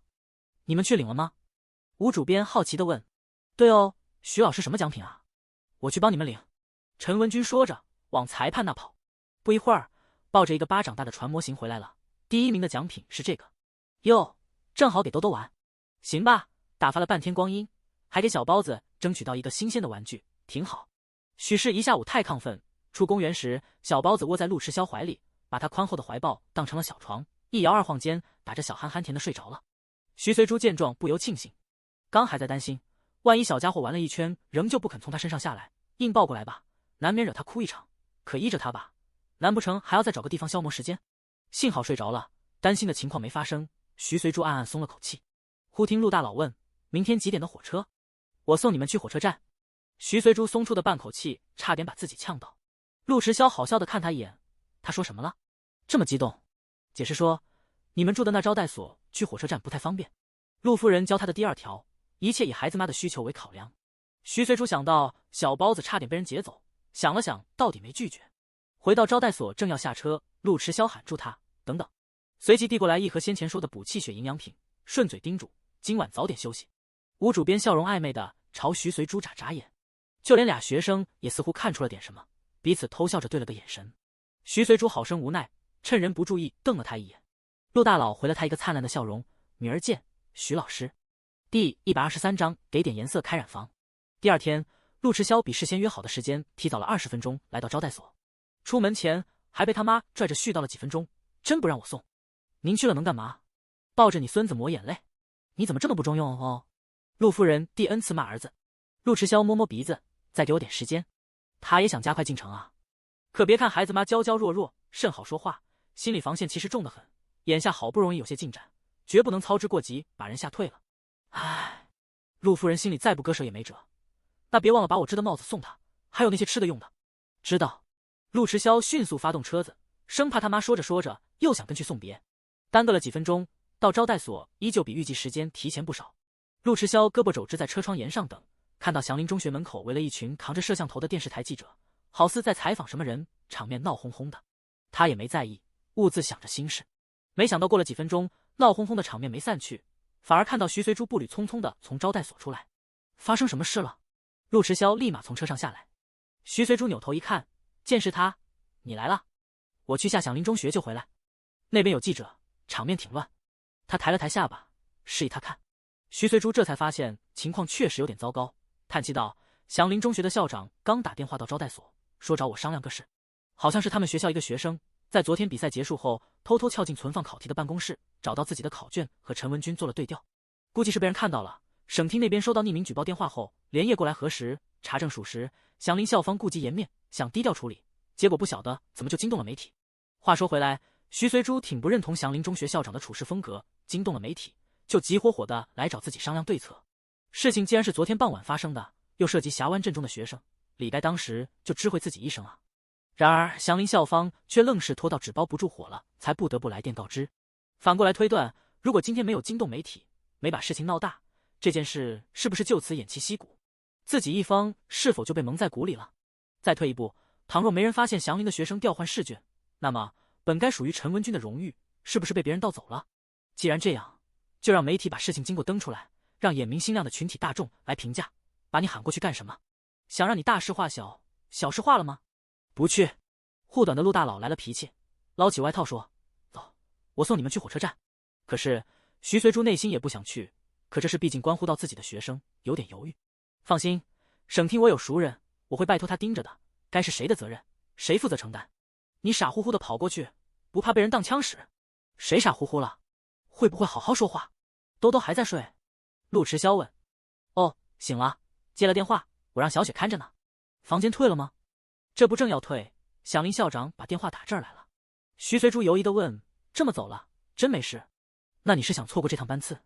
陆迟霄提醒他：“看见校门口的场面没？你去了，无疑是把你架在火上烤。祥林校长我认识，老奸巨猾的很。”徐随珠闻言，不由想起上次演讲竞赛，祥林中学被省厅领导点名批评，当天的颁奖典礼，祥林校长就没出席，恐怕是担心来了撞枪口上。这么一想，毅然决定不去淌这趟浑水了。回鱼浦，回头要是问起，我就说校门口人太多，挤不进去，再耽搁怕赶不上火车。陆大佬赏了他一个孺子可教的眼神。徐随珠磨牙霍霍：“嘿呀，这个人给点颜色就开染房。”徐随珠带着学生搭陆大佬的车去了火车站。那厢，祥林校长秦帆脸色难看的被一众记者堵在校门口。不出陆迟霄所料，祥林校长这时候喊徐随珠过去，确实有借他的出现转移媒体的注意力，顺便让媒体知道祥林中学并没有故意遮掩事实真相。结果徐随珠没来，而他被10几个新闻记者堵在校门口，被迫接受采访。敢问秦校长，这件事贵校打算怎么处理？据说调换考卷的学生还是贵校计划保送京大的优秀学子、3好学生。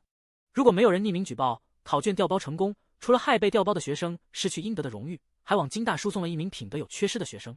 对此，秦校长有什么想说的？秦校长，不仅有电视台的记者、早晚报还有日报的记者长枪短炮的对着他，还有一些闻讯赶来的学生家长围在校门口你一言我一语的议论。我老早就觉得陈菲菲这人的品行有问题。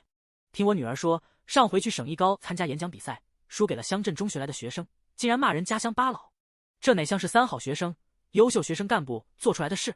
可不是，保送生固然成绩要好，素质也很重要。保送的品行差的，到时候在大学里惹出什么倒霉事，牵头皮的还不是祥林？学校名声差了，受影响的还不是我们孩子？好不容易考进来的，哎，你们说冤不冤？这件事我觉得挺好处理啊，直接把犯错学生开除不就得了？我估计学校舍不得开除陈菲菲吧，听说她最近几次模考都是年级第1。那我倒是搞不懂了，能考第1，竞赛为什么要偷掉考卷？还是和乡镇中学的学生对调，不怕考得比人家好，第1名白白让人家得去了呀？听说是比赛前发烧了，考试没精神，没发挥好。然后那个乡镇中学的学生正好上回演讲比赛得罪过他，所以……天哪，小小年纪心思怎么这么恶毒？那还留着干嘛？等过年啊！开除！开除！必须开除！第125章不是第一次。回来后，徐随珠认真思考了一番，觉得吴主编的提议确实可以试试。他脑袋里不缺题库，也不缺经验，且是身经百战得来的实战经验，为什么不编成书给学生做参考呢？既能帮到人，又能赚到钱，两全其美的事，何乐而不为？唯一担心的是，池校长会不会不乐意？会不会觉得他太出风头，从而担心影响上课？没想到池校长二话不说就同意了，当然出版啊，这是普通人求都求不来的好事儿啊！你咋还愁眉苦脸的？甚至比他还高兴。徐随珠顿了顿，池校长陪着笑脸试探地问：“就是能不能在书封上印个峡湾中学优秀教师的头衔？”徐随珠忍不住笑起来：“这个可以有，那就行了。你忙你的去吧，等书出版了，我一定去印他个几10册，放到图书馆让学生们借阅。”池校长表面淡定，等徐随珠走后，把办公室门一关，手舞足蹈地嗨起来。哎呀呀！想不到有生之年还能盼到学校的大名登上出版书的封面，这荣誉怕是全县独一份吧？县一中好像都没有过。还说他们高薪挖来的特级教师怎么厉害，再厉害能有徐老师厉害？不出手则已，一出手2个第1，还是省级的。可虽然英语竞赛还只是半决赛，决赛在5月底，要等其他省的半决赛成绩都出来了再统一进行，毕竟是全国大赛嘛。但这不妨碍池校长高兴，有个半决赛第1他就已经很满足了，决赛无论什么样的成绩他都接受。更何况有徐老师在，不会差的。不得不说，半决赛的成绩一出来，徐随珠的热情粉丝又涨了一波。全校师生周小璐和田芳芳这2人除外，其他人对徐随珠佩服得五体投地。镇中的英语曾经那是全县垫底的存在啊，谁能想到不到1个学期就被一个大学府毕业的年轻教师给生生改了命运？不仅整个高3的平均分进步显著，个人竞赛居然冲进了半决赛，其中一个还获得了第1名。这是多么神奇的转变啊！称之为奇迹也不为过。眼下得知省师范大学出版社在联系徐随珠出一本英语应试、应赛方面的教辅书，更是佩服的不行。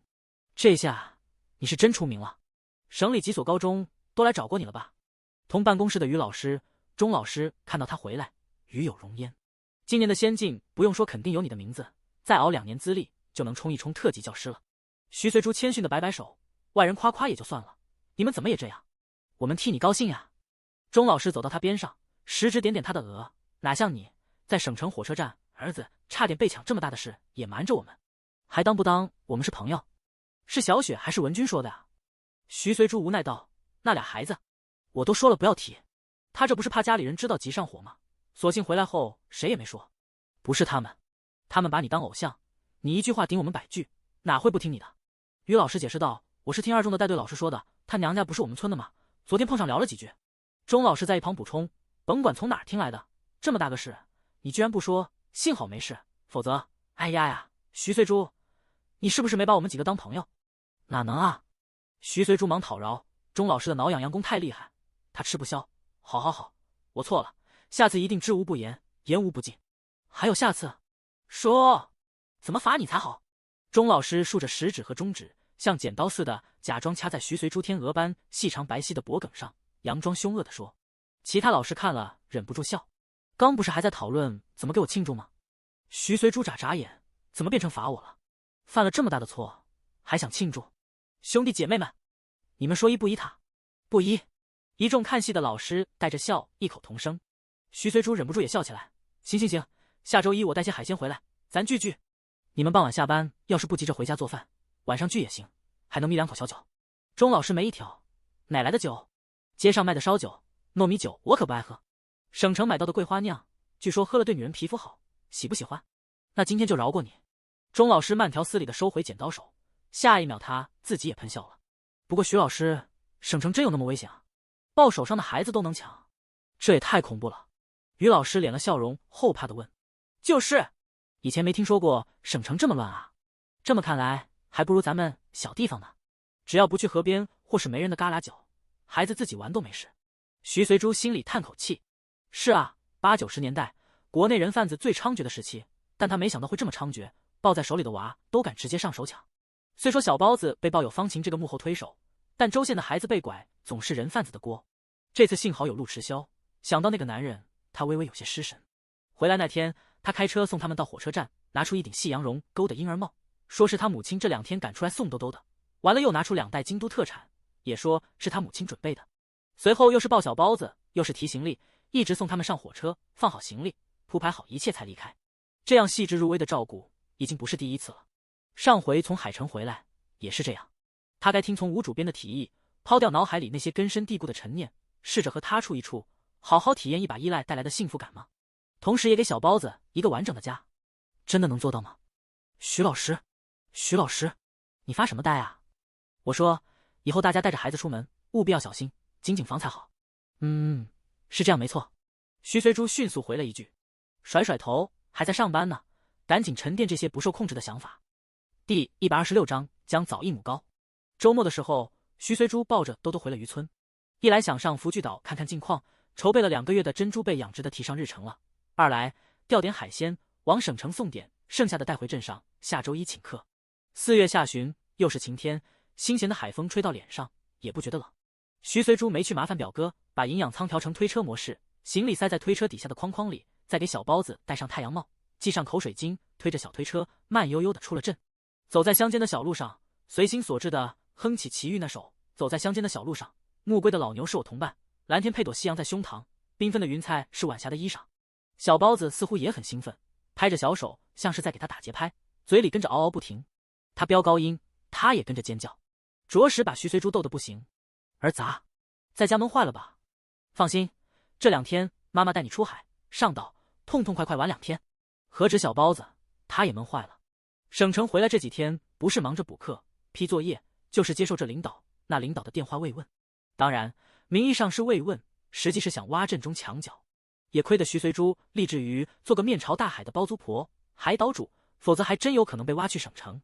那些人扔出来的糖衣炮弹，着实过于诱人。到家了，兜兜是不是困了？那先睡个觉觉好不好？到了家，见小包子打哈欠，徐随珠喂饱他之后，放到床上，拿蒲扇掸了掸四面角落，还没放下蚊帐，就听到了小家伙发出的小鼻鼾。秒睡啊！徐随珠哑然失笑，看来高哥一路累到了。小包子睡着了，他轻手轻脚的放出8爪鱼卫士清扫屋子，规整起行李，然后从井里打了2桶水，把屋前屋后的蔬菜以及花木的给浇灌了。其实哪怕他不浇，他姑也会3、5不时过来照看。这不看床上晒得松松软软的被褥就知道了。但徐随珠喜欢做这些，以前他一个人住单身公寓的时候，没少养花花草草，得闲就在阳台上试弄。浇灌的水里兑了清扫卫士和分类降解垃圾桶压缩出来的绿色小废渣。别说，这玩意可真好使啊！镇上屋后的菜园子，打从用上这无色无味的废渣肥料后，不仅长得比别人家快，差不多同时下的菜秧子，别人家才只冒出一点芽尖，自家的已经是嫩嫩的小菜叶了，并且还不招虫咬，既省了农药钱，还绿色环保。所幸马大婶那屋院墙砌的比一般人家高，尽管上面几排是镂空的，但不盯着看，别人也看不出什么。徐随珠每天早上走一趟菜地，沾着露水的嫩叶子洗干净，用蔬果机打成糊状，一部分调米糊糊给小包子添辅食，剩下的和面做面条或是调个鸡蛋韭菜馅包饺子，午饭也一并解决了。等再过些时日，番茄、豆角、茄子等蔬菜陆续成熟，他和小包子的饭桌就更丰盛了。因着这个原因，徐随珠侍弄起屋前屋后的菜谱更有劲了。忙完这些，回屋看了眼小包子，见他仍呼呼睡得香，就去地里刨了几块老姜，掘了一丛益母草。峡湾这边有时新鲜益母草嫩芽的饮食习惯，家家户户都会在自己院子里种一丛益母草，鲜嫩的时候当蔬菜，子时成熟了就当中药。蔬果机把姜和益母草打碎成泥，添入过年剩下的干红枣和冰糖、枸杞一起，分别放入烹饪宝的食材格，熬了2罐纯天然原生态的姜枣益母膏出来，1罐收入系统包裹，1罐待会送他姑。姜枣膏适合特殊日子时冲水喝，调经暖宫，补血养颜。淋了雨或受了寒，冲上一杯也不错，驱寒除湿。回头再多种些姜，给表嫂也熬上1罐。忙活了好一阵，估摸着小包子这下应该快醒了，这才揉着略有点发酸的后腰，将料理机和打扫完毕的八爪鱼清扫卫士收起来。刚收妥，听到他姑的叫唤：“随随，随随。”徐秀院有老宅的院门钥匙，方便平时过来洗洗晒晒，边喊边开门走进来。姑，你怎么来了？徐随珠看了看天色，这个点，平常他姑不是跟着出海，就是还在渔场忙活。这不听说你回来了吗？横竖渔场那边有你姑父在，就过来看看。兜兜呢？睡着啊？我推着小车回来的，兴奋了一路，到家才睡着，不过差不多该醒了。姑你来了正好，待会把这些拿回去。这是姜枣膏，里头添了益母草，我自己熬的。这些是省城带来的。徐随珠把给二老的礼物分装在2个网兜里，自己做的就算了，怎么还买东西？省城那边的物价又不比我们这便宜，何必花这冤枉钱？徐秀院高兴侄女出门，记挂着他们俩口子，同时又埋怨他花钱大手大脚。你挣点钱不容易，要养兜兜，还要搞什么珍珠养殖，没必要每趟都给我们带东西。一家人不讲究这个，不全是我买的，有些是朋友送的。徐随珠笑着解释，这些是吴主编送的，这2兜是一个京都的朋友说兜兜和他眼缘，坚持要送我们的。这也太客气了。徐秀院咂舌道，那你有没有回礼啊？钱不过姑这有，该回的礼一定要回，免得让人说咱们光收不回。放心吧姑，我有数的。他这趟回来，其中一个计划就是钓点品质好的渔货。不过海钓这事吧，不能说想钓什么就来什么，主要还得靠运气。好在有星际牌神器鱼竿在，运气一般不会差。对了姑，明天姑父出海吗？就知道你会问。徐秀院笑着说，哪次你回来他管自己出海去的，就算去也是禁地。你是不是想上福聚岛看看？徐随珠不好意思的笑笑，被姑猜到了啊，这还不好猜。徐秀院睨他一眼，放心吧，明天我和你们一道去，兜兜归我带，这样你也能干点正事。徐不干正事，随珠。第127章极品猪母贝。摸摸鼻尖，徐随珠小声替自己辩驳，哪回上岛我没干正事啊？还好意思说？上次去了半天，你做了啥？净懒在沙滩上看海了吧？徐秀院好笑的睨他一眼，我就想不明白了，这海出门就能看到，再好看，天天看年年看也看腻了。还有玩沙子，再细再白，那不也是沙子？总不至于是金子吧？怎么跟个孩子似的，玩得不亦乐乎？徐随珠抿唇干笑，心里直叹，姑啊，你是不明白，对那些成天忙忙碌碌的内陆人来说，躺在细腻的白沙上看看碧海蓝天是多么惬意的事。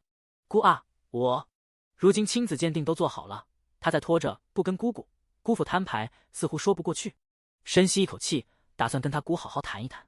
1、2，结果小包子醒了，娴熟的翻了个身，2条小胳膊有力的支撑着身体，昂着小脑袋，咿咿啊啊的，好似在喊人过去抱他。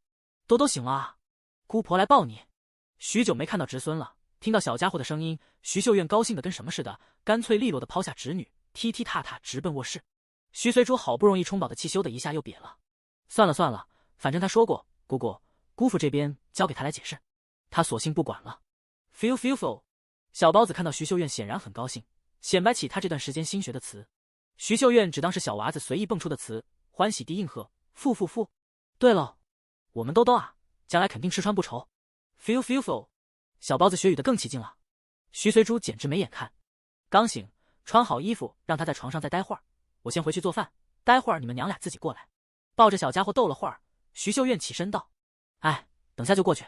姑，晚饭简单点，我们又不是客人。你和姑父平时吃什么就做什么。”行。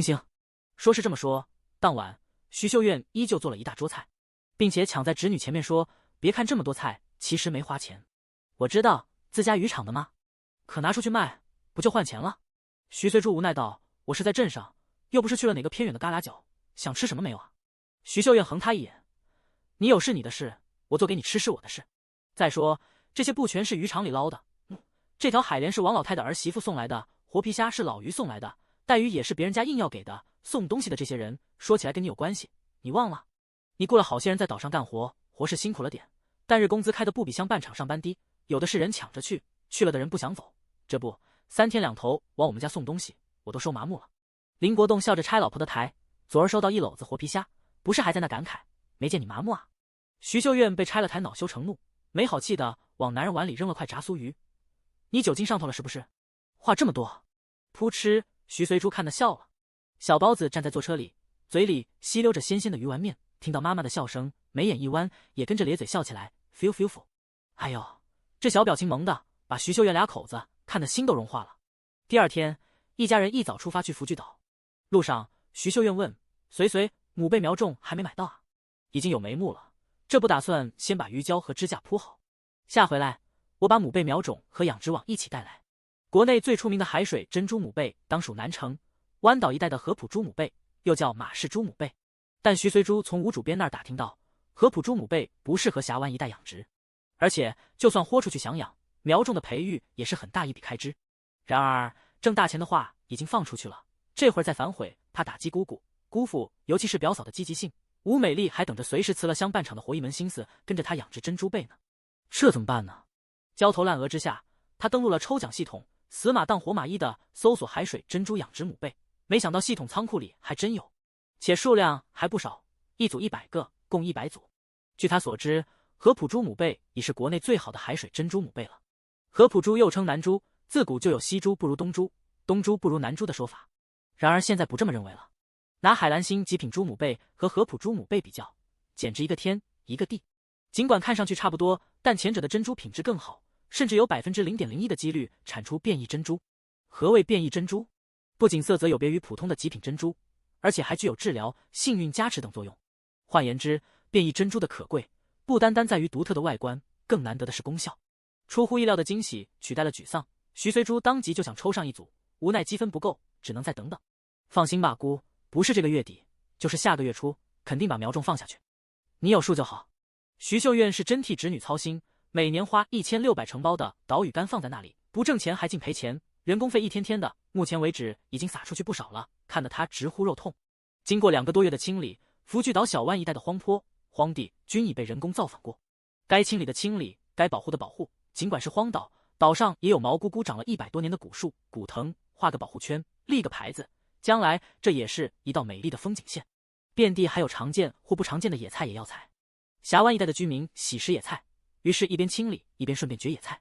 干活期间，菜都不用从家里带了，荤菜有赶潮捡的小鱼小虾，还有一晚上下来丰收的虾龙、蟹龙，蔬菜有遍地可寻的野菜，换着种类，变着花样，每天吃都不觉得腻。清理出来的茅草着实不少，在村民们的提议下，选了背风角落挖了个坑沤肥，沤出来的肥正好用来浇灌开出来的新地，方便守夜和放置杂物的工人房也造好了，就在临时码头上来的高坡上。第128章包君满意椰树苗。荒地开得差不多了，环岛的路也铺了老长一段，想好种什么了吗？林国栋问侄女。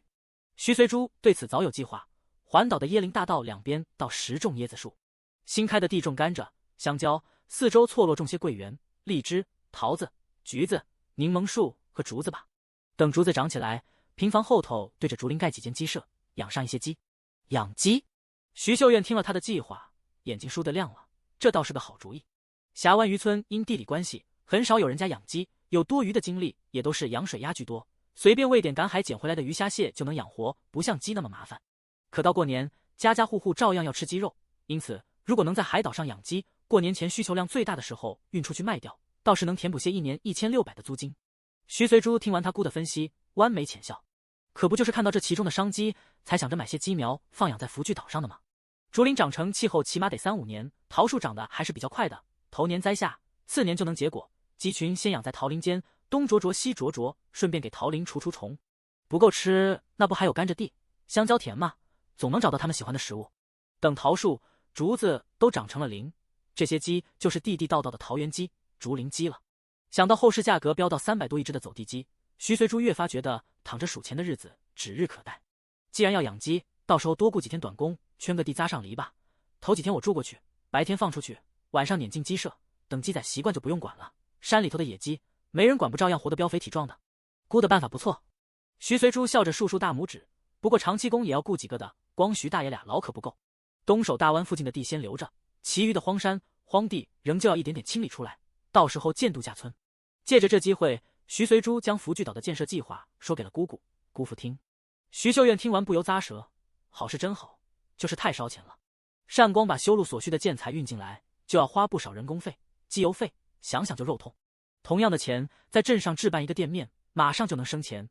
可眼前的岛屿还只是个乱摊子。徐随珠笑着安抚：计划吗？不一定要马上实现的。国家不也有3年政策、5年计划？咱们比照着来，姑你相信我，最迟5年一定回本。行了，随心里有主意，你就别操这份心了。林国栋劝道。这会儿倒是说我了，是谁3更半夜睡不着，翻来覆去担心投进去的钱打水漂的？徐秀月没好气的白男人一眼。林国栋黝黑的老脸一下通红。随在呢，说这个干什么？我那就是睡不着，胡乱说的。徐随珠忍住笑，抱着儿子指着不远处的福聚岛问：兜兜，妈妈买的岛漂不飘飘？妈，对，妈妈买的，漂亮吧？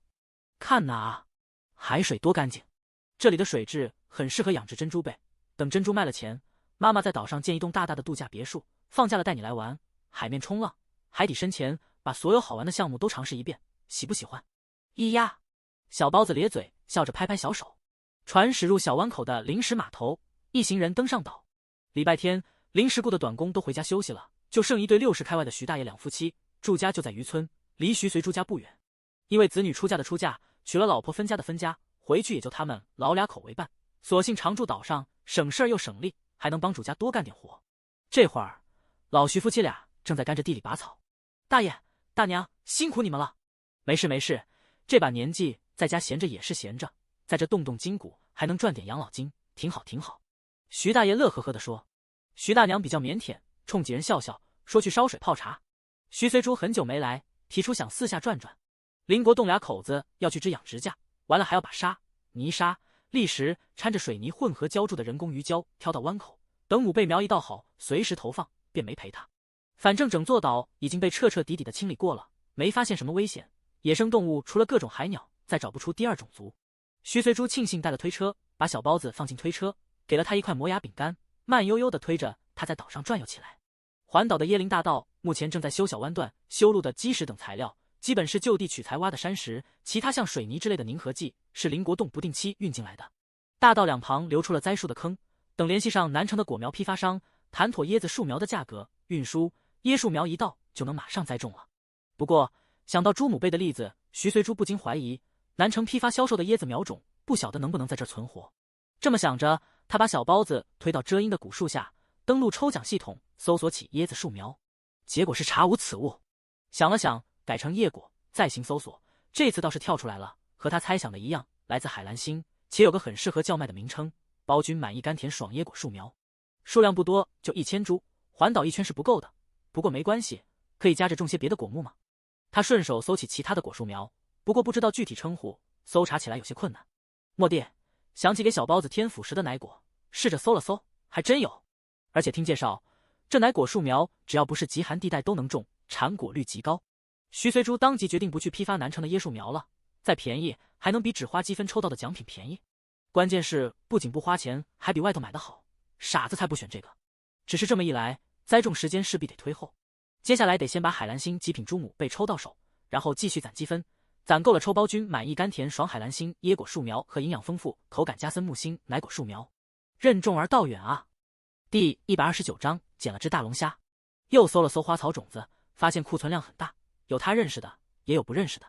等荒地都开出来以后，弄几块花圃专门种花，花开的时候绝对吸引人。再腾出一块地做大草坪，等小包子会跑会跳，带他来踢球做游戏。这计划可行。徐随珠越想越兴奋，就是得先攒积分。哎，以前怎么没发现积分这么难攒呢？退出系统，徐随珠深深叹了口气，早知一开始就不胡乱抽了，白瞎那么多积分。转念一想，也没怎么浪费啊。瞧他抽到的那些奖品，几乎每样都是有用的。要怪只能怪星际产品太诱人。兜兜啊，以后啊一定要好好学习，天天向上，长大了当个科学家，多多发明，多多创造，争取星际有的咱地球有，星际没有的咱地球也有，这样妈妈就不用纠结抽哪个好了，只管埋头赚钱，有朝一日随便买。小包子有听没懂，捧着磨牙棒啃得很欢。解决了母辈和树苗的来源问题，徐随珠心里搁着的石头落了地，之后就真的是随意转悠了。顺路参观了几棵百年古树，撑开的枝丫茂密如蓬，仿佛一顶绿绒大伞。可以在树下砌一套石桌石凳，走累了随时能歇脚。回来的时候经过一片洼地，瞅着像是沙质土壤，想起以前吃的沙地西瓜，又沙又甜，水分充足，徐随珠不禁咽了咽口水。回头问问姑父，合适的话，这里开片西瓜地，不用多种，一家人够吃就行。转一圈回到小湾口，小包子妈的叫着，一扭一扭挣扎着要从推车上下来。这一片沙滩都已清理过了，粗粒割手的贝类碎壳以及被浪头冲上岸的一些不能沤肥的垃圾都被和到水泥里嵌上了工人房的墙面。五颜六色的海星、贝壳或是海螺碎壳给工人房添了一份原始淳朴的美感。考虑到涨潮厉害的时候海水漫上来，不仅地基挖得深，房屋地面更是离地半米高，连成排的房屋前修了4、5级台阶。台阶也是由这些粗粒的贝壳和着水泥铺砌的，不仅省钱，因为踩上去粗粗糙糙，雨天反而不容易滑。变废为宝的贝壳、粗沙粒被一一挑走，沙滩上细腻干净得很。徐随珠打开挎包，拿出毛毛兽皮毛毯铺在沙滩上，刚放下小包子，小家伙就亢奋地爬了起来。好在细腻的白沙很软，即使滚出了毯子也不会摔疼。徐随珠任由他在毯子上自由活动，自己也盘腿坐在毛毯外围，近距离欣赏蓝天碧海。这才是打开度假的正确方式吗？太阳底下会不会太晒了？要不找个房间让他去玩，你也去歇会儿。徐秀苑看到娘俩在这里玩，走过来问，说才4月份，太阳开起来还挺热的。没事儿，稍微晒晒还能补钙，热了就进去。等你姑父把鱼胶铺好，就能回去了。铺鱼胶是个体力活，徐秀苑也帮不上什么忙，倒是林国栋干惯了，以前在渔场的时候没少接触这个活。像投放到浅海水域的人工鱼胶，主要是用来放养海参、鲍鱼、扇贝、龙虾等海产品，起个增值作用。因此每块鱼胶的体积不算大，材料也多是就地取材的泥沙、砾石或者是老皮木桩，投放前凿些坑洞、凹槽，模拟海洋生物生存的洞穴、岩缝，方便母贝用足丝附着生活。铺好鱼胶，外围支起养殖架，回头把养殖网拦上，就能安心养殖珍珠贝了。徐随珠坐在树荫下，听他姑满怀喜悦地憧憬着以后的生活。海浪一下又一下不间断地冲刷着海岸线，仿佛在跳富有节奏感的韵律操。时不时的有海鸟成群结队的低空飞过，锋利的爪子伸向海面，轻松捕获一顿美食。蓝天、白云、碧海、金沙，每一幕都是美不胜收的瑰景，越看越让人上瘾。咦，那是什么？像是刚被一个浪头打上来的。姑，你看着兜兜，我过去瞧瞧。换拖鞋吧，别把鞋子弄湿了。徐秀苑递给他一双拖鞋。徐随珠脱了袜子，挽起裤管，踏着廉价的塑胶拖鞋，踢踢踏踏走至黑点所在的沙滩。走近了才发现是一只小海龟，被浪头打上岸的时候，不巧龟壳朝地，四脚朝天，努力翻身无果，反而让龟壳越陷越深，最后像个锅嵌在了沙堆里。4个爪子悬空蹬啊蹬，只能等下一波浪头再把它带回海里了。当然，前提是在那之前没被太阳烤成乌龟干。徐随珠看到的就是这么一幅景象，尽管觉得有点好笑，但还是上前帮了个忙。咦，是那个人类，曾经害他吃了一次鱼钩的人类。他当时把他放生了，祖祖因此送了他一包没什么用的硬壳货。但这个人类好像很喜欢那些硬壳货，真是没见识。还说人类很聪明，祖渣一定搞错了。小海龟认出徐随珠，惊讶的绿豆小眼睛咕噜噜直转。徐随珠看得越发想笑，贪玩的小家伙，以后离海岸远点，再被浪头冲上来，可不保证还有这个好运气哦。徐随珠抱起他送到了水里，顺便卷起裤腿，让脚丫感受了一下海水的凉意。假如是盛夏时节来这里玩水，一定很舒服吧。刚要回去，又一个浪头打来，徐随珠的裤脚好似被什么东西勾住了，低头一看，竟是一只超大个的龙虾，乖张跋扈的大螯，一只夹着他的裤腿，另一只勾着一团海藻。徐随珠顿时心跳漏了几拍，随即发现大龙虾的螯死死夹着他的裤腿，看上去倒是比他还慌张，不禁扶额傻笑。玩会儿水居然捡到个大龙虾，这运气简直好到爆了呀！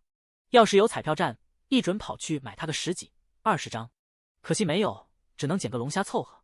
他小心地夺回海边，趁又一波浪头袭至裤腿，大龙虾松开大螯的瞬间，2只手快速抓住龙虾的2根长触须。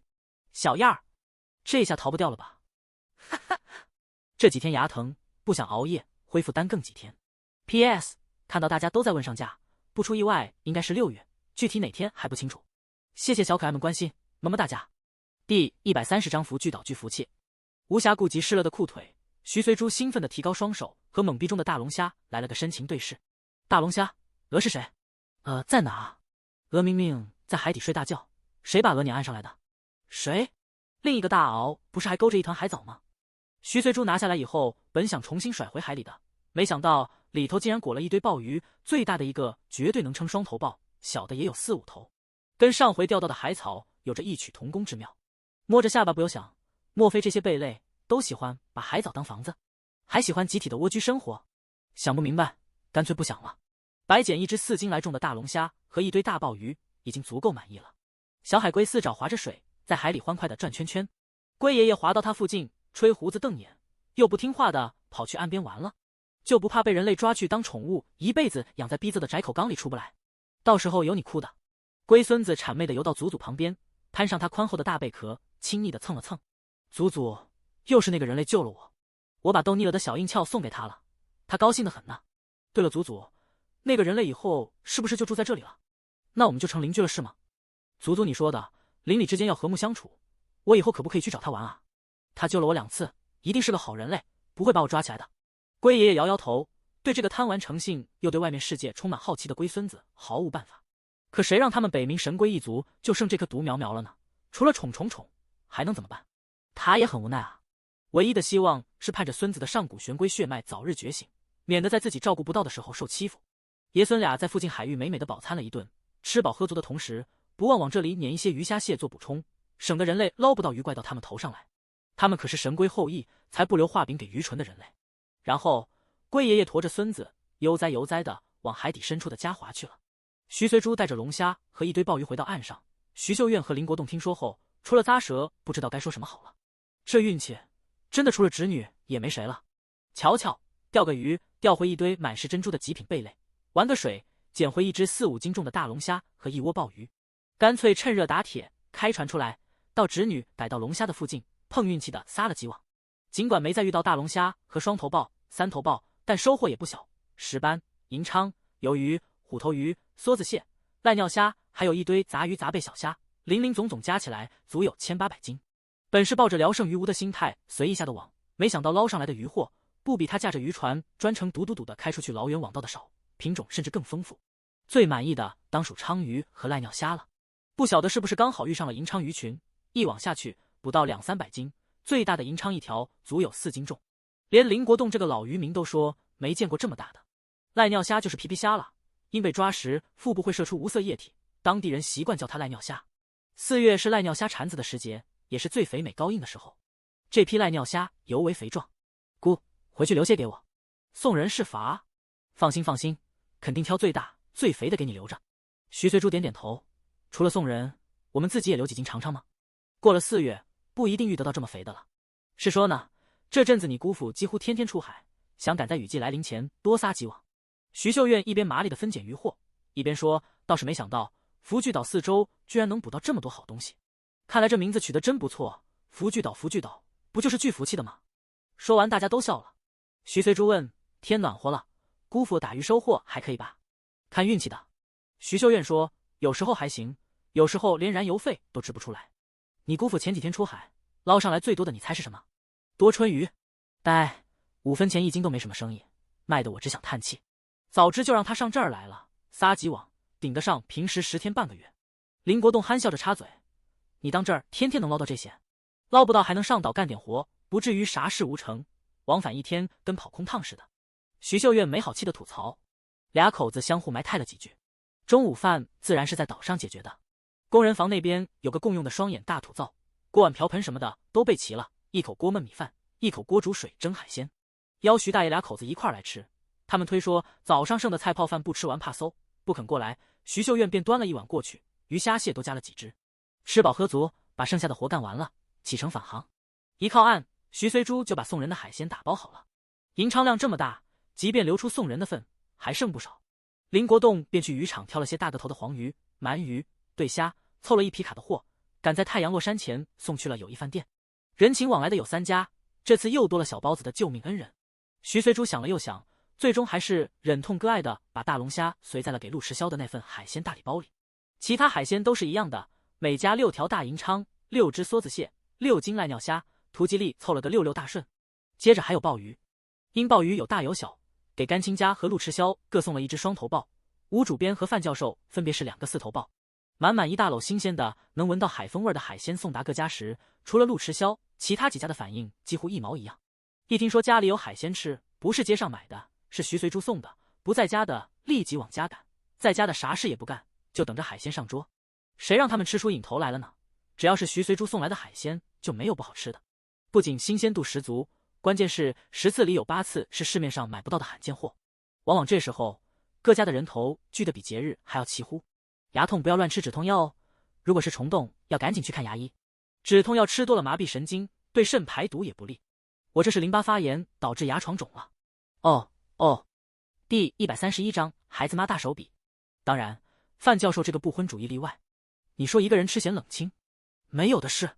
相反，他整了一桌菜，倒了1壶红酒，先醒着，收拾完毕洗个澡，穿上异国风情的大裙百连衣裙，外头套一件小马甲，静静地坐在落地窗前，一边欣赏繁星点点的夜景，一边啜着红酒，品尝海鲜，不要太惬意。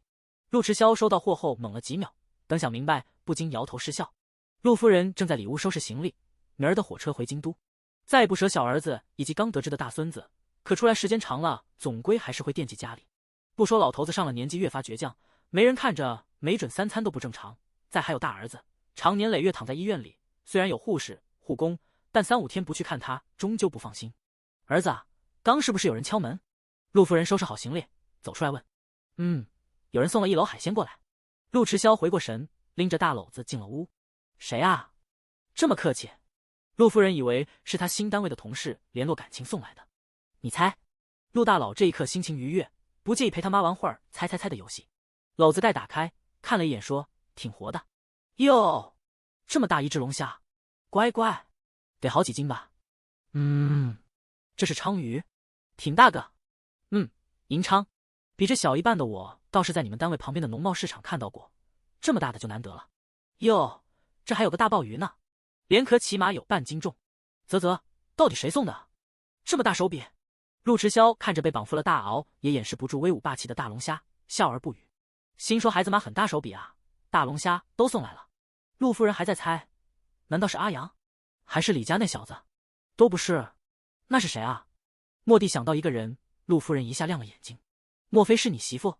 那天她不是抄了你地址吗？说到家给你有海味。这回儿子没摇头，还笑得一脸荡漾。陆夫人知道猜对了，抚了一下掌，笑眯眯地说：“看来是个言而有信的儿子，眼光不错。兜兜那孩子也养得很好，懂事可爱又不怕生，加油！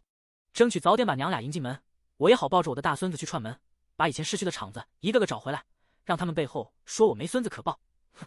陆大佬扯嘴角，未免他妈越说越起劲，越说越不想回京都，乃至冲动的奔去榆浦县心肝肉肉的喊着抱他的大胖孙子，打断道：“这些今天都做吗？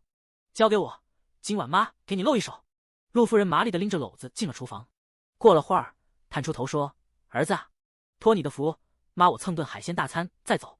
可怜老头子一个人在家，3餐不济，8成又瘦了。”陆迟霄眉一挑，每次他娘把老头子拉下水，伴随而来的便是幺蛾子。你要不嫌腥臭，就把剩下的带回去，我还能拦着你？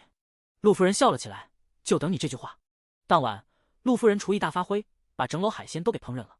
除了葱油大龙虾和粉丝大鲍鱼这2道做了娘俩的晚餐，剩下的她全部做了熟食：鲳鱼干煎、皮皮虾盐烤、梭子蟹面拖。儿子，我给你留了一份，明儿你当中饭，再放恐怕不新鲜，我就没给你多留。陆迟霄无语，他怕不是老陆俩口子亲生的，担心到明天晚上不新鲜。那你还带这么多回京都？火车到站不是明天晚上6点，到家起码7点，难不成京都的晚上7点跟紫衣省的晚上7点不是一个概念？哎呀，我还不是怕你吃冷食坏了肠胃。你爹年轻时候连树皮都啃过，冷食小意思了。陆夫人笑眯眯地说：“你不是让我先瞒着你爹别透露吗？省得他职业病犯了去查你媳妇，带点吃的堵他的嘴，省得问东问西的，害我不小心说漏了。”陆大佬，您赢了。次日傍晚，陆占峰陆家大家长亲自到火车站接媳妇。哟，老陆，今儿咋有空？陆夫人看到他，促狭的调侃了2句。陆战锋被自个媳妇调侃了，也没什么表情，背着手冷哼一声：“有你这么做人媳妇的吗？丢下家里一堆事不管，臭小子，许你什么好处了？让你那么向着他，去了还不肯回来。”平日里话不多的陆家长，这一刻无师自通的开启碎碎念模式。陆夫人看在开车司机的面上，没落他面子，抽着嘴角任他念了一路，到家才打断他：“别说这些了，我给你尝尝 Z 省特产。”说着，献宝似的打开几个饭盒，表情有些遗憾：“可惜不酥了。昨晚刚炸好的时候，这蟹脱面可好吃了。想吃蟹脱面还不简单？家附近的菜场又不是买不到。”陆战锋嫌弃的看了眼饭盒，海鲜的个头倒是挺大，但这天气吃冷食，真当这里和 Z 省一样，过了4月就夏天？咱家附近能买到这么新鲜呢？陆夫人睨了他一眼，跟你说，我剁的时候，这一个个还张牙舞爪满砧板爬呢。活的？陆战锋惊讶的挑眉。那可不。陆夫人嘚瑟道，死的我干嘛千里迢迢带回来？还是从儿子口里抢下来的。臭小子有那么贴心，特地给你弄这么新鲜的海货？陆战锋撇嘴不信。哎呀，那边不是靠海吗？再说了，这又不是他弄的，是……哎呦，差点说漏嘴。陆夫人忙转移话题。对了，我答应儿子要把他100天和周岁时的照片找出来寄过去的，我去找找。找那些干啥？陆战锋皱眉费解，嘴里咬着一条皮皮虾肉，冷掉的盐烤皮皮虾味道倒是不错，适合下酒。回头再告诉你。陆夫人风风火火的性子依旧如年轻时候。没记错没记错，我大胖孙子跟老二小时候确实像，简直一个模子刻出来的。陆夫人翻箱倒柜找出儿子小时候的照片，泛黄相片上的老二可不就是兜兜小可爱的翻版？哦，错了，该说兜兜是老二的翻版。陆夫人看着相片想着孙子，越看越欢喜，欢喜到笑出了声。第132章没一个合格。你嘀嘀咕咕的在干啥？陆找不到家里的酒，心猜肯定是被媳妇藏起来了，背着手踱进来问：“那啥，我的酒呢？你有啥酒啊？有也不给你喝，也不瞧瞧自个什么身体，不怕进医院就放胆喝去。”陆战锋轻咳一声：“哪有你说的这么严重？再说那些菜一看就是下酒的，没酒哪成？你把酒拿出来，我不多喝，就眯1小盅。”不习惯软磨硬泡的陆家长，为了一口酒也是豁出老脸去了。明儿我在家，你想去哪里逛，我都陪你。真的？陆夫人眼睛一亮，她想给孙子买点东西，连同照片一起寄过去。转念一想，撇撇嘴，拉倒吧，一定又是拿份报纸，走哪儿看哪儿。我逛个百货商店，你坐门前台阶看报纸；我逛个城隍庙，你坐隔壁茶馆听说书，这算哪门子陪？还不如上你的班去。被一语道破的陆家长顿了顿，耐着性子哄道：“这次真陪你，不看报纸也不听说书，行吧？说好的1小盅，不许多喝。”成。陆战锋如愿以偿，喝到了心心念念的酒，眯一口小酒，包一只皮皮虾，眯一口小酒，吃一块蟹脱面，神情惬意，不要太满足。陆夫人坐在边上翻看小儿子早年拍的照片，10岁以上的扔一边，长残了，不可爱；10岁以下的爱不释手。小时候的老二还是很可爱的，尤其是周岁以前，你瞅瞅这张，白白嫩嫩的，和都戛然而止。幸亏男人没听清，正沉浸在美酒佳肴里，只偏头问了句：“你在嘀咕啥？”陆夫人没好气的白他一眼：“没啥，吃你的吧。都怪老头子那臭毛病，要不就能和他可劲聊孙子，夸孙子了，哪像现在还得瞒着。哎，他想乖孙了，真想飞去鱼铺好好抱抱他，亲亲他。对了，你特地跑一趟 Z 省，不是去找儿子让他回来相亲的吗？怎么没劝动？”陆夫人噎了噎，一去就撞上了亲孙子。孙子都有了，儿媳妇还远吗？相什么亲？这是完全被他抛脑后了好吗？陆战锋看他那表情，就知他忘了，叹了口气，还说我不够关心。你都去 Z 省了还忘记？谁说我忘了？陆夫人眼一瞪，儿子已经有喜欢的人了，难道让我棒打鸳鸯？什么？臭小子有对象了？陆父闻言很激动，啥时候的事？上趟回来复命，没听他说起吗？陆夫人嫌弃的睨他一眼，跟你有什么好说的？说了让你去调查人家。这回换陆父噎了，别说，依他的习惯，还真有这可能。职业病，职业病。他心虚的低头啜酒。我说老陆啊，儿孙自有儿孙福，孩子们的事啊，就让他们自己去解决，你别老是担心这担心那，然后插手去管。想想老大，他媳妇当年不就是你相中意的？说什么他爹他爷爷跟你一个系统，不用调查就知根知底。后来好了吧？知根知底的儿媳妇抛弃你儿子，跑去了对手家，老脸没处搁了吧？我跟你说，这次你要是把老二的对象管跑了，甭管老二什么态度，我一准跟你急。老大那事就是全家人心中的痛，当爹的哪会盼着儿子不好？那不意外吗？行行行，这次我不插手。陆父忙不迭表态，而后呷了口酒，反应过来，我这还什么都不知道呢。臭小子谈对象了也不跟我说，不调查，问问都不行吗？陆夫人老神在，事先跟你提个醒，免得你脑袋犯抽做蠢事。要是把儿媳妇吓跑了，孙子还能抱上手吗？陆家长选择性的失聪。明天你上班看到老林，先跟他通个气吧。回头我把姚凤约出来，跟他好好解释。老二既然有喜欢的人了，两家老爷子的提议就算了，好在两个小的那天也没相成。臭小子也真是的，有对象不早说。陆占峰骂了一句，人姑娘还没答应跟他处呢。陆夫人叹气，孙子都这么大了，媳妇还没搞定，真愁人。陆占峰一听瞪眼道，啥？这个不中用的怂包。陆夫人白他一眼，还不是遗传你的？你父子仨谈情说爱这门功课没一个合格。要是陆迟霄此刻在场，一准喷茶。之前他妈嫌他不中用时，拿他老子做比较，说什么你要有你爹一半能耐，早就追上媳妇了。这回又说父子仨一个德行，看来老话要改一改了，分明是女人的话要能信，公猪也能上树。陆家长不服气的辩驳，我比俩小子强多了，半斤八两了，儿子跟前给你留颜面，你还当真了？夫人没好气的哼哼，拍拍腿起身，不说了，明个儿把照片给老二寄去。你喝完了吗？喝完早点睡，明天早点起，不是说陪我出去逛的吗？别喝完就赖账，他还要给孙子买礼物呢，敢耽误他正事，哼哼。被一语道破的陆家长，喝点酒容易吗我？再说陆大佬送走母上大人后，找老领导借了几张华侨商店的外汇券，第二天去买了几样礼物，不确定徐随珠家的门牌号，就给寄到了镇中。周六早上，徐随珠刚进校门，被传达室的大爷喊住了：“徐老师，有你的包裹和汇款单，包裹有2件，昨天傍晚邮递员送来的。”谢谢大爷。汇款可能是稿费，徐随珠倒是没多想，只是包裹是谁寄的，还2件，这让他有些摸不着头脑。中午下班，他顺路去了趟邮局。诺，汇款回执上1000个字。邮局人员把单子给他，他扫了一眼汇款金额200整，稿费貌似没这么齐整吧。邮局人员收了领款单和回执，把钱数给他，然后给他找包裹。找的时候不忘打趣：“徐老师，你每个月包裹不少啊？”“是啊，朋友多吗？”徐随珠笑笑，其实他也不知道这俩包裹都是谁寄来的。第133章，知足吧，陆大佬。包裹拿到手上了才知道，其中一个和汇款单是一起的，来自广城的周东威和陈旭阳，里头还加了一封信，看了才知200块原来就是上回说起的谱词费。俩小子在信里说，后期可能还会有版税可以领，也就是说谱一首歌词至少能拿200，这钱也太好赚了吧。徐随珠禁不住咂舌，感觉比稿费来的轻松啊。不过他不贪心，毕竟歌词被录用比稿子上刊发表难度系数要大得多，何况他就是个门外汉。周东威和陈旭阳给他邮了好几本新出的英语刊物，完了还有一包鼓鼓囊囊的广城特产，其中有天然果冻之称的糖水，海石花就装在他上次邮过去的保鲜盒里。看到海石花熬制的糖水，徐随珠来了兴致。渔村这边偶尔也会捞到海石花，做成糖水，味道很不错，还有清肺功效。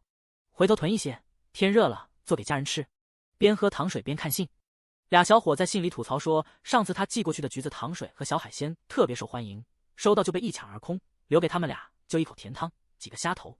徐随珠忍不住笑，青春就是好啊，什么都喜欢抢来抢去，好似这样更美味似的。这次给他们寄些皮皮虾干和鱿鱼干吧，这2样方便运输也方便储藏。有空再熬些姜枣糕，广城也是沿海城市，且比这里湿气还要重，经常喝姜茶好处多。另一个包裹来自省城，寄件人栏上的签名龙飞凤舞，直至拆开，里头掉出一封信，明明夹在包裹里，还工工整整贴了邮票。拆开信，只看了开头一句就猜到是谁了。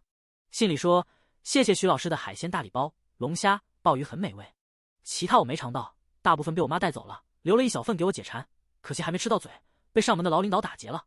徐随珠忍不住笑了起来，当即提笔给他回信：陆迟霄同志，你应该知足了，唯一的大龙虾送了您，我这个捕到虾的主人都只有眼馋的份。回了一半信，才想起看他邮来的包裹，2套是和小包子现在穿的春装，一套是背带裤配薄毛衣，另一套是背带裤配小马甲。想来那天见多都穿着背带裤，很可爱吧。2罐铁罐装的婴儿奶粉和1盒大颗粒的拼图积木，居然都是华侨商店才有的卖的进口货。看着这堆婴儿礼品，徐随珠叹了口气，有个金大腿亲爹就是不一样啊，瞧着吃穿用度，小家伙的生活品质立马提升了一大截。心塞完了，振臂握爪，他要更卖力的赚钱，免得亲妈的地位直线下降。妈，妈！小包子坐推车里抱着音乐盒，听了会儿童谣，不耐烦了，伸着手要抱抱。好好好，妈妈把这些收起来就抱你。一件一件叠起来的时候，从背带裤口袋里掉出了一个小盒子，捡起来一看，是一罐雅芳，看包装还是进口的。尽管不缺润肤霜之类的，市面上卖的那些再好还能胜过它由内而外的调理，但不可否认，他被撩到了。细心的放回盒子，和上回送的钢笔收在一起，抱起儿子亲一口，心情不觉间变得异常愉悦。眨眼到了5月，劳动节连着农忙，学校一口气放了7天假。当然，高3学生除了回家帮大人干活、做家务，还要完成一堆作业。轮到徐随珠布置英语作业时，学生们都用期盼的目光殷切地注视着他。徐随珠失笑摇头，知道他们为的啥。放心，我不会多布置的。7天里，每天早上认真朗读课文20分钟，高考词汇里陌生的单词每天记10个。最后，这份高考难题与易错题解析是我自己编的，准备拿去出版。你们看看，就当复习题型，顺便帮我挑挑错处。谁要是帮我找出错误来，假期结束回来论功行赏。哇哦！徐老师万岁！徐老师最好了！学生们个个激动欢呼。相比之下，英语课的假期作业算是最少的，而且难题、易错题解析这份资料是让他们学有余力再去看，挑出毛病，额外还有奖励。至于讲什么，他们要好好琢磨琢磨。徐老师手上好吃的多着脸，要我选，肯定选聪明豆。姜汁撞奶和鱼丸也不错。前几天我去办公室交作业，看到老师们在吃鱿鱼丝和小饼干，据说是徐老师自己做的，看上去很好吃的样子。我看到老班在吃的皮皮虾干和烤鱼片也是徐老师做的。徐老师怎么什么都会做啊？好羡慕老班，一个办公室天天都有好吃的。哎，可徐老师那么厉害，怎么可能会犯错？徐老师也是人，说不定就有写错的字，又没规定一定是题目或答案出错，或许是单词拼错、标点写错呢。哎呀，总之我们可以试试嘛。对，咱们可以分工，每人负责几页，来得及后面再交换检查。这主意行，我参加，我也参加。于是乎，在徐随珠不知道的时候，高3 3个班自发组了10几个小队，分工合作。为了他允诺的奖赏，假期开始后，得空就捧着他花心思编撰的高考英语难题、易错题详解，逐字逐句的看，偶尔捂住答案自己试着做，和答案不一致就看下边的详细解析。看了解析依旧有疑惑，就集结其他队员碰头商讨。因为用的是零碎时间，这帮熊孩子压根没察觉，以为英语作业最少，直至假期结束返校，才发现他们竟然把那本大开本的英语资料读完了，个别甚至还倒过来又读了一遍。为点奖赏，容易吗？他们最开心的莫过于猴崽子们的家长了。这帮猴崽子以前逼着他们都不肯学，如今看来是真的长大了，逮着空闲就看书，看的不是杂书，而是英语书，睡前还要凑在灯下叽里咕噜念上一段。成绩能不能拉上去先不提，有这劲头，当爹妈的能不欣慰吗？今天3更了。第134章比中奖还兴奋。徐随珠也很高兴，整整7天假呢，终于又能好好喘口气了。于是一放假就推着小包子回了渔村，准备先休整2天，早上睡个懒觉，然后趁雨季还没开始，把冬衣洗洗晒晒收起来，夏装可以拿出来了。陆大佬寄来的童装正好拿出来浆洗晾晒，天热起来随时能穿。后面几天上福聚岛，把母贝苗种放下去，再不投放，姑父该着急了。没错，就在劳动节的当天早上，他把海蓝星极品猪母被抽到手了，为此花光了积攒的全部积分。不过还是觉得挺值，尽管积分只够抽1组，但1组里头含100颗母贝，每颗母贝还附赠1包饵料。更让人惊喜的是，这些母贝竟然已经处在育猪期，换言之，已有珍珠雏形了，而非他以为的苗种。这无疑一下给他节省了2、3年时间。时间等于金钱，不就是间接助他赚了一大笔钱吗？要知道，从母贝苗种培养到育猪期，中间要经过小苗、中苗、大苗，大苗之后养上1年半到2年方可进行人工植合。人工植合后，这些母贝需像产妇一样休养个把月，然后才转入育猪期，育猪1年方可收猪。而且整个过程中随时可能出现母贝死亡或是植合不顺的情况。像眼下这样只花120积分抽到100颗植合成功的育猪期母贝，要不了1年就能收猪，简直跟中了大奖似的。不，比中大奖更兴奋，毕竟是来自未来星际的猪母贝，产出的珍珠还可能变异。徐随珠对制造出系统这等牛掰黑科技的星际世界愈加钦佩。既然抽到了猪母贝，并且已是育猪期，在家休整了1天，徐随珠就迫不及待地出发前往福聚岛了。出发前收拾了1包换洗衣裳，卷了个铺盖，打算在岛上住几天。真要在岛上住啊？又没通电，到晚上黑灯瞎火的，能习惯？这还带着兜兜，万一出点啥事怎么办？徐秀苑不放心地说。徐大爷他们不也长期住着？能出什么事？徐随珠安抚他姑，以后我还想在岛上建别墅、造高楼呢，总得先适应适应嘛。徐秀苑被他逗笑了，你就吹吧，先把你说的珍珠养殖搞起来了，再谈别的。哎呀姑，这哪叫吹呢？人总要有梦想的对法，没梦想跟咸鱼有什么分别？是，姑你笑得太敷衍了。海岛上没通电，到晚上黑黢黢的，不仅岛上的人黑灯瞎火，海上那些晚归的渔船有心想靠近，没有指航灯也做不到啊。徐秀苑劝半天无果，索性也卷了一床铺盖，跟着一块儿去了。林国栋他能说啥？他倒是也想上岛住几天，可渔场晚上离不了人。就最近隔壁渔场张四明俩口子因为家里出了点事，当晚没守夜，结果遭贼了，丢了一批快要出栏的黄花鱼和对虾，损失了好几百。整个渔村因此人心惶惶，生怕下一个遭贼的就是自家。徐随珠才听姑姑说起这桩事，皱眉问：咱家渔场安全有保障吗？姑父身上有没有带点防身的家伙？有呢，工棚里放了把铁锨。放心吧，有人守着，没人敢进来偷。而且和附近几家说好了，谁家发现动静就立马敲脸盆。姑，现在渔场生意蒸蒸日上，咋不叫建兵哥来帮忙呢？他在乡办厂1个月挣的也不多，倒不如出来跟着姑父好好办渔场。这不是徐随珠第一次劝他姑了，偌大个渔场只俩口子操持，他看着都替他们感到累。早就说好了，只是你嫂子劳动节不是要上县城参加劳模表彰大会吗？你哥突然离职，难保不影响你嫂子受表彰，索性等干完这个月再出来。我嫂子也一块跟着办，离职得了。徐随珠想了想说，我这边投放了母辈，肯定需要人经常照料的。这是当然，之前不是还没投放吗？你说你这养殖场从年前说到开春，又从开春说到这会，都拖几个月了，看得我都急死。你嫂子担心你听见不舒服，私底下问我怎么迟迟没动静，担心要黄。徐秀苑说着笑起来，哎呦他那性子比我还急。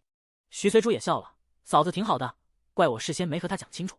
雨季虽然还没到，但春雷已经响过，偶尔飘来一朵乌云，来一场说下就下的雷阵雨，在春夏交替时节也是常见的事。这不，渔船刚在小湾口的临时码头停靠，春雷轰隆炸响，下一秒豆大的雨点噼里啪啦落了下来。快到树下避避雨。徐秀苑撑起一把搁甲板角落备用的长柄木伞，遮着侄女娘俩扶下船。徐随珠无语，姑，雷雨天躲树下很危险的，咱们还是跑快点，直接去房子那里吧。树下都不能躲。徐秀苑嘀咕，那行，你抱着兜兜小心点，我来拎行李。被铺先放船上，等雨停了再过来拿。林国栋最后下船，披着蓑衣，拽着绳索把船系紧，免得风浪大起来给吹走了。岛上干活的工人见雨下大了，纷纷躲到竹林外围的工棚下避雨。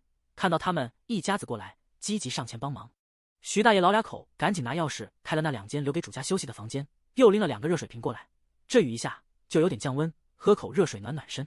喝完了，我那儿还在烧。谢谢大爷。被铺还在船上，房里的床没法用，只得先拿抹布擦一擦，然后把裹行李的就被单拉直了铺在上头。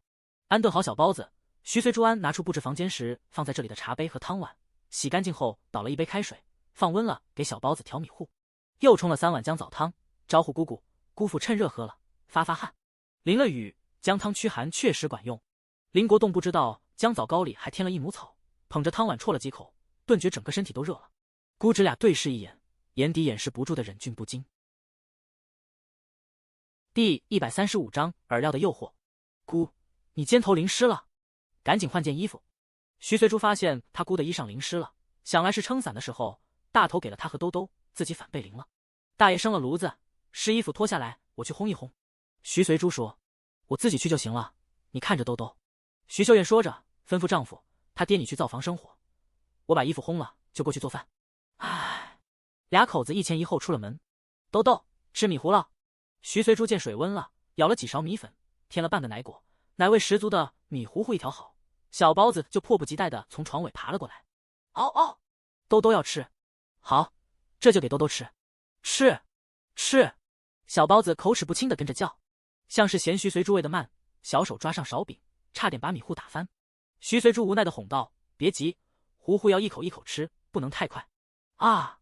小包子急得张大嘴，像是在说瞧见没。兜兜的嘴里空了就要吃。好吧，徐随珠加快了投喂动作，不到2分钟，一碗米糊糊喂得干干净净。吃饱喝足，爬到徐随珠怀里，习惯性的蹭了蹭，然后眼一闭，呼呼睡着了。这么看来，戒奶应该不会困难吧？只要喂饱他就行了。再过几天，小包子满9个月，徐随珠打算给他戒掉母乳了。原本担心他会哭闹，一般孩子戒奶不都说会闹上一段时间的吗？尤其是隔壁于家的孙子，闹了起码好几个月。听说满10个月就开始戒了，结果戒到现在快14个月了，还没顺利断奶。徐随珠也是醉了，孩子一哭闹就给喂，这哪是戒，根本就是无原则的宠吧？还没断奶就这么宠，等大了还了得？可话是这么说，要是兜兜也这样，他很难硬下心肠说不给喂就不给喂。小包子几乎不怎么哭，但一哭就让人揪心揪肺的疼。如今这样，不知不觉就把奶断了，简直不能更好。母妈，真是妈妈的乖宝贝。徐随珠抱起熟睡的儿子，在他额上轻柔地亲了一口，然后放到床上。没铺垫被的木板床硬邦邦的，担心小家伙睡不好，他就把行李里那条毛毛兽皮毛毯拿出来，一半铺一半盖，自动控温的毛毛兽毯，舒服的让睡梦中的小包子都咧嘴笑。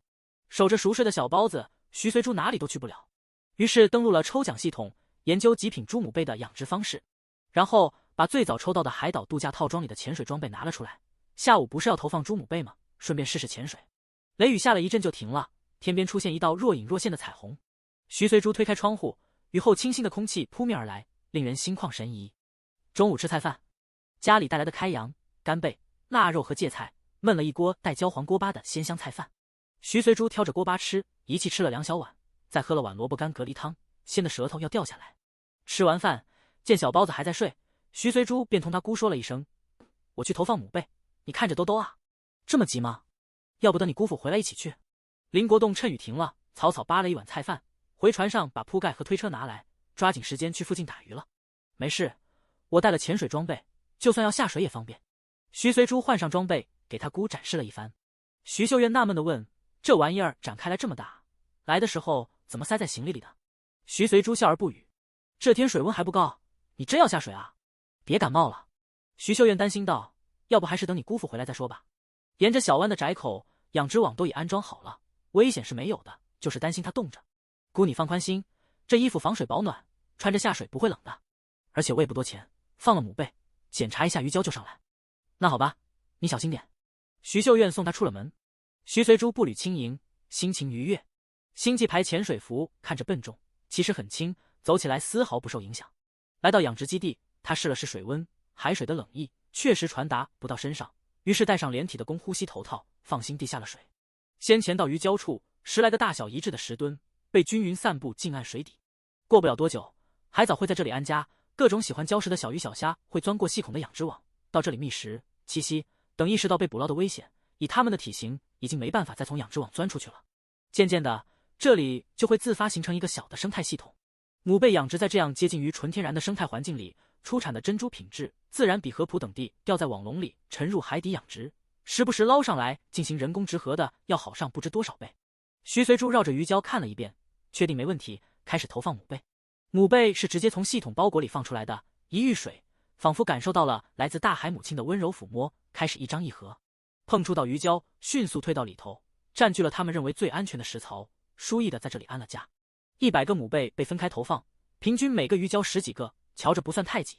徐随珠往鱼礁群撒了一把抽母贝附赠的饵料，手还没伸回，忽见养殖网那头晃动起来，不时有鱼虾从细孔里钻进来，迅速的游往鱼礁处。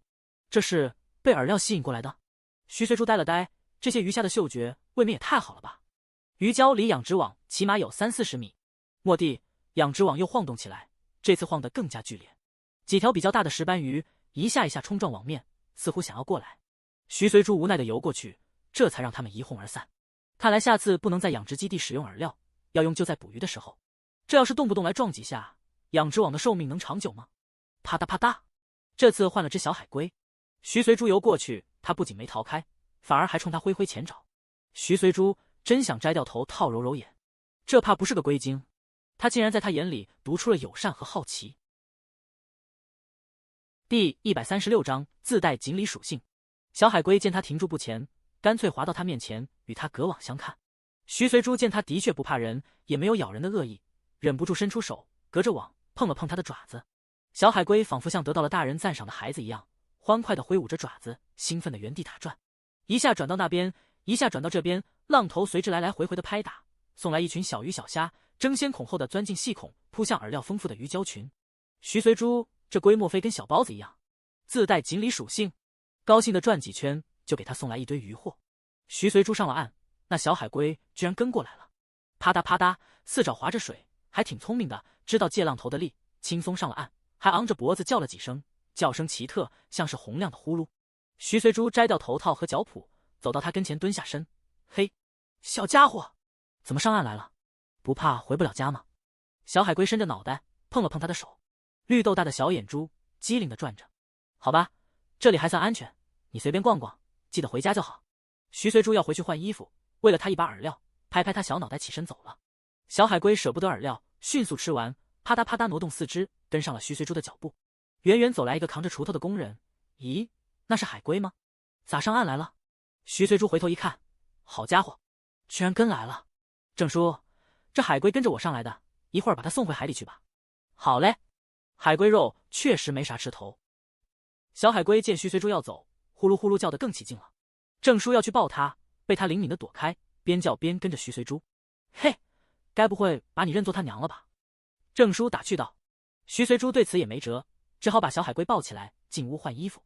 小包子已经醒了，正乖乖坐在徐秀燕腿上吃米糊，看到徐随珠进来，立马咧开嘴笑。妈，妈！只会单音节词的小包子伸着胳膊要徐随珠抱。妈妈换了衣服抱你啊？徐秀燕看到他手里的海龟，惊讶道：这玩意儿凶得很，你怎么抓到的？而且又不好吃，以前有人吃过，肉又老又柴。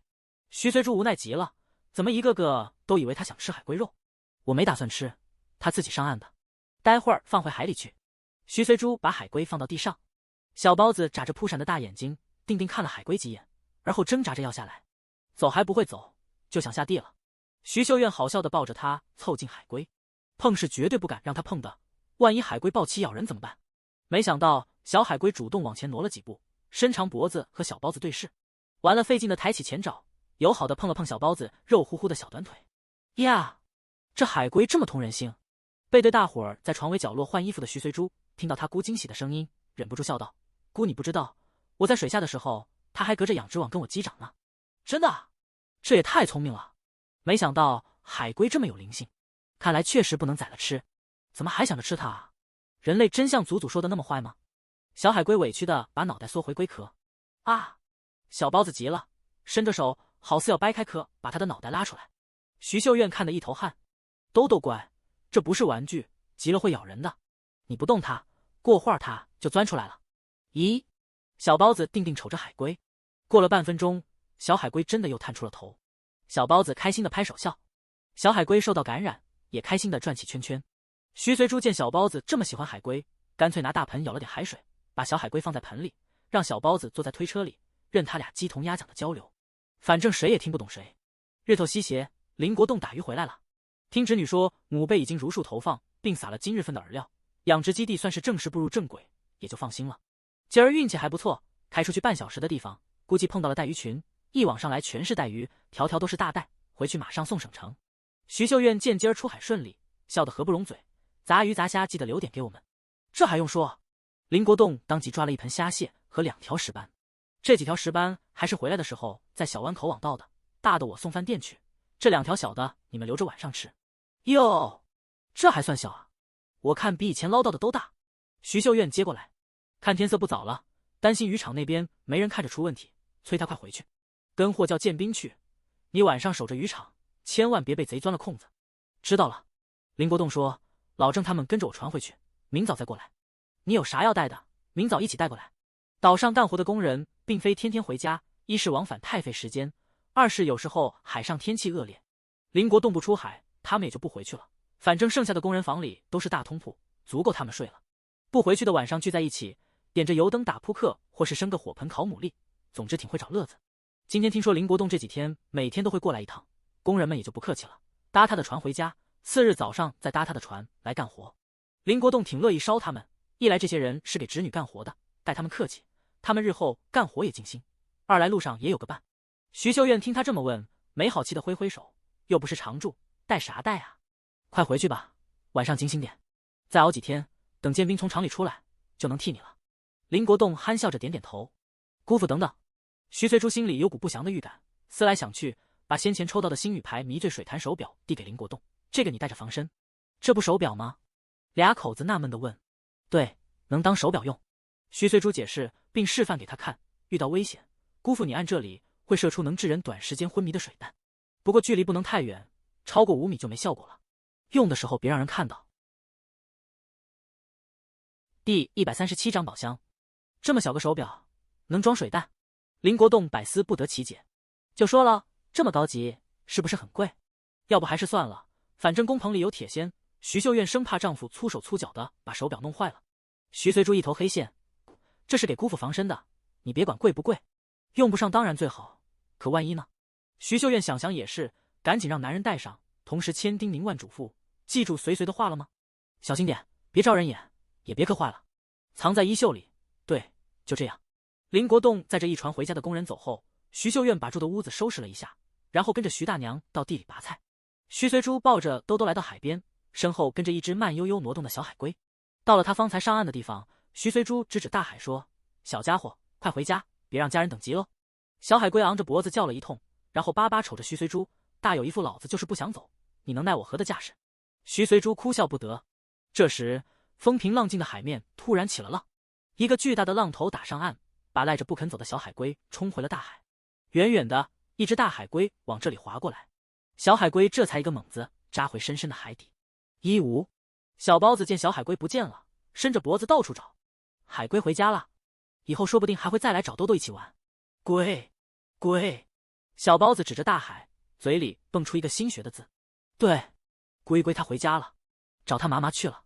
小包子歪着脑袋，做出一副思考的样子，逗笑了徐随珠。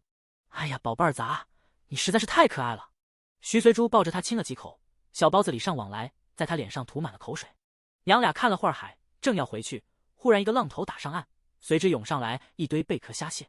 徐随珠看傻了眼，除涨潮以外，连浪头都这么生猛了吗？直至听到小海龟欢快的叫声，他抬头看过去，发现他好似在和他打招呼。随后又涌上来一个大浪头，这回被推上岸的竟是个表面裹着海藻、脏兮兮的箱子。木质的箱体箍着锈迹斑斑的金属，瞅着很像游戏里常见的道具宝箱。小海龟送到了见面里，欢快的原地转了几圈，这才恋恋不舍地跟着他祖祖回家。海龟走后，浪头小了下去，海面逐渐恢复先前的宁静。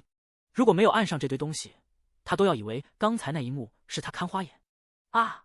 小包子看到沙滩上活蹦乱跳的鱼虾蟹，兴奋的要下地。徐随珠这时候也会过意了，可能也许大概是海龟送他的回礼吧，作为他请他吃星际产的高级饵料，并留他在家做客的答谢。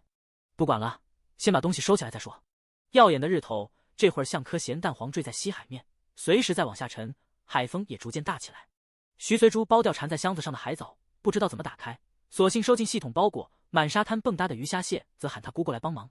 呀，这么多海货，个头还不小，得快点捡起来，再来个浪冲回去多亏啊。徐秀苑听到侄女的呼声，来了又跑回去拿脸盆、水桶。徐大爷俩口子也过来帮忙，边捡边说：“这还是头一次见到浪头打上来这么多鱼虾，涨潮后倒是来捡过几次，但哪有这么多？不仅多，卖相也好。”徐秀媛拎着一只兰花蟹，对着亮光照了照，欢喜地说：“高都顶壳了，这么大的兰花蟹，你姑父撒网都没捕到过，居然被个浪头打上岸，真是自寻死路啊！”哈哈哈，颇有种丰收的喜悦。当晚，姑侄俩邀徐大爷、徐大娘一块吃，整了7、8道菜。不过适合小包子的就一道葱白姜丝蒸米鱼，剁碎了的对虾仁蒸蛋也不敢喂他太多，怕滑肠。好在小包子挺喜欢鱼肉，先前是野生黄花鱼，吃的停不下来，这回的野生米鱼同样鲜得他嗷嗷催促。嫌徐随珠喂太慢，趁他起身拿手帕给他擦嘴的当口，竟然抢过汤勺，左手抓勺，迅猛地插了一勺碗里的鱼肉，不怎么熟练的往自己小嘴巴里塞。尽管吃到嘴里的就一半，还有一半不是掉桌上就是掉地上，徐秀苑依旧很惊喜。我们都真厉害啊，居然能自己拿勺吃饭了，确实能干的。徐大爷俩口子也夸道。徐随珠无奈地说：“这段时间老这样，嫌我慢，总想抢过去自己吃，可又不太会拿，吃的满地都是。没事，孩子嘛，不都这样学起来的？兜兜肯自己吃还不好啊？你没看到隔壁老于的孙子1岁半了还不肯自己吃，喂个饭追着满院子跑，有时候喂完中饭日头都西斜了，那才叫受不了。那就是惯的。”徐大爷接道：“小孩子吃饭就得端端正正坐桌边吃，咋好意他吃饭时间追鸡撵狗呢？大人还端着饭碗跟在后头喂。3岁看到老，瞧着吧，老于那孙子再这么惯下去，大了也没什么出息。老徐媳妇拿胳膊肘撞撞他，这老家伙怎么什么话都敢说？于家可是主家的邻居，这话要是传到对方耳里，以后还能和平相处吗？又不是真的一年到头住岛上不回去了。徐秀苑不是没看到他的小动作，笑笑说：“可不是，老于那孙子的确被惯得不轻，小孩子哪里能这么惯？关键还娇气霸道。要是有我们家兜兜这么惯，我也愿意惯着。”徐随珠抽抽嘴角：“姑，你可千万别惯着，我可不想端着碗成天追在他屁股后头喂饭。”大伙儿又笑了起来。岛上没通电，入了夜就乌漆墨黑的。月圆的时候还好，月光透过窗户照进来，再点个煤油灯，屋里头还算亮堂。可今晚月亮被云层挡着了，徐秀苑端了盏油灯过来，嘱咐侄女早点睡，都睡了，你也赶紧睡，油灯暗秋秋的，别看书了，伤眼睛。想看明天天亮了去外头看。姑你也早点睡，这里我会收拾的。徐随珠把熟睡的小包子往床里侧挪了挪，本来想再研究研究被浪头打上来的宝箱的，没准里头真有什么宝贝，可这么暗怎么操作啊？索性等回去再说。第138章永晴偷鱼贼。哎，你姑父不晓得睡了没？这偷鱼贼没抓住，我这心呀，一到晚上就气上8下。徐秀苑挺担心男人的。徐随珠尽管也担心，但想到迷醉水弹手表能不能抓到贼不确定，自保想来不会有问题。事实上还真亏他把迷醉水弹手表给了林国栋，要不然还真不好说。这天晚上，林国栋像往常一样巡视完渔场回工棚睡觉。这几天提防着偷鱼贼，即使睡着了也不是很踏实，因此外头传来轻微的响动，他立马就醒了。不确定是不是偷鱼贼，他也不敢马上敲脸盆，拎上铁锨轻轻拉开了工棚的门。夜幕下，一个人影在渔场里踱来踱去，最后停在黄花鱼的篮子前，弓着腰似在拽什么东西。林国栋还有什么不明白的？有贼！贼骨头来偷鱼了！贼骨头来偷鱼了！林国栋高声吆喝起来，转身进工棚提了脸盆，哐哐哐地敲着追上去。那贼被惊了一跳，当即想跑，可其他几户渔场主听到动静，都握着铁耙，打着手电赶来了，眼瞅着将和林国栋来个两面夹击。相比之下，林国栋这边就一个人，那贼恶向胆边生，攥着一把西瓜刀，狠力地朝林国栋劈过来。死老头，给我让开！林国栋下意识地拿脸盆去挡，险些挡过一刀。担心那贼逃掉，林国栋避开一刀之后也不躲远，依旧固执地拦着。偷鱼贼一天不抓住，他们这些以鱼为生的人就睡不安稳，绝不能放他跑了。那贼可不就恨死他了，挥着西瓜刀乱砍起来。我让你拦，我让你拦，看捅不死你！当，刚用脸盆避开一刀，下一刀又来了。生死关头，林国栋想起侄女给他的手表，忙撩起袖子，屏住呼吸，朝对方按下了旋钮。咻！哐当！微小的水弹一射出去，在空气中升华成水雾。偷鱼贼被迷晕了，手里的西瓜刀哐啷落地，然后人也歪倒在地上。国栋，国栋，你没事吧？其他渔场主相继赶到。没事，中看不中用的东西被我一脸盆敲晕了。林国栋佯装淡定地说，随即抹了把汗，心里牢记着老婆侄女的叮嘱，没敢把手表露出来。方才可真惊险啊，迟一秒搞不好小命不保了。好家伙，居然还带了西瓜刀，这是有备而来啊！看看是哪个黑心肝的。几个渔场主把偷鱼贼脸上蒙着的黑布一把摘掉，齐齐惊呼：怎么会是他？李金，这不是李老八的儿子吗？挨千刀的李老八，难怪这些天躲躲闪闪的，感情儿子在做偷鸡摸狗的勾当。李老八也是渔场承包户的一份子，只是当初报名报的晚，没有挑拣的余地，分到的渔场是公认最差的那一块。大家见他运气这么差，一些小事情上都让着他，没想到让出了个白眼狼。都不信偷鱼这事儿李老八没参与，就算没直接参与，间接肯定逃不了。如果他没在家透露口风，谁家渔场晚上没人看守，他儿子会熟门熟路的摸进来。偷一次不够，还来偷第二次。今天要是没被逮住，过阵子是不是还要来第三次？说什么都不能放了。对，扭送派出所。好在这次没损失，可上次呢？张四明家丢的鱼值好几百块钱呢，李老八必须出来给一个交代。对，李老八人呢？出来给我们个交代。李老八缩着脖子被人从工棚里拽出来，战战兢兢地问：阿金干的事家里真不知情，你们让我给什么交代？哼，养不教父之过，李金偷鱼被抓，你这当爹的一句不知情就想躲过去？李老八啊，李老八，咱们一个渔场待了这么多年，你什么性子我会不知道？你儿子偷鱼的事就算你之前不知情，事后肯定发现了，否则听到我们几个在议论偷鱼贼的事，干嘛躲躲闪闪？李老八支支吾吾说不出话。他确实是事后发现儿子偷鱼的，想来是去县里赌钱，输光了没钱买烟，嘴又刁得很，不是过滤嘴烟不抽。而自家渔场的鱼还不到出栏的时候，这不就把主意打到了别人家渔场？可家丑不可外扬，他能怎么办？再说了，同样的承包费，他分到的渔场最差，张四明的渔场紧挨着林国栋家的，属于最好的那一档。儿子从张家渔场偷了黄花鱼和对虾拿出去卖钱，他还暗暗高兴，觉得儿子替他报了仇，把损失找不回来了。但他也劝过儿子，这段时间别再偷了，渔场里很多人在议论鱼被偷的事，还声明抓到了一定要严惩。可儿子不听他的，早上看到林国栋送老婆侄女去福聚岛，还带了被铺行李，似乎要在岛上住几天，闲不住手脚的又摸进来偷了，被抓个现行，他也很丢人啊。李老八死不承认不说，还反口污蔑渔场主们把他儿子打死了。你们这些穷凶极恶的，居然打死了我儿子，杀人偿命！你们谁也别想好过，偿啥命啊？你儿子又没死，有人对他鼻子还有气呢，没准是装晕。走，送派出所去，不关他个10年8年，别想出来。走，今晚不睡了。国栋你干了一架，回去歇着，这里有我们。放心，一定不轻饶他。2个渔场主说服林国栋回去睡觉，一个一边架起晕在地上的李金，拖着往镇上的派出所走。李金带来偷鱼的网子、水桶、西瓜刀也都带上，这可是铁证。李老八傻眼，你们不能这样，阿金年纪小还不懂事，20岁的人了还不懂事，你想等他30岁才懂事吗？大伙儿嘲讽道。李老八这才真正着急起来，这帮人铁了心要把他儿子扭送派出所啊，这可如何是好？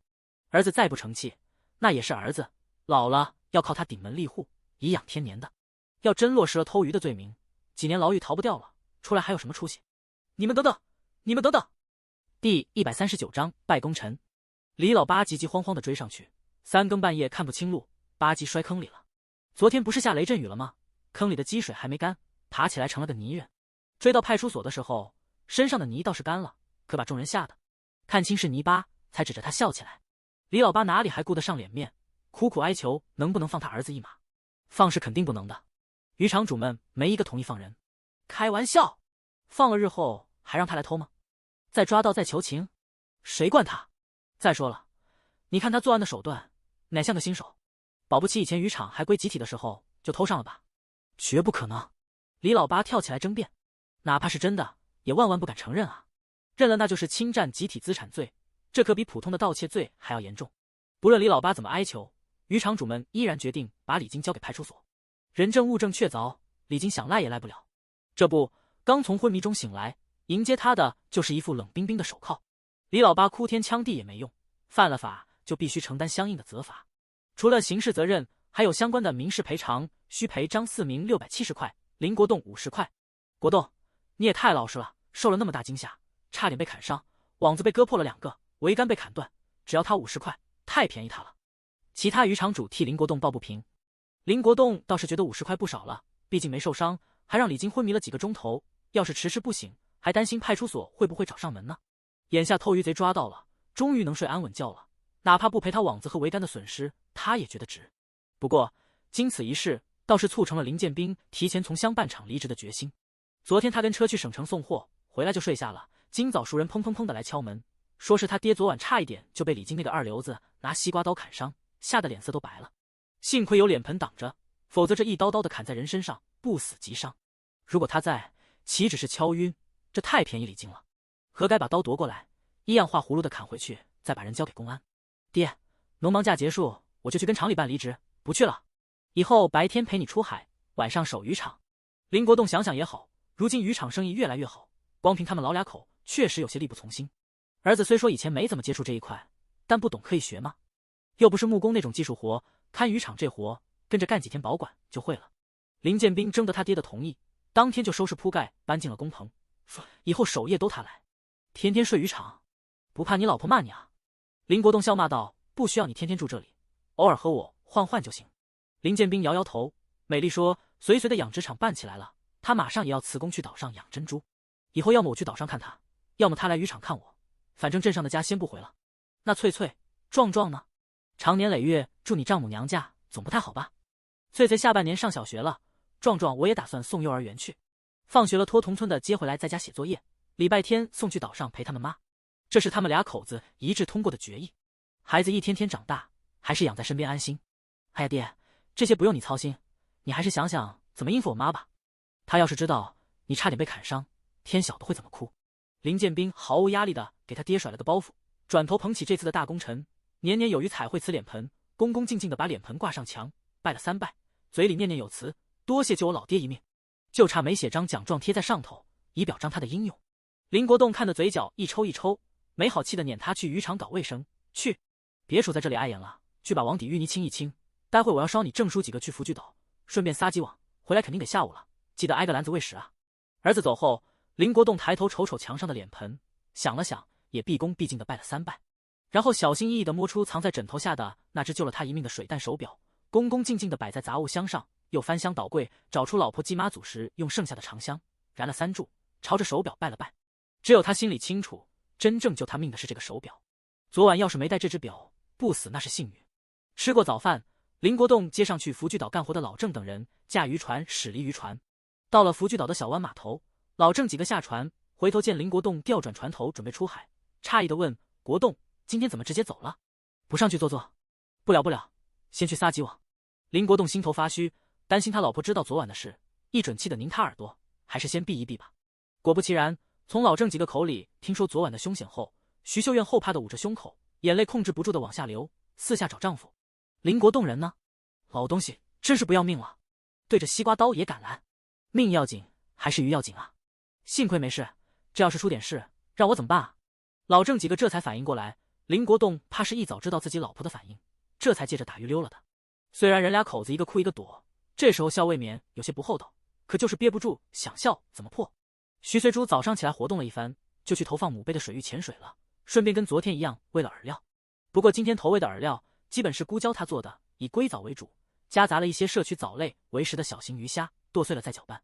系统赠送的饵料只掺了一点点，诱惑力果然降低了不少，没再出现昨天那样成群结队钻过网眼的壮观场面，大鱼也不再像昨天那样疯狂地冲撞养殖网了。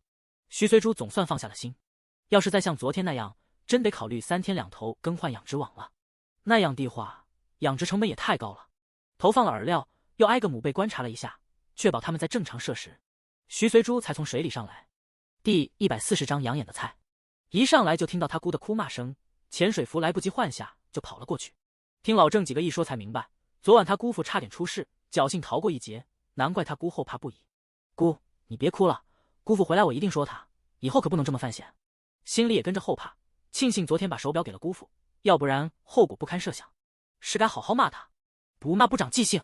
刀子砍过来不晓得躲，还迎上去，哎呦喂，谁给他的胆？于是当满载着渔获回来，以为能让老婆消消气的林国栋，一回来就面对估值2尊炮弹。憨厚老实的老林同志被他老婆骂得耳根发红，脑袋耷拉，再三保证下不为例，才逃过一劫。耳根子安静下来后，林国栋摸出那块手表递给侄女：随，这手表真好使，危机关头全靠他救我一命。啥？你用随给你的手表了？还是他救的命？这么说，要是没带手表就被砍中了。哎呀，你个死老头，你不说我还以为你命大，搞半天是随的手表救的你。你说你跟谁借的胆，居然敢来一个握着刀的贼骨头？新一波碎碎念响起，林国栋吃痛的揉着被老婆掐痛的腰间肉，无奈的说：这不是有随送的手表，我才敢挡的吗？要不那么危险的情况，我肯定躲了。手表是让你防身的，谁让你去当英雄了？徐秀燕叉着腰又想骂上一波。我错了，秀秀，当英雄的滋味不赖吧？啊，竟然敢肉身挡刀！老婆，我错了。徐随珠见场面可控，忍着笑，蹑手蹑脚的离了场，深藏功与名。徐大娘抱着兜兜去菜地转了一圈回来了。一路上，小包子窝在徐大娘怀里挺乖的，看到徐随珠，立马妈妈的伸手要她抱。妈妈换个衣服再抱你哦。徐随珠指指潜水服，然后进屋换了便服，才出来接过小包子。早上跟着徐奶奶去哪里玩了呀？依依。小包子伸手指指菜地，红扑扑的小脸挂着笑，暖得像个小太阳。徐随珠亲了他一口，龟。小手指着大海方向，倾着身子示意徐随珠过去。看来对昨天新结识的海龟小朋友很是记挂呢。吃了饭，妈妈带你去海边玩。徐随珠抱他去灶房洗了脸。早饭是徐秀月熬的小米粥，配自家腌的酸萝卜、罗酱和红油蛤蜊干。小包子咂巴咂巴的喝掉一碗贴着粥面舀的粥油，昂昂的要去海边。徐随珠朝小包子摇摇头，不行哦，豆豆，妈妈和姑婆还没吃完饭，吃完再带你去。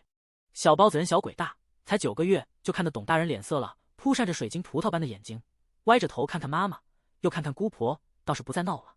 这时林国栋的声音从外头传来：“咦，这里怎么有只海龟？”老郑扛着锄头路过，看了眼吭哧往台阶上爬的海龟，说：“瞧着像昨天那只，今天又来玩了。啥时候海龟都这么通灵性了？”小海龟充耳未闻，仍旧卖力地往台阶上爬。徐秀苑闻言，探头往外一看，乐了：“又来个小海龟，不会真是昨天那只吧？”看他爬得实在吃力，出去帮了一把，把海龟抱进屋。小海龟全程把脑袋缩在龟壳里，直到被放到地上，自觉安全了，才探头探脑的伸出来。看到徐随珠和兜兜，绿豆小眼珠倏地一亮，然后咻咻咻的爬到徐随珠脚边，叫了2声。看来真是昨天那只，这是认准你了。徐秀苑讶然。徐随珠摸摸小海龟的头，喂了它一颗母贝饵料。小海龟显然很喜欢，一口吞下后，满足的蹭蹭徐随珠的手。小包子急了：“妈！”他也想跟海龟玩。徐随珠就把推车调了个方向，让他低头就能看到海龟。一人一龟，一个坐车里，一个趴车前，尽管语言不通，但这并不能阻碍他们激昂亢奋地发表自己愉悦的心情。徐随珠就着这碗养眼的菜，一气喝了2碗粥。出发，去海边玩了。嗷嗷，呼呼，真是超级捧场的2只小家伙。徐随珠失笑的摇摇头，带上毯子、水壶以及鱼竿，跟姑姑和姑父说了一声，带着2只小的去了沙滩。此刻的海面风平浪静，太阳刚从海平面上升起，散发着和煦的阳光，温暖却不显燥热。徐随珠挑了块相对干燥结实的沙面，把毛毛兽毯铺在沙滩上，任小包子和小海龟在上头爬来爬去。她则拿出钓竿，悠闲地钓起了鱼。徐秀苑远远看着这一幕，对丈夫说：“美丽不晓得啥时候从厂子出来，有她帮衬，随也能轻松点。上班带娃就够忙了，眼下还搞起养殖场，休息天连个懒觉都没得睡。”林国栋搓着纤绳说：“建兵说快了，农忙结束应该会跟厂领导说。”事实上，吴美丽并没等农忙结束，这2天车间赶一批货，提前喊她去加班，碰到厂长索性顺嘴提了辞工的事。不过她可不傻，没说是表妹要开珍珠养殖场，说了万一被有心人学去，也去开了，这不平白给表妹招竞争对手吗？推说公婆的渔场近期生意太忙顾不过来，自己2口子打算回去帮忙。厂长听是家庭需要，便没再多说什么，爽快地批了他的辞工申请。和吴美丽一个车间的工友听说后，都觉得他傻。美丽，你好不容易评上劳模，接下来厂里肯定会提拔你，这时候离开多亏啊。就是你公婆的渔场再忙，那也是他们的事，除非渔场收入交到你手里，否则去干嘛？小心到头来白忙活一场。是啊，美丽，渔场的生意时好时坏，不像厂里工资稳定。现在招工这么难，你现在走了，以后想再进来可就不容易了。美丽，几乎没有一个声音是赞同的。吴美丽笑笑，她相信大城市里待过的表妹，也相信自己的直觉，下海绝对比在厂里挣死工资来钱快。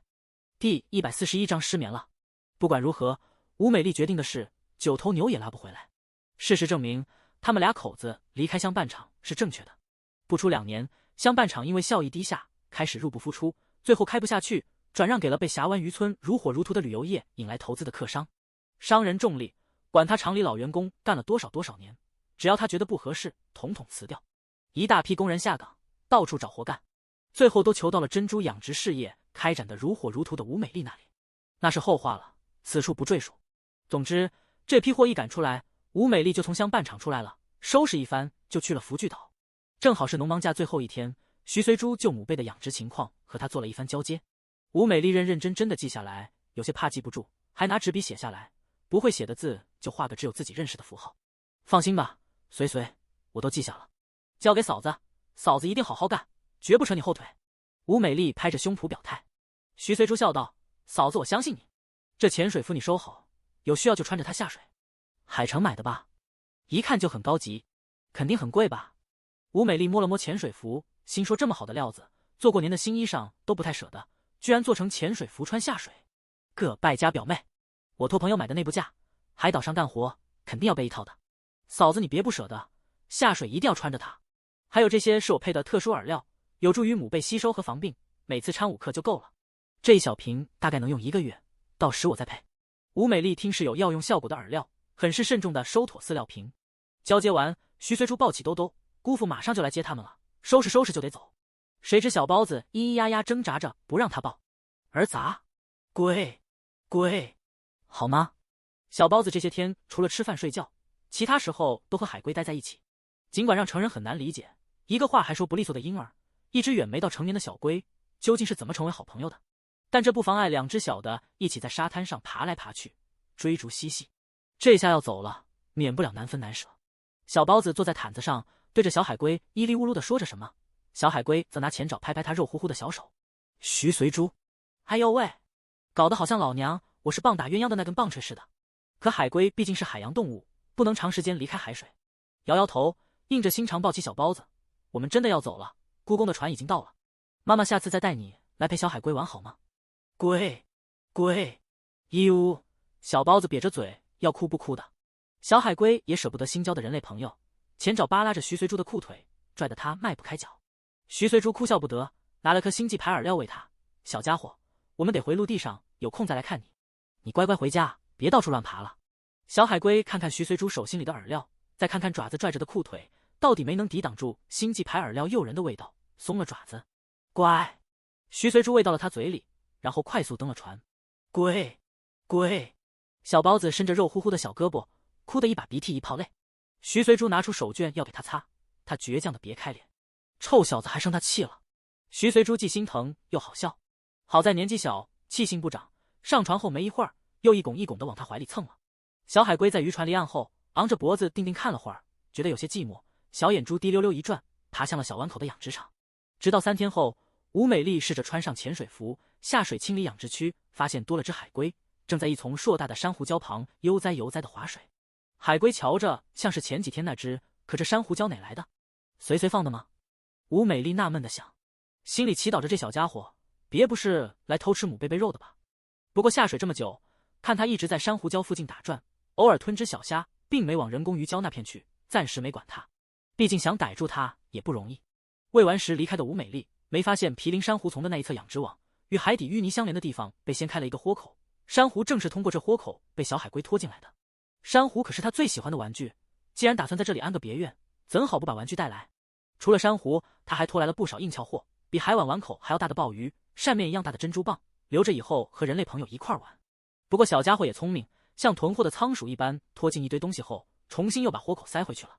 一回到镇上的徐随珠并不知道小海龟在养殖场安了家，他这回正戴着手套，握着工具，开小海龟留给他的礼物宝箱。费了不少功夫，终于把箱子撬开了，里头竟是一套嵌宝石赤金头面。整套头面共6件，一对钗，一对簪，一对耳坠，均是赤金打造，红宝石、蓝宝石、绿松石、水晶等珍宝镶嵌。要说他为何如此笃定是赤金，不是赤金能在海底埋这么多年。木质箱体有一个角已经腐烂，金属箍也被海水腐蚀的快成粉末，箱子里的衬垫一碰碎成渣渣，这些都说明箱子里早已侵入空气，可头面依旧保存完好，不是赤金可能吗？徐随珠按捺着激动，小心翼翼地捏起其中一只宛如盛放牡丹花的红宝石挑衅。艾玛救了只海龟，被回报了一箱10有8九是古董的赤金头面，说出去谁信啊？怎么这么激动呢？当晚失眠了，直到天蒙蒙亮才迷迷糊糊睡去。6点的签到闹铃响起时，根本睁不开眼，关了闹钟又睡过去了。抽奖系统的签到奖积分都无法吸引他，直到小包子咿咿啊自得其乐的言语声传来，才猛地清醒。一看闹钟，完蛋，7点了，要迟到了，要迟到了。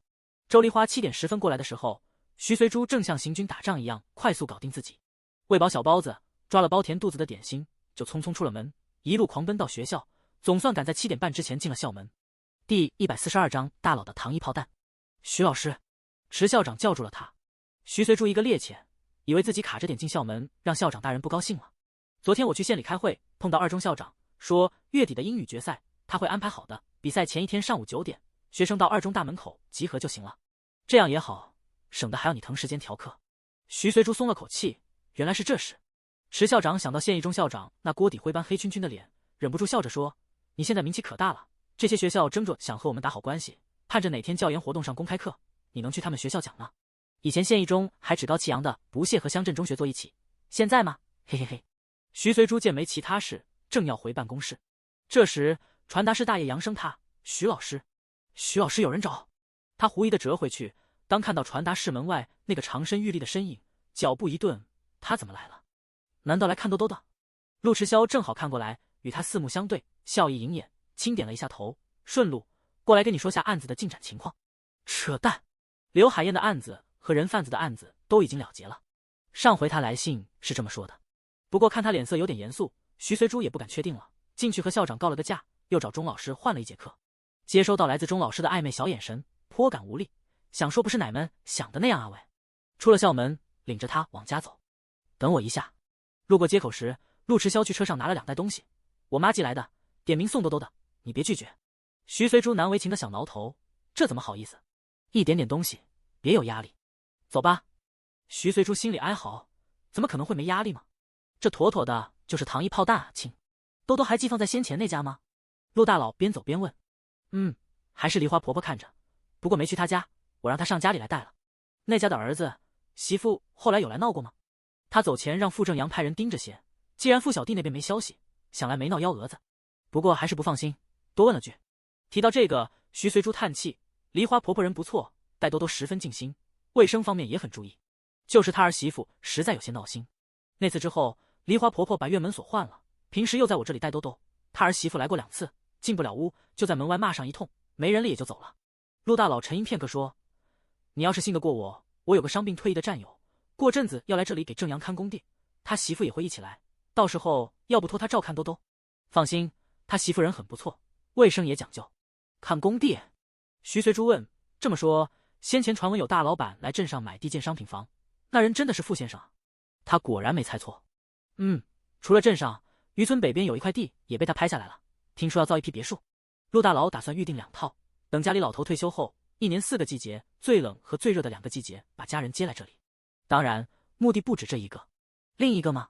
他瞥了眼当事人之一，心里叹气，等别墅建成，不晓得搞定没有，有点替自己着急。徐随珠想的却是，正是这片别墅后期被打造成了黄金度假村，价格炒上了天，不晓得有没有机会在投放市场前订到一套。好在白金海岸虽然提前开发，总的设想和构思没有变，要不然他反而该担心了。至于陆大佬提议把兜兜交给他战友的媳妇照看的事，徐随珠考虑之后说，那等人来了看看再做决定。行。这个点，小包子正在后院活动，周梨花推着他在鹅卵石平台上踱来踱去，不时指着花花草草给他看。见徐随珠回来，还以为他漏了什么，刚想问，又看到了他身后的陆大佬，认出正是那天镇住他那魂不吝儿子媳妇的人。婆婆，你去堂屋歇会吧，我陪兜兜玩会。唉，周梨花看出他和这位先生应该有什么事要谈，没多问，起身去了堂屋。徐随珠转头看去，陆大佬早就和小包子玩开了，一个逗着，一个 feel 的回应着，就说是奔着儿子来的了，扯什么案子？陆大佬转头拍拍身边的小板凳，过来坐。徐随珠，谢谢，这是我家。陆大佬被他瞪了一眼，笑了，孩子妈生气都好看。父，小包子学他的模样，歪头瞅着徐随珠，半晌乐了吗？徐随珠哪吃得消儿子卖萌，走过去在小板凳上坐了下来，陪儿子玩手指绕手指的游戏，耳边听陆大佬沉声说道，警方不是从人贩子手里解救了个孩子出来吗？那孩子的家人说是想当面跟你道个谢，你怎么想？徐随珠诧异的看他一眼，没想到还真有和案子相关的事啊。他抿了抿唇，谢我就不必了吧，他们的孩子能救回来，那是公安干警的功劳，要谢也该谢他们才对。陆迟霄点点头，你这么想是对的，那我就不透露你的联络方式了。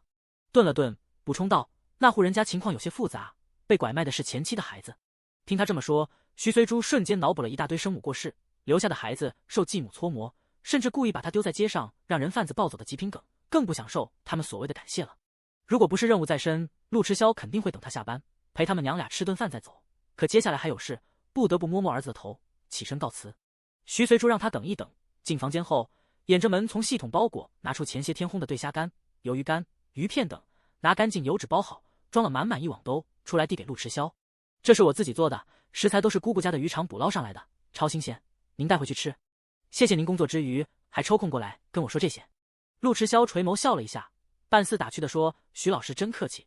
不，徐老师并不想客气。第143章一家3口齐呼。离开前他又唤了他一声徐老师。徐随珠脚步一顿，为毛从他口里喊出来的徐老师总有种撩人的调调。还有什么事吗？只见他从兜里摸出2张照片，给你看看我小时候。徐随珠，谁要看你小时候啊？然而一看，差点叫出声。这是你？怎么这么像豆豆啊？错了，是豆豆像我。陆大佬纠正他，然后含着笑意深递了他一眼，凑近他耳畔问：撇开别的不说，单看这2张照片，是不是也没疑问了？徐随珠被他突然靠近的动作弄得有些不自在，挪了挪脚，辩驳：我可没说怀疑，是你自己。说什么时间对不上？陆大佬笑了。徐随珠还从未见过他如此肆意张扬的笑容，一时有些走神。陆大佬笑得越发明媚，这下我真要走了，这次赶了点，等我外出回来，找一天去你姑家拜访。又叮嘱他，照片收好，有机会给兜兜也拍一套，放一起做纪念。徐随珠被他的话带歪了，为什么只放你们俩的？我的呢？我可是他亲妈。陆大佬要是知道他的内心活动，一准笑答，那就拍个全家福呗，孩子妈，孩子爸，孩子，一家3口齐了。可惜他不知道，心里还在为徐随珠给他收拾的一大包吃食暗暗高兴。走前抱着儿子亲了亲，叮嘱他乖乖听妈妈话。小包子似懂非懂，搂着他脖子回以最亲昵的表达方式，口水洗脸。陆大佬丝毫不介意，相反还很满足。2个小时后，驱车回到省城。头儿，你出去了？我还以为你昨晚熬夜，今天起晚了。小刘守在他门口汇报道：松哥已经到了。头儿，咱们什么时候出发？明松来了，那就尽早吧，半小时后出发。陆迟霄看了眼时间，把车钥匙扔给小刘，你去把油加满。是。小刘抬脚要走，看到陆迟霄从车上提了一袋东西下来，鼻子嗅嗅，眼睛倏地亮了。头儿，吃的，闻着像海鲜干，狗鼻子都没他灵，管他是什么，反正没你的份。陆迟霄笑骂着踹了他一脚，还不快去？小刘嘿嘿一笑，说归说，回头真有好吃的，头儿哪次不和手底下的人分享？想什么呢？笑这么贼。明松过来找老大，看到小刘猥琐的笑，往他脑门突噜了一下。头儿早上出去带回来一包海鲜干，一定是路上吃的，那味儿太鲜了。说着，小刘细溜了一下口水。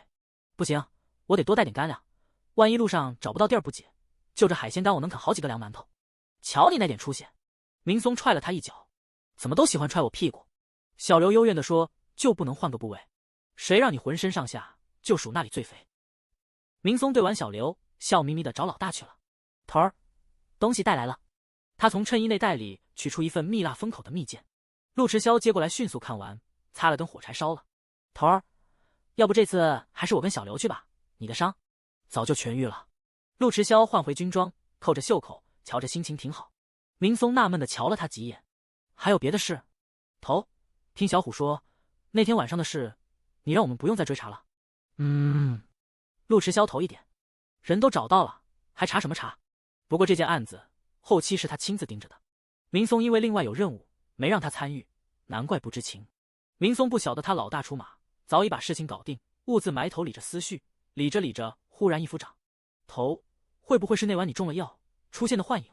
我听说黑皮3手下有个会制药的，青蛇帮当年起家靠的就是这些乱七八糟的药。公安那边早先派去伏击的卧底全都中过招，严重的几个至今还在戒药瘾，否则上头也不会联系自己部门派头儿过来了。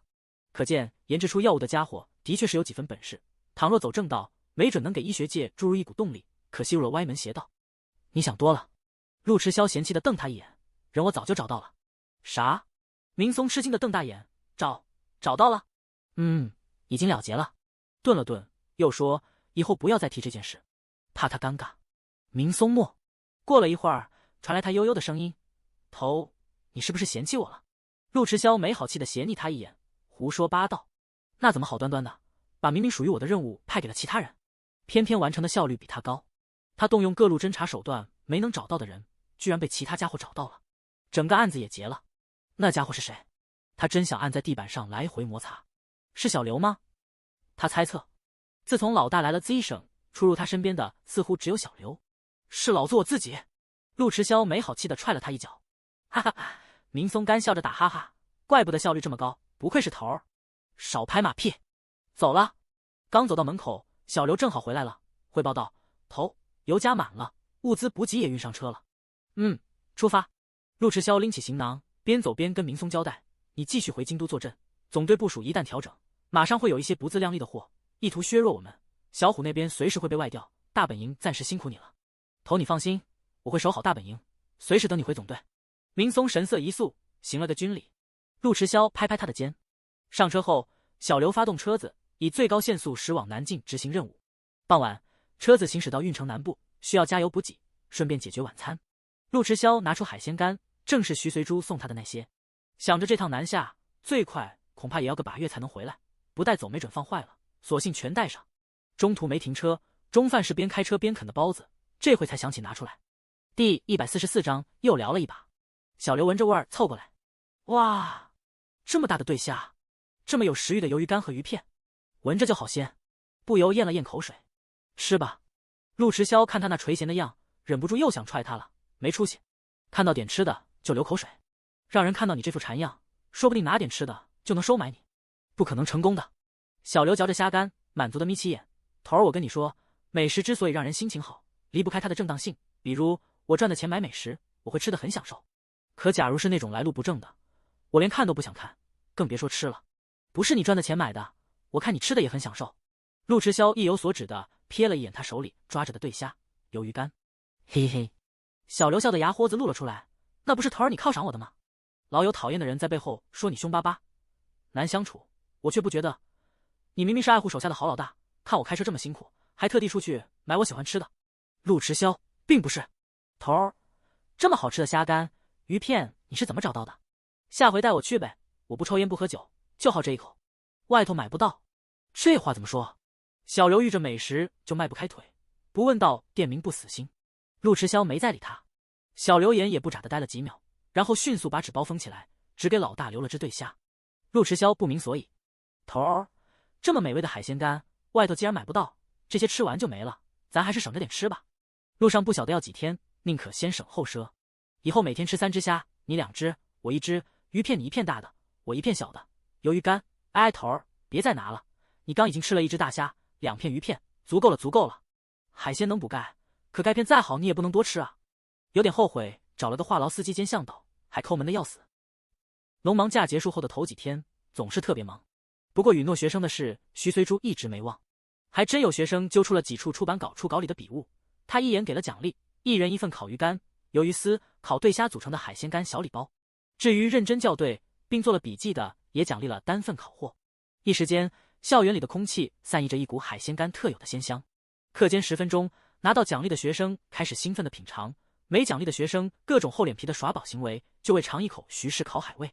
给不给吗？不给，我一共就这1片。那不正好，我俩1人半片。我咬过了，刚咬的。没关系，我不介意。我介意，我俩都男的，男的才不介意啊。难不成你想和女同学1人咬1半？羞不羞啊？滚！诸如此类的场景比比皆是，不光学生，连老师们都躲在办公室里抢食。和徐随住一个办公室的还好，他带的多，放在公共桌上，想吃了随时拿。其他办公室就没这么好待遇了，一个办公室给1份组合装，尝个鲜的量，自然就有人吃得多，有人没吃着。譬如差点迟到的周小璐就没吃着，吃没吃着，却还要闻空气里充斥的海鲜味，这不就怨上了。徐随珠不经意间又成功的聊了全校师生一把，他也没心思管，忙着把校对好的初稿寄去省城。出版社那边说是6月前先刊印一批，高考前1个月应该还是有些销量的，看看效果如何，好的话9月份扩大印刷量。好在这些是不需要他操心，吴主编盯着呢。他忙着上课，忙着竞赛辅导，中途还代表学校跑市里参加英语教研活动。轮到他发言的时候，所有专家老师都目不转睛地盯着他，好似他脸上开了花。人怕出名猪怕壮，他这也算是为原主证明了，是珍珠总会熠熠发光，即便窝在旮旯角的穷地方。好在他前世出席过大大小小发布会，不下百场，表现得体，稳得一批，全场脱稿发言。许是因为这个关系，出席的专家对他印象着实不错，活动结束后还特地找他聊了几句。其他学校的老师看到这一幕，无一不羡慕嫉妒，并且都在暗暗猜测徐随珠肯定会借着这机会离开峡湾镇中，跳槽到县重点或市里几所排名靠前的中学去任教。结果徐随珠连提都不曾提一下，笑容得体的和专家握手寒暄后就走了，走了，连主办方提供的午餐券都没领，说学校还有事，先走一步。看得一众教师齐傻眼，尤其是县一中的倪春梅和赵英，他们俩说起来也算是县一中年轻的英语教师队伍里最出色的，而县一中又是榆浦县最好的高中。自进入县一中以后，学生优异的成绩更是让他们的自信心得到了膨胀，一贯瞧不起乡镇那些带着土不拉几乡音乡调的本地老师。没想到这个局面被毕业于海城坊大又是印染专业的徐随珠打破了。甘心吗？怎么可能？然而事实证明，徐随珠并不是他们以为的运气好。从英语演讲到期末统考，再到英语竞赛，不到半年扭转乾坤。一次可以说是运气好，3次或者更多呢？两人脸色变幻，仿佛调色盘。倪老师，要不下次碰到他，跟他道个歉。赵英看得比较通透，其实我们和他之间也没什么，又不是什么深仇大恨，道个歉，没准还能做朋友，以后有机会交流一下教学心得。要去你去，我才不去。倪春梅语气很冲，哪里称不上仇？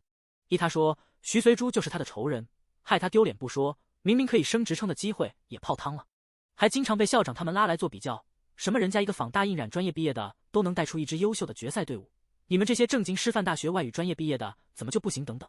人争一口气，佛受一炷香，这种情况下要他去跟徐随珠道歉，杀了他都不去。说完，怨气冲天的跑了。赵英叹了口气，追了上去。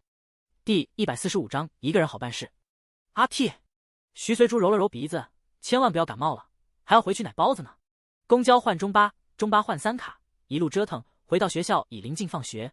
最后一节自习课，陈文军和田小雪就在办公室掐着时间练题。后天就要决赛了，这是徐随珠布置给他们的最后一份竞赛模拟题。做完后，徐随珠当场给他们批改，遇到个别错处，现场点评解析。总体还可以，别太有压力，平常心对待即可。讲评完习题，徐随珠对两人叮嘱了几句。陈文军郑重的点头，放心吧，徐老师，我们一定考出自己最好的水平。田小雪也说，徐老师，我感觉这段时间进步很大，上次半决赛我其实没什么底，但这次明显不同，我有信心考出好成绩。有信心是好事，但做题的时候要沉住气，别飘。切记，能进入决赛的选手实力没有弱的，你们放平心态，像平时做练习一样稳稳对待。老师在学校等你们的好消息。谢谢徐老师。徐老师，你有什么要带的吗？走之前，田小雪笑盈盈地问，上回我给家里人带的点心他们都很喜欢，打算考完再去买点。您要是有需要的，我一起带来。爹妈嘴上嫌他乱花钱，但闺女即使在省城比赛都不忘给他们带礼物，心里还是很熨贴的。这次决赛大方地给了2倍的零花钱，让他多买点自己喜欢的。徐随珠笑着摇摇头，刚想说没有要带的，忽然想起周东威和陈旭阳的专辑似乎是这个月推出，省城的音像店应该有卖，于是托他们带盒专辑。旭日东升，田小雪不确定地重复了一句，这歌手他从来没听过。徐随珠笑着解释，就是周东威和陈旭阳，他们俩搞了个组合叫旭日东升。上回来信说这个月要出第1张专辑，你们方便的话帮我去音像店看看，有就给我带2盒回来，钱先给你。啊，是他们呀！田小雪兴奋地蹦起来，他们真的成歌手了？是啊，太好了，我攒了零花钱，一定要去买盒他们的卡带。陈文军也说要买，哪怕以前再不熟，也是一个学校出来的校友，几块零花钱而已，必须支持。其他同学听说后，纷纷拿出各自的零花钱，托陈文军和田小雪带。放学前粗略一统计，竟然要带70多盒。田小雪吐吐舌，音像店的老板该不会以为我俩是赚差价的中间贩子吧？陈文军笑笑，真要是中间贩子，会去音像店批发。再说了，我们俩一看就是学生，应该不会想差的。这倒也是。5月份最后一个周末，因着俩学生前往省城比赛，徐随珠这个辅导老师终于功成身退，不需要牺牲礼拜天加班了。周6下午没课，中午睡了个午觉，起来后给小包子换上帅气的背带裤和小马甲，戴上衬的小脸蛋更粉嘟嘟的木耳边遮阳帽，自己也换了条长款连衣裙，打扮得美美的回了渔村。可算是回来了。徐秀苑抱过侄孙，亲了2口，笑呵呵地说，我还以为农忙放的那几假，你们学校打算抠回去，休息天都不给你们了。怎么会？徐随珠含笑解释，我们校长蛮大方的，是我主动提出给俩学生辅导，这不要比赛了吗？全国竞赛不准备的充分些，还真没底。是了，我听王家媳妇说了，要不早就找你去了，连着半个月不回来，担心死我了。是不是呀，兜兜？婆。兜兜咯咯笑着回亲了徐秀苑一通，忽然蹦出一个字，呀，兜兜会喊人了，你教他的？徐秀苑欣喜若狂。徐随珠也有些意外，教室教过，但没见他喊过啊，这是头一次。哈哈，我们家宝宝真能干，10个月不到会喊婆婆了。走，婆婆抱你去找姑公，让他听听你会喊婆婆了。好幼稚哦。徐随珠无语的目送他姑抱着小包子兴冲冲走远，本想跟上去，忽然想起早上抽到的包君满意甘甜爽海蓝星椰果树苗，心说这样也好，一个人好办事，先把树苗弄出来再说。积攒的积分自定义以后就够抽一次。好在一组椰果树苗有100株，拿出来以后体积还不小，一下就把前院的空场子堆满了。而且系统出品的椰果树苗，每一株都长得很均匀，差不多的高度，差不多粗的枝干，就连根部的果球也几乎一样大。苗高约2米，比果木批发市场出售的椰树苗显然成熟得多。听介绍，栽下去以后1年长3米，2年能挂果。也就是说，小包子3岁就能教他爬树打椰子了。耶！徐随珠绕着满地的椰果树苗转了一圈，这才去找他姑。什么？椰子树苗送到了？就刚刚？你一个人搞定了？款子付了吗？付了。哎呀，你怎么不来找我和你姑父？这么多树苗，你检查过没有啊？万一夹杂着烂根的养不活的，回头还找得到人吗？他姑抱着小包子，风风火火赶回来，边跑边数落，一迈进院门，傻眼了。随随，这真是树苗，怎么长得比一般树木还要高啊？徐随珠硬着头皮解释，大概这椰子树苗就是这样的。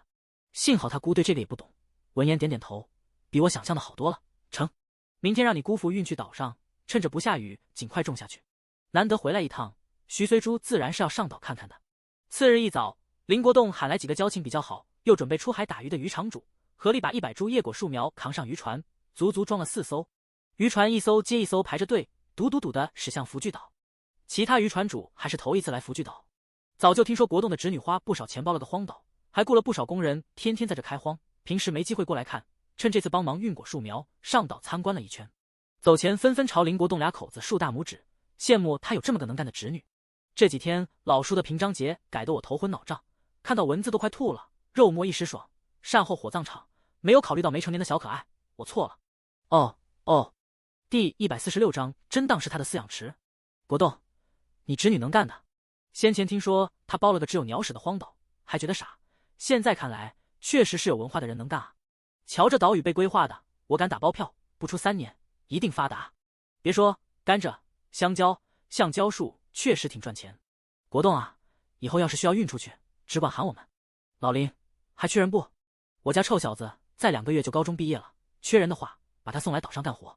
我不求他挣大钱，只求别像李菁那样跟着社会上的混混吃喝嫖赌学坏，就阿弥陀佛了。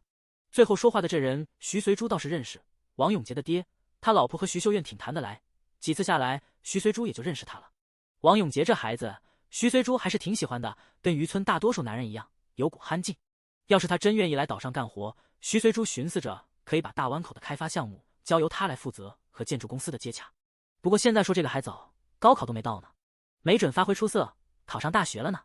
人多力量大，不到1天，100株椰果树苗都种入了事先挖好的坑洞里。刚种完就下雨了，淅淅沥沥的雨点渗入泥土，获得雨水滋润的椰树苗舒展开青绿的叶片。这雨来得及时，徐秀苑抱着兜兜小跑着躲回工人房。龟，同小海龟玩了一上午也不嫌腻的小包子，倾着身子还要去沙滩。乖宝，等雨停了再去。妈，对，妈妈马上回来，兜兜和姑婆在这里等她哦。徐随珠淋到了雨，但心情很好。姑，先看看这100株树苗的存活率，好的话，回头我再买一批，环岛种上一圈，间距可以大一点，等抽到奶果树苗也间隔着种上一圈。这得花多少钱啊？徐秀苑递来毛巾给他擦雨水，又给他冲了杯姜汤。依我说，岛上杂七杂八的树不也挺多的，移栽一些到路边不行吗？横竖是遮阴，你就按随随的吧，他乐意种什么就种什么。林国栋插了句嘴，我倒是觉得椰子树挺好，过几年还能结果，就是不晓得种不种的活。毕竟峡湾一带存活的椰子树并不多，唯一活着并且结果的还是清水湾礁石林野生野长的那几株。徐随珠擦着头发，笑着安抚他姑，放心吧姑，买树苗的钱我留着呢。卖家说这批椰树苗2年就能挂果，到时候光椰子就能把树苗的本钱挣回来。但愿如此。徐秀苑说道。妈，小包子一个劲地往徐随珠怀里扑，可徐随珠头发衣服还湿的，只得一边哄他一边加速擦头换衣服，这才抱他，可把小家伙急坏了，一到他怀里就指着外面要出去。龟，徐秀苑忍不住笑起来。我说呢，急火火的找你，你一来就非要你抱，感情是嫌我不带他去找海龟。这么大的雨能出去吗？徐随珠朝沙滩的方向张望了一眼，今天没跟过来，下雨了，我急着抱兜兜回来，没留意兴许回海里去了。对了，你嫂子有跟你说吗？养殖区多了丛珊瑚，还是活的。那小海龟经常在那里玩。奇怪的是，养殖网明明没破，天晓得怎么进来的。幸亏是小龟，要来只大的，一口把母贝吞了怎么办啊？徐随珠知道这个事，早上一下船，他嫂子就拉过他说了，为此担心的一天下3次水，就怕母贝被大鱼或是大海龟吞了。徐随珠反过来安慰嫂子，养殖网没破，不会有大鱼进来的。至于突然间冒出来的珊瑚丛，很可能是小海龟弄进来的。小家伙胆子大得很，小湾口一带显然已被他摸得跟自家后花园一样熟了，兴许是沿着沙滩拖进去的。吴美丽听他这么说，才放心一些。这回见他姑也这么担忧，等雨停了，抱着嗷嗷催着找龟龟的小包子来到养殖区。刚下过雨，海水有些浑浊。吴美丽正在清理岸上的海草，边上放着一个空盆。嫂子，喂过饵料了？随来了。饵料刚喂好，今天下雨，迟了会。我把岸上清一清，等浪小些了下去看看。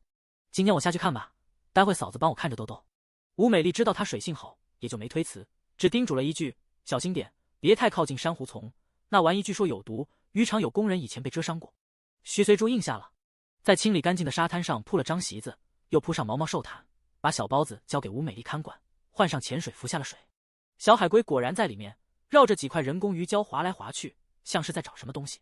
看到他下来，欢快地昂了昂脖子，3两下滑到他身边，围着他卖萌耍宝，好似在讨赏。徐随珠一下明白过来，感情想吃饵料。再一想，下雨那会突然找不见，该不会是回这里来了吧？平时吴美丽就是那个点喂下午的饵料的，今天因为下雨，迟了半个多钟头才喂。小家伙，脑袋瓜子挺灵光啊！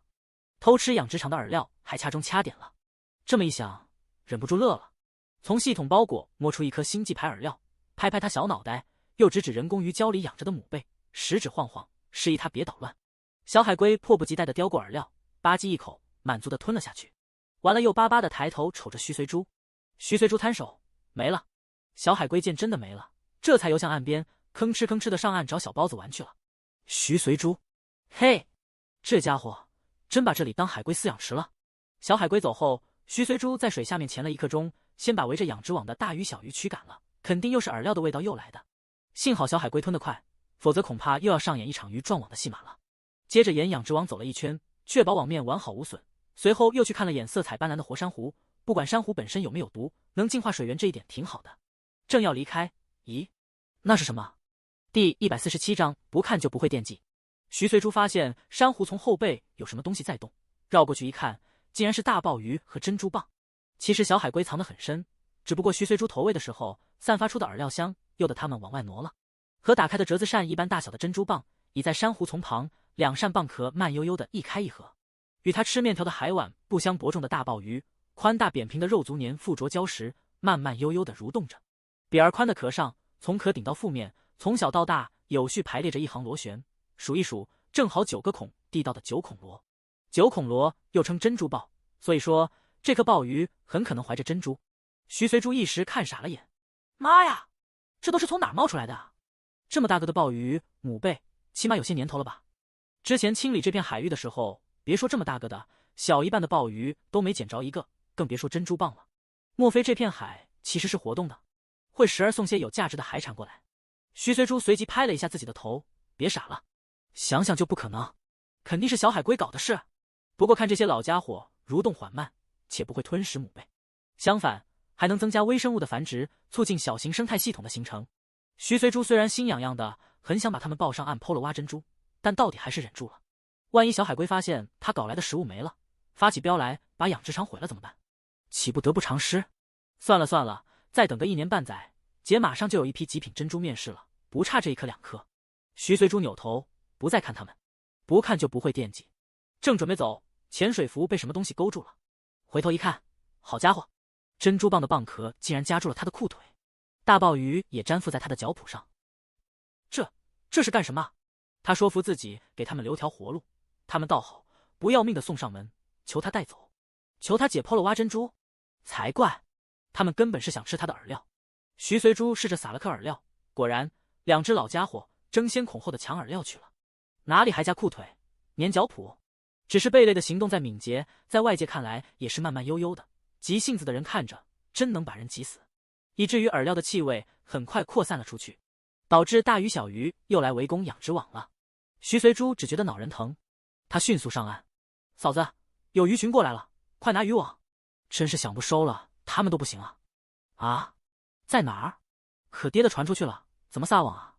吴美丽急急拿来渔网，看着瞬间从风平浪静过渡到波澜不平的海面，有些束手无策。“我来。”徐随珠接过渔网，又在左右两侧腰际各拴了个鱼篓，绕过养殖区，扑通一声跃入水面，游到养殖网外围20米处，捏碎了一颗饵料。果然，正在冲撞养殖网的鱼群嗅到新鲜饵料的味道，迅速掉头朝他游了过来。徐随珠迅速打开渔网，鱼群傻乎乎的冲过来，自投罗网。这一下起码网住100来斤，幸好星际牌潜水服在水里稳若泰山，否则就算网住了，搞不好也会被鱼群给拖走。当然也有漏网之鱼，徐随珠没去管他们，本就是为了阻止他们继续攻击养殖网才用这个法子的。然而那些逃过一劫的鱼群并没有离开，而是胆大的绕着他游来游去，抢食散落的饵料。人为财死，鸟为食亡，这海洋动物看来跟鸟类差不多，为了一口吃的也是够拼的。徐随珠则叹着，拖着渔网准备往岸边游。突然，抢食的正欢的鱼群似乎慌乱起来，然后逃命似的迅速散开，海水也剧烈的晃动起来。徐随珠心里一颤，不好，不会是有鲨鱼吧？这个念头刚闪过，人还没来得及动，一头巨大的鲨出现在徐随珠面前。它长约10米高，徐随珠估量不出来，通体呈黑色，表皮比较规则的散布着淡色斑点。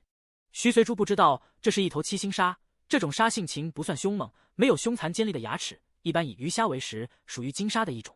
他以为所有鲨鱼都和大白鲨一样凶残，因此默默地准备好豚鱼系统包裹的救生装置。救生套装里除了充气救生艇、定位仪、求救信号枪以外，还有一组据说能让海洋生物当即失去嗅觉，辨不清方向的迷雾水幕弹。没想到七星鲨用它那特别小的眼睛迷茫地瞅了徐随珠好几眼，好似在这里碰上人类他也很困惑，然后张开大嘴吞食起附近的小鱼小虾，好像又不太满足，换了个位置继续吞食。徐随珠想了想，松开渔网，放出了挣扎的鱼群。鱼群四散逃窜，七星鲨看到了也没去追赶，继续徘徊在原地，不时地张开大口吞下一波又一波鱼虾苗。徐随珠趁他捕食鱼虾，屏着呼吸悄默默地往后退了几步，见他依旧沉浸在觅食的快乐中，掉头迅速往岸边游去。岸上，吴美丽抱着兜兜，忧心忡忡地看着海面，不会变天了吧？海浪怎么越来越大？哗啦，水声响起，徐随珠浮出水面。随随，别管鱼不鱼了，好像要变天了，赶紧上来。吴美丽刚说完，惊恐地指指徐随珠后面，这是什么东西啊？徐随珠回头，妈呀！大鲨鱼追来了，他慌忙窜上岸。七星鲨看他上岸，原地转了一圈，游到养殖场边上，硕大的脑袋笨拙地顶了顶渔网，好像发现了什么乐趣，顶一下，退一步，再上前顶一下，再退一步。养殖场里的小鱼小虾慌乱地四下逃窜。妈呀！大魔王来了！徐随珠看得一头黑线，这头鲨在干啥？吞了那么多鱼虾不够，还想来他养殖场偷吃？小海龟啪嗒啪嗒爬过来，兴奋地呼噜噜叫，好似在跟大鲨鱼打招呼。徐随珠，别告诉我这年头鲨鱼和海龟还是朋友。没想到是真的，大鲨鱼听到海龟的叫声，停下一攻二退的游戏，来了个神龙摆尾，海浪拍岸，他顺势跃出海面，嗷的一声长啸。咯咯咯！兜兜坐在吴美丽怀里，拍起小手。第148章傻大个不傻。正在附近干活的徐秀苑和工人们听到动静，匆匆跑过来，以为发生什么大事了。尤其是徐秀苑，下意识的以为侄孙掉海里了。到了岸边，大伙儿一看是七星鲨，齐齐松了一口气，原来是这个大傻个啊！不用管他，过会就游走了。徐随珠惊愕地问：姑，这难道不是鲨鱼？是他孤陋寡闻了吗？居然还有长得这么像鲨鱼的普通鱼类？算是吧，但这大傻个不吃人，只吃小鱼小虾或海藻，你不去惹他，他不会主动攻击人的。徐秀苑解释说，其实他也不是很懂，反正小时候祖父、祖母就是这么告诉他的。后来进了集体渔场，出海捕鱼的船只遇到了回来说起过，遇到七星鲨不用慌，他不吃人。老郑知道的比他多些，补充道，这是金鲨，说起来是鲨鱼，但习性和鲸差不多，长得也大个。以前出海的时候偶尔会看到它，经常飘在海面上晒太阳，渔船开过去，它连眼皮子都不抬一下，只要不主动攻击它，没事的。徐随珠长姿势了，这就好，这就好。吴美丽大松一口气，虚惊一场就好，方才那一幕可真惊魂啊。缓过神了，问徐随珠，对了，随随，你不是拿着渔网下去的吗？渔网呢？徐随珠，鱼没捕到，王爷搞丢了，还损失了他一颗耳料，真是偷鸡不着蚀把米，赔了夫人又折兵。狱卒，换下潜水服，坐在毛毛兽毯上等姑父来接，顺便欣赏海上夕阳。小包子和海龟依然爬来爬去，做着玩不腻的游戏。大傻个，就是那头金鲨，玩够了以后飘在养殖场外围，似乎并不打算离开。也许是他的小伙伴在这里，又或许是饵料的诱惑。吴美丽忧心忡忡地说：“要是一直不走怎么办？真担心把养殖网给咬破了。”徐随珠安慰道：“饿了应该会走的吧？”结果饿了也没走，而是巴巴地瞅着吴美丽投喂母贝。吴美丽被他瞅得有点吃不消，抖抖手，舀了一勺饵料撒到他所在的水域。大傻个羞得沉下海面，张开大嘴，一口把饵料吞到嘴里，两腮过滤掉海水，留下回味无穷的饵料，和先前觅食地方的味道有点像，太可口太美味了。可惜少了点，还不够塞牙缝的。他又浮出海面，老套路的继续瞅吴美丽。吴美丽还说是大傻个，依他看来一点都不傻，相反贼精贼精的。徐随珠也算是看明白了，大傻个也好，那些冲撞养殖网的鱼群也好，都是奔着他手中的星际牌饵料来的。看来以后不能在水里整颗整颗的使用了，太恐怖了。得亏今天引来的是和善温吞不吃人的七星鲨，要真的来头大白鲨，小命难保。究竟这饵料里添了啥？为什么鱼虾群老远就能嗅到？疯狂起来跟嗑药似的。回去路上，徐随珠琢磨了一路，最后决定碾点粉末下来，寄给范教授，托他找个化学系的老师帮忙化验分析，列个成分表出来。要是能用现有的材料合成，那以后养殖捕鱼就轻松多了。什么时候撒网了，往水里撒点饵料，不怕鱼群不来。想到范教授喜欢海鲜，徐随珠连同信件一起给他捎了一箱刚离岸的新鲜海货过去。随，我和爹商量过了，咱先不买渔船了，先买货车。林建斌骑车送表妹回镇上的路上，说起这几天他的盘算。徐随珠闻言很是惊讶。出正月那会，姑和姑父还在说，再攒点钱就能换条大渔船了，这会怎么突然改主意先买车了？友谊饭店那边不肯承担运输费了吗？他记得王二哥和姑父谈供货合约的时候，谈好运费由饭店承担。本来应该他们派车来拉的，但考虑到鱼虾出栏不是天天有，出海捕鱼的收获也不是每天都那么好，横竖饭店不止临时渔场一个供货商，因此运输方式就定了渔场送货，运费由饭店出。难道是友谊饭店见渔场的生意一天比一天好，想重新换合同？生意人嘛，总归是希望把成本压缩到最小的。不是，饭店那边没问题。林建斌见他误会了，忙解释，先前爹不是捕到一条金枪鱼吗？临时叫了辆小货车送去饭店，那司机虽没看到货款，但这么大的鱼这一带很少见，回来就把这事往外说了。前阵子李金那王八蛋来渔场偷鸡摸狗，也是听说我家渔场网到过金枪鱼，以为我家渔场养了这种大鱼，结果摸错了渔场，偷了张叔家的。什么？李金一开始就是冲着姑父的渔场来的？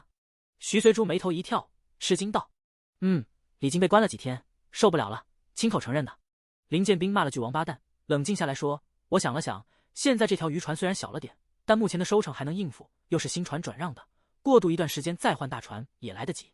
咱先买车，以后都自己送货，免得招人眼。”爹也同意，我打算过几天先去市里学车，考出了驾照就去买辆二手的厢式小卡。徐随珠听是这么回事，想了想说：“也好，钱不够我这有。不过哥，我觉得既然买了就买新车，开着放心。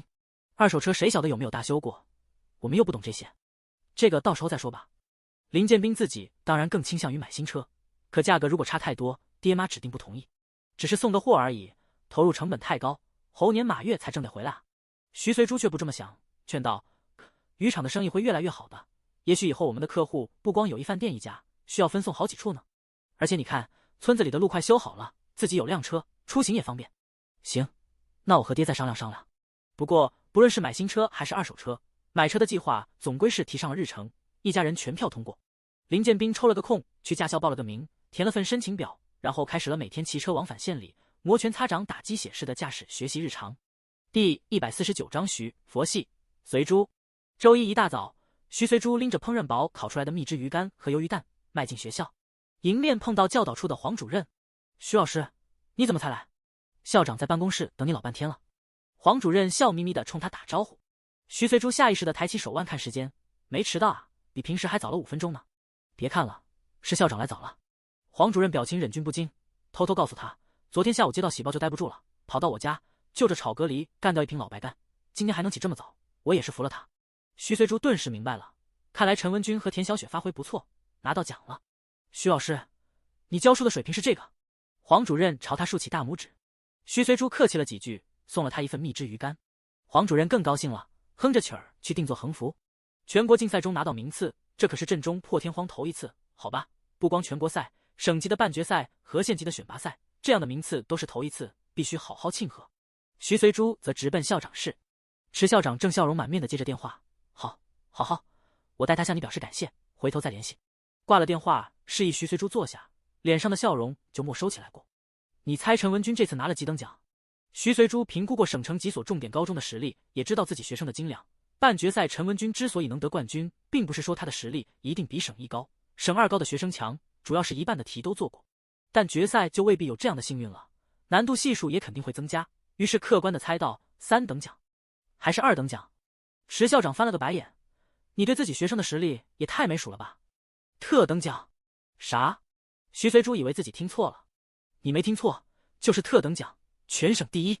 田小雪也不赖，拿了个3等奖。”池校长哈哈大笑：“昨天我收到消息，兴奋的睡不着觉，可惜你回家了，要不然能等今天才告诉你。”徐随珠有些不敢相信：“决赛的题很简单吗？”“那也不应该啊，省一高、省二高都不是吃素的。”带队老师来电话报喜，说陈文军除了听力和作文扣了几分，其他全部正确，说是1半以上的题，你给他们辅导的时候做到过。池校长喜不自胜，仿佛得大奖的是他。不过也没差了，学生获奖，学校的确倍有面子。徐老师，你在省城彻底出名了。这不，刚刚2高校长来电话，他倒不是来挖墙脚的，估计是想挖不好意思吧。池校长耸耸肩，能理解这些重点中学的用意，但对方没明说，他乐得当不知情。徐老师自从也很明确的表态不会调走，他就彻底把心放到了肚子里。他说高考完，教育厅会选几名优秀教师代表咱们省去京都参加全国优教研讨会，他推荐了你，省厅那边同意了。哦，徐随珠对这种交流会、研讨会并不怎么感兴趣，他又不准备升特级、特优教师，反正这辈子都打算窝在峡湾渔村，学生愿意上他的课，学校愿意聘任他，这就够了。搞那么多花头精干什么？池校长看他这副无欲无求的样子，就特别的恨铁不成钢。别人想去都没机会，你倒好，总之别犯傻，有机会还是要抓住的。再说，你不是准备出书吗？书出版了不得卖，否则出它干什么？有个好名头不是更有帮助？说的也是。徐佛系，随珠想通了，点点头。行，那就参加吧。校长无力的摆摆手，快走，上课去吧。那淡薄的反应太碍眼了。镇中学子英语竞赛获全国特等奖的消息传开，原本还抱着观望态度的家长立时蠢蠢欲动，纷纷来找池校长，问能不能把学籍重新转回来，他们想回镇中读。池校长，你们当镇中什么地方？想来就来，想走就走，没门。当然，心里可以这么吐槽，出口的话断不能这么狠。池校长是这么对来访家长和学生说的：真是对不住，学生人数目前饱和了，学校师资力量有限，短时间没办法增开班级，新教学楼动工要等高考后。你们可以等下学年的招生计划出来以后看看，符合条件的欢迎来报名。言外之意，下学年的招生要求肯定比以前提高了，有徐随珠这个带出全国英语竞赛特等奖的优秀教师坐镇，不怕没生源。这一刻起，挑剔的权利不再独属于学生，而是镇中挑学生。想来可以，但得看成绩够不够格，太差了咱也是不要的。学生家长心里那个憋屈哦，想他们的孩子曾经也是镇中的一份子，只不过嫌弃镇中教学质量差，这才花钱托关系转去了别的学校，费老鼻子净转出去，结果不到1年，镇中名声大噪，多项竞赛不仅赶超县一中，连省城几所重点中学都成了手下败将，一看就要雄起的节奏，便起了转回来读的心思。可又担心会不会只是昙花一现，因此想看看这届的高考成绩再做定夺。就这么一犹豫两犹豫间，好吗？错失了转回来的最佳机会。唉，早知应该果断点，上个月就转回来。就是说了，这下没办法了，只能等下学期看看能不能考回来。儿子啊，争气点，你不是想考外国语学院吗？先考上镇中，再考到徐老师的班里，一定能圆梦。送走这波人，池校长抹了把汗，靠在椅背上喝茶。应付人也是一门脑力兼体力的辛苦活呀。陈文军他们回来了，黄主任捧着搪瓷杯慢悠悠地溜达进来。上回徐老师不是送了你1罐茶叶吗？给几片尝尝呗。不给，池校长自己都舍不得喝，那茶叶比他儿子孝敬的还要好，给2片嘛。然后跟你说个好事，跟学校有关。池校长抬头问。肯定啊，无关我会来跟你说。黄主任把搪瓷杯递过去，池校长拿钥匙开了柜门，宝贝似的捧出茶叶罐，打开盖子，真的给了2片。第150章笔名随意。黄主任无语了。我说老池，我俩多少年的交情了，还抵不上几片茶叶啊？你说2片够了的。池校长小声咕哝着，一边肉痛一边又给了2片。黄主任被打败了，一把抢过茶叶罐，趁池校长没反应过来，迅速抓了一小撮投进茶缸，赶在池校长肉痛的想要打他前，笑眯眯地说：“别恼别恼，我接下来的好消息，绝对缓解你的肉痛。那你倒是说啊。”池校长咬牙切齿，不说的我满意，茶缸留下，我都喝过一口了。黄主任故意啜了一口，露出惬意的表情。没事，我不介意。算你狠。不开玩笑了，是这样的，去年不是有俩学生跑去广城当歌手了吗？池校长鄙夷的斜视他，这事我知道啊，我还听过他们唱歌，确实有2把刷子，而且正是那首歌使星探发掘了他们，这才有后来的事。你拿这事骗走我那么大一撮茶叶。黄主任说：“你别急啊，我话还没说完呢。这俩学生成立了个组合，今年出唱片了，卖的还挺火。陈文军和田小雪去省城比赛前，不少学生掏钱让他们带卡带，结果音像店进的货不多，全部买下来也只有10盒，其中2盒还是徐老师预定的僧多粥少，这不正为剩下的几盒在那争呢，闹猛的不行。真的，这才几个月就出唱片了，还大卖。”池校长惊喜地站起来，随即抚掌，这倒的确是个好消息。甭管哪行哪业，只要学生争气，学校一准跟着长脸。所以说茶叶茶没白喝吧。黄主任促狭的笑笑，捧着茶缸慢悠悠地夺回了自己办公室。池校长则把办公室门一关，背着手夺去少量卡带的哄抢现场。预定了卡带的学生正里3层外3层的围着陈文军和田小雪2个七嘴八舌的讨卡带。当时都是给了钱的，可现在只买到8盒，不够分啊，不够分，归谁好呢？陈文军想了想提议，要不我们分成8组猜拳吧，归每组赢的人。如果不分组，直接2人1局进行 PK， 实在太耗时了，马上就要上课了呢。同学们也都同意。行，猜拳，这样公平。来来来，同学们自觉分组排好队啊，一个一个来，别挤。其中一个组排在前头的2个男生捋捋袖子，还往手心吐了口唾沫，搓了搓手，抢先猜起来。石头剪刀布，嗨呀，我赢了！哈哈哈哈！赢的和下一个继续猜，输的淘汰。就这样，7盒卡带相继有了归属，就剩最后1盒了。石头剪刀校长，哎妈呀！校长怎么在这里？池校长笑眯眯的朝男生伸出手，猜拳定输赢是吧？来，准备好了。最后一组赢的人是校长，输了的学生校长气场太大，我手抖。胜负已分，说话就得算话。校长摸出10块钱，大手一挥说不用找了，然后拿着卡带喜滋滋的走了。那一组的学生，你看看我，我看看你，彼此打起眉眼官司。校长又没事先订购，不公平。那你倒是去说啊，反正我不敢。我也不敢。硬。陈文军和田小雪把钱退给没买到卡带的同学。别急，徐老师说了，他买的2盒，1盒送给广播站，午休和放学时播给我们听。真的？徐老师什么时候骗过我们？太好了，不出钱也能听到歌，爽翻天。果然，这天放学，校广播站放起内地新生组合旭日东升的首张音乐专辑《追梦》，主打歌《追梦少年》一经播出，虏获一众少年男女的心。你说太阳很远，它的光却温暖世界，逆风奔跑，哪怕终点无人鼓掌。你说梦想很远，不是努力就一定可以实现。青春短暂，没有理想和咸鱼有什么分别？太好听了！小女生们拖着腮帮子，一脸沉迷状。男生虽然没这么夸张，却在午休时偷偷来到广播室，要求无限次单循环这首《追梦少年》。徐随珠课间的时候也在办公室里播放，老师们捧着茶杯聚在一起，边听边评论。好听好听，这歌一定会火。钟老师享受的闭着眼聆听一遍之后说道。于老师点头附议，确实好听，属于耐听性，比那些情情爱爱、缠绵悱恻的歌好听多了。我就喜欢这类积极上进又朗朗上口的。上回周冬薇几个在文艺汇演上唱的《我的未来不是梦》也很不赖。这音乐配上这歌词，绝了！钟老师看了眼歌词，惊讶地说：“作曲的我知道，是港城那边有名的作曲家，但词作者叫什么？随意？这笔名也太随意了吧！不晓得男的女的，你们有谁听过他以前的作品？”于老师凑过来看了眼，不过他对词曲作者不太了解。你都不知道，我们就更不知道了。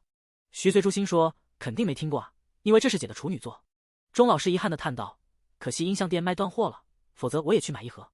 自己学生的专辑，怎好不支持呢？”徐随珠想到7月份要去京都参加优教研讨会，便说：“你们要是想买，我去京都时看看那边的音像店有没有，有的话给你们带。徐老师，方便的话帮我也带一盒。刚进来的林老师接道：“我儿子喜欢听歌，他小姑从申城回来，送了他一个随身听。最近看他老在搜集音乐卡带，与其听那些爱来爱去、恨来恨去的歌，倒不如听这个。”徐随珠忙说好，生怕忘了，拿笔记在记事本上。高一、高二那边的老师听说后，不少也都说要带，不止他们自己，还有亲戚家的孩子、朋友的小孩。最后学生们知道了，软磨硬泡缠着徐随珠问能不能帮他们带。林林总总加起来数量居然不少，干脆列了张清单，统计了卡带份数和金额，连同钱一起交给徐随珠。拜托你了，徐老师。徐随珠哭笑不得，他这算不算替学生开拓了鱼谱市场？